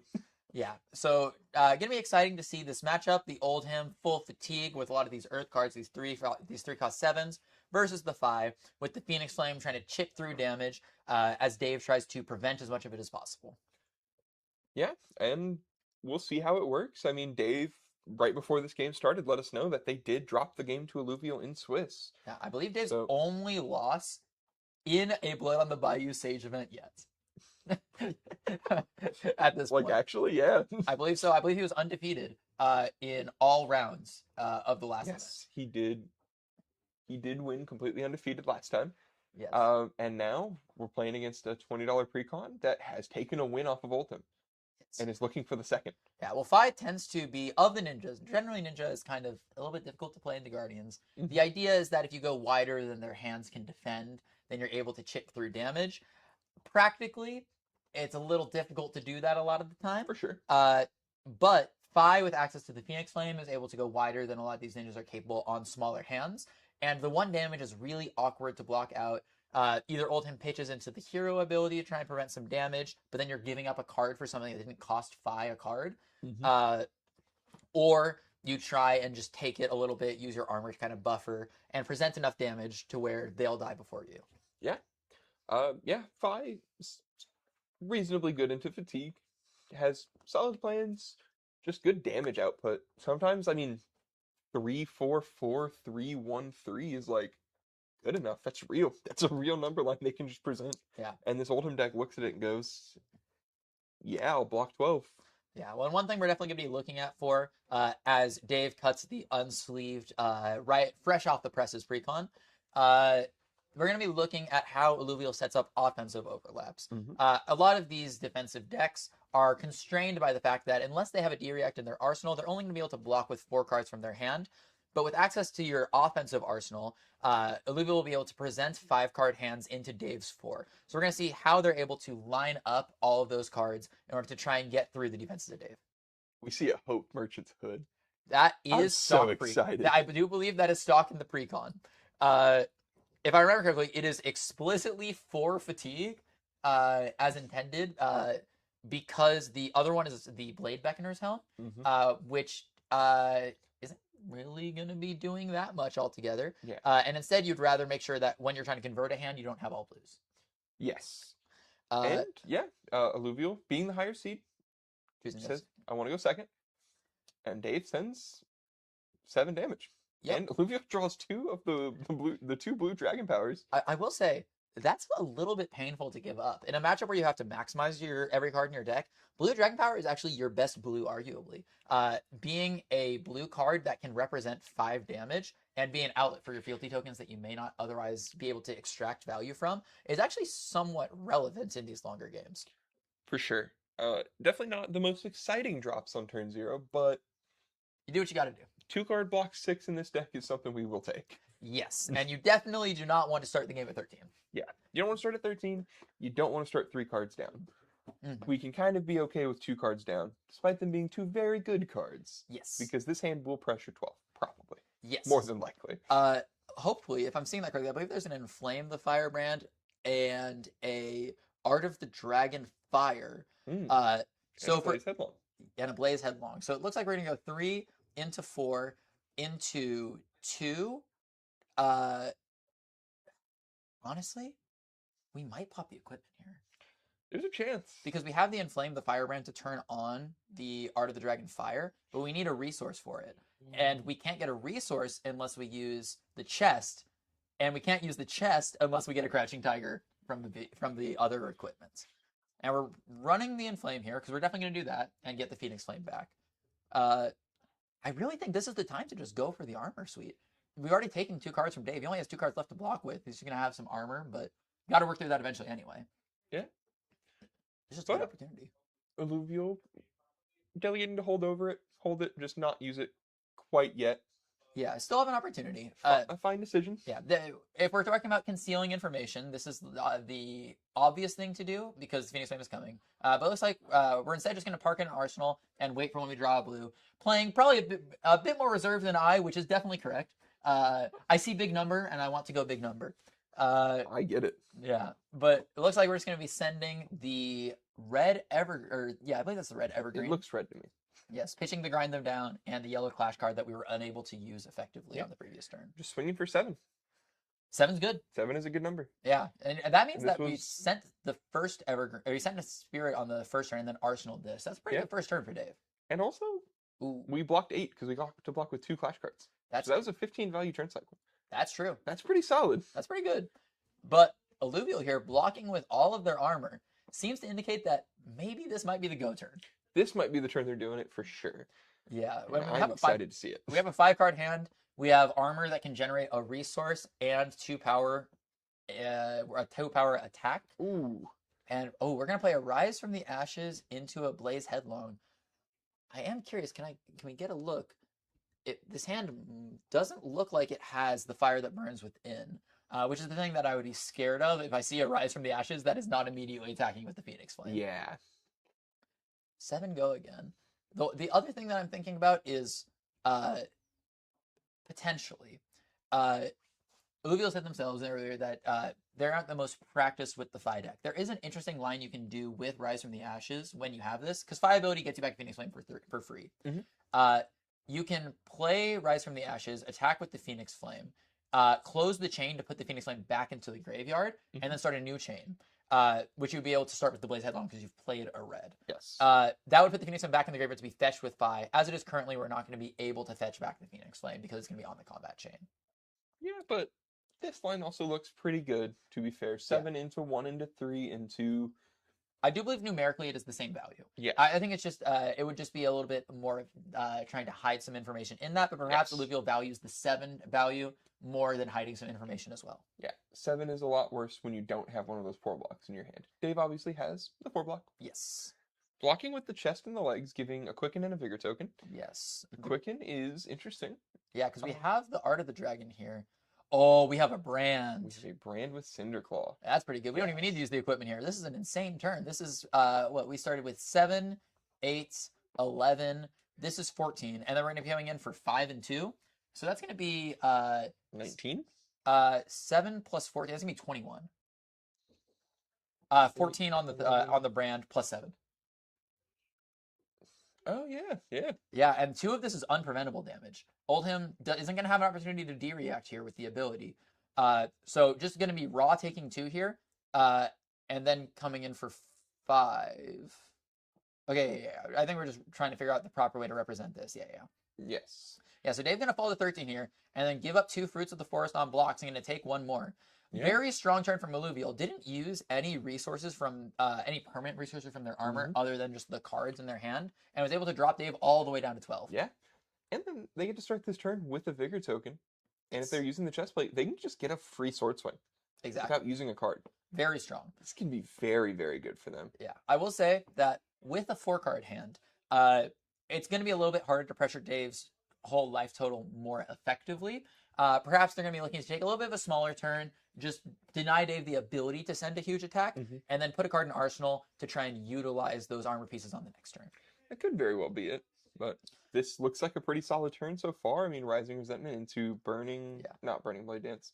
Yeah. We can even hot on their heels. using into the resource for Flame Flame Call Call Awakening. Awakening. Oh, beautiful timing on that card to show up. We're gonna get that second Phoenix Flame into the hand and then into the grave, so that the next time we draw a Rise from the Ashes, we're gonna be able to get the full value out of both of our Phoenix Flames. Yeah. Yeah. And even then here, we can still send 1 into 1, just at worst. Yeah, very good from Alluvial here. Dave honestly might just have to give up the chest here just to, excuse me. Or sorry, it probably is not smart of Dave to give up the chest here. is what I was trying to say, because Alluvial is clearly trying to end on an arsenal here. You don't want to give them a 5-card hand and the ability to swing their sword for free. That would be a little good. And that was pretty good. I mean, ultimate ability to negate both of the Phoenix Flames. Has the blood. Ooh, devastating snatch here. Dave, with no cards in hand, is either going to have to give up all of the armor, including the Civic Peak, which would give Alluvial an arsenal. We can keep the Civic Peak. We just have to give up the rest of it. The chestplate and the shield. I missed the shield, yes. But still really good. Still very, very good pressure. Yeah. So we end up with a Vigor token still, so we can still make the same play. If we activate our chestplate, or if we activate all of our equipment here, still swing sword for free. That's a big die. That was a massive die. How were we missing this in the other Ultimate games? Was I not paying attention to the shield? The boom mic's blocking me. It looks like we found some interesting game pieces to use on the board. And both players are not reacting to this dice at all, and it's kind of concerning. So this is very normal. Okay, cool. My understanding is that these players do play together somewhat often. So perhaps some of their antics are showing up on the televised stage. We're going to see how Alluvial is going to try and convert this hand after Dave passes back priority, since he has nothing left to do. It looks like Dave drew into another 2 copies of Fruits of the Forest. Yeah, he didn't really get to utilize the last ones very well, considering that he had to block with them. So we're going to see if he's going to be able to get any value out of these life gain cards that aren't lining up as well for him. Yeah, and if he doesn't, Alluvial just sends another 4 5-card hand. These are 2 blocks against a sea of 3s. Yeah, and these... I didn't get a good glimpse of the hand Oh, that's before, 3 but... 2 blocks. Oh my god. Well, technically. And a 4 block. Block but 2, gain a life. Yes. And then lose a life. Which could technically matter. I don't remember if the precon comes with a copy of Salt the Wound or not. Don't know. I think it's possible. Okay, but we chose to activate Ultimate instead to prevent one off of this. Smart. And then cover another breakpoint off the second chain link. Yeah, I think this makes sense. We're actually not doing amazing on deck damage here in terms of we've had to give up a lot of cards to blocking. Yes. We blocked 2 on the Blaze Headlong. So preserving a little bit more deck value. This Fruits will always get value later, even if the opponent isn't swinging out. And also blue for hammer, pretty important. Yeah, there's another Fire Tenet, strike first. Yes. So notably not a Draconic card. Yes. However, after the previous stream game, where it caused a little bit of an issue with the fact that it really looks like it's Draconic, but it isn't. Should be. Alluvial is definitely very aware that this is not going to count for the Phi effect. This year Game Boy will have Go Again because Ronin Renegade was the first of the chain, but it's going to be coming in for 4, going to be covered up by the Clash card here. Yeah, and then we get to 1 resource floating after this, activate the Phoenix Flame. I'm not sure the 2 resources matters, but yeah, and then Dave will finally get to gain some life off of these Fruits of the Forest. Yes. So that turn actually played out pretty well for Dave, all things considered. Ended up taking about, actually no damage. No damage. We ended up just gaining the 3 we took back. Yes. But also Dave isn't going to be able to present anything offensively, and Alluvial only spent 3 cards and got 4 of Dave's, and now has a 5-card hand. And the hand looks like Arise from the Ashes, Energy Potion, and then I believe that's a Fire That Burns Within. Fire That Burns Within. That's a really good hand. See what the 4th card is. Brand with Cinderclaw. Ooh. This is an incredible hand from Alluvial. Has the blue to fuel the 1 cost, Fire Tenet strike first in order to get 4 value from the 1 card, and the best Draconic starter you could ask for. Yeah. And I believe the card in the arsenal from last turn, I don't remember exactly what it was, but I know it was an attack. I don't even remember seeing it, so maybe it's the 2nd copy of the Art of the Dragon Fire. I think it might have been a hot on their heels. It could have been that. That makes sense. If I remember correctly. Yeah, well, I mean, we'll see when it comes up, but this card, the Fire That Burns Within, is definitely the power card of this precon. Yes. Your Phoenix Flame and Phi just represents 1 extra damage on your turn. Fire That Burns Within says that as a 1 cost, it comes in for 4 Go Again, which is pretty on rate for these Draconic cards. And then you draw a card while discarding the Phoenix Flame, which is really strong. Yes. It was Rising Resentment. Rising Resentment was the card in Arsenal. Also a good card. Yeah, just a head jab here. Just a head jab at this point, but, 1 chain link further, and we could have gotten a free Fire That Burns Within. Yes. Not that we need it. Yes. But I think saving the brand here for the threat here. Yes. If you draw off of the Fire That Burns Within into for example, a Art of the Dragon Fire, that brand could easily turn that on and then turn this into a slaughter on the turn. Yes. I'd imagine we're just going to go for an attack here into the Fire That Burns Within on the 3rd chain link. Yep. Likely Emberblade into Fire That Burns Within, just to be able to get that Phoenix Flame in response to the Fire That Burns Within trigger. Yes. Find out what we're dealing with as early as possible. Mhm. And it looks like we're going to be doing just that. Alluvial thinking on sequencing, definitely fair. This is a very interesting position to be in. Mhm. There's a lot of ways you can sequence this, especially with For the sure. armor. Oh, it's a fire tenant. Okay. Yeah, it looks like we're going to be sending the Fire Tenant right now. Maybe just trying to get, not be forced into playing the brand in case they want to keep it for the next turn. Yes. Uh, But we could still do fire tenant, and then we can activate. Oh, and we're getting to draw a giving card off the Civic Civic Peak this Peak. early. That, That's terrifying. Dave has been playing very well all day, but in this spot I would begin to question, because this 5 deck is filled with cards that are supposed to convert like this. Giving up the free card is, I think, maybe worse than the 2 block in this position. Maybe. Maybe he's hoping that, given the lack of blues that have been seen so far, that maybe Alluvial would draw a more unusable blue. And we drew a blue brand with Cinderclaw. Chose Yeah. to pitch that over the energy potion. But importantly, So- right now there's no chain ender, so we can just end on energy Yeah. potion as our finisher, and that'll represent a free Emberblade swing on the next turn cycle. Yes. Yeah, it looks So- like we can go for that, and then Yep, do the in little response trick. for the trigger. Yep. Yep, bring it back to the hand, and then in response to trigger, discard it down, and we're going to draw a card here. This hand has the potential to go 6 wide. Yeah. Potentially 7, if it wasn't for the energy potion, which is astonishing for this deck. Yeah. Considering this is not a pitch deck. This is just happening. No, it still can definitely go 7 wide if we choose to pop the equipment here, which That's true. I don't see a reason to, but Yeah, I think the argument would be that you can get the free 2 damage here, and you're just giving up the resource by saying I'm dealing 2 damage to you. also a chance that we could just use the helmet to turn the energy potion into something else. That's I true. don't think we're going to, depending on. I mean, Dave has already given. Dave has 1 card left in hand and no Yeah. arsenal. Yeah, good shout on the play, because Dave only has 1 card left in the hand, so almost everything after this point is just true damage. Yeah. Yeah, we're just shuffling away the E-Pot, hoping we draw an attack. Anything here, especially, it's good to do this early, Mhm. because we have a brand in hand, and we have a card. Yes. If we draw at Art of the Dragonfire, we can pitch the card and send the Art of the Dragonfire for effectively 7 unblockable, which will put Dave at 5. That seems pretty good. Seems pretty okay. Yeah. Of course, Dave able to blunt a lot of this thanks to the 2/4 blocks in his hand, but a very threatening position from Alluvial. This is the kind of dangerous firepower that this 5 deck can put out. What did we draw? I cannot see from this angle. They are hiding the cards. Yeah, it looks like they're considering sequencing here, so it may depend on something not so obvious. Trying to get a look in there. Oh, is that an Inflame the Firebrand? Oh, it's a mounting anger. Okay. Oh, and there was a blue nip on the heels. I think maybe we missaw a red card in there. I think the mounting anger might have already, or sorry, I believe that the blue fell into that, and we used the Hope Measures Hood hoping to find something like this. Yes. Because otherwise, we would probably just take this line anyway. I think so. Yeah. Snatch. Devastating here. Dave just taking 4.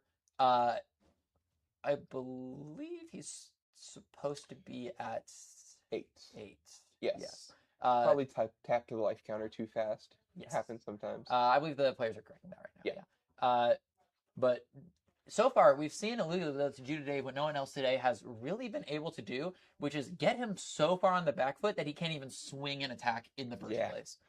And that's kind of just the power of 5 into these matchups. And here we see another Fendel's Fighting Spirit and another Fruits of the Forest in the hand with 2 disables. 2 blocks are devastating when there's another 5-card hand coming on its way, Yeah. and the equipment still hasn't even been used. Yeah. We're leading with a red brand with Cinderclaw. 3 go again. Your next attack, your next chain link is Draconic. Very strong effect. This card's banned in CC. Deservedly so. Yes. It looks like we're going to be blocking with the disable here. I think we've given up on swinging with this hand, I think we are fully committed to defense with our pitiful 8 life right now. And I kind of understand it. Yeah. 8 life's scary. 8 life is very low into the face of a 5 player. Yeah. One notably, once we dropped 1 life lower from Dave, there's an interesting thing that Fi can do where Fi has a lot of these head jab starters. And with a head jab and a blue, Fi can do 7 damage. Oh, we have another Oh. fire that burns within off the That we top? pondered that in off the snatch. That's insane. Oh, Just an absolutely brutal draw sequence from Alluvial here. Just, it looks like we're going to be able to go add the Phoenix Wave into this. It looks like we're doing another 6-wide turn. Maybe 7 with the equipment. Something a little light. Yeah, just a little bit of light work. And there is 1 card left in Dave's hand, and it blocks 2. So we gain the life, we activate ultimate ability. And the only thing that we have left is to block with is Civic Peak, which gives Alluvial another card. I think Dave's just dead. I think Dave is on. He has to block with the Civic Peak here and hope Alluvial just draws a useless blue, like Energy Potion or something. Whoa. And Alluvial takes it. Yeah. Dave is not able to cover up the extreme offense from this 5 precon. And I think this is kind of showing the weakness of the heavier amount of 2 blocks that he has in the deck. You're sacrificing matchups like this. You're better into stuff like Briar in the decks that don't go 7+ wide.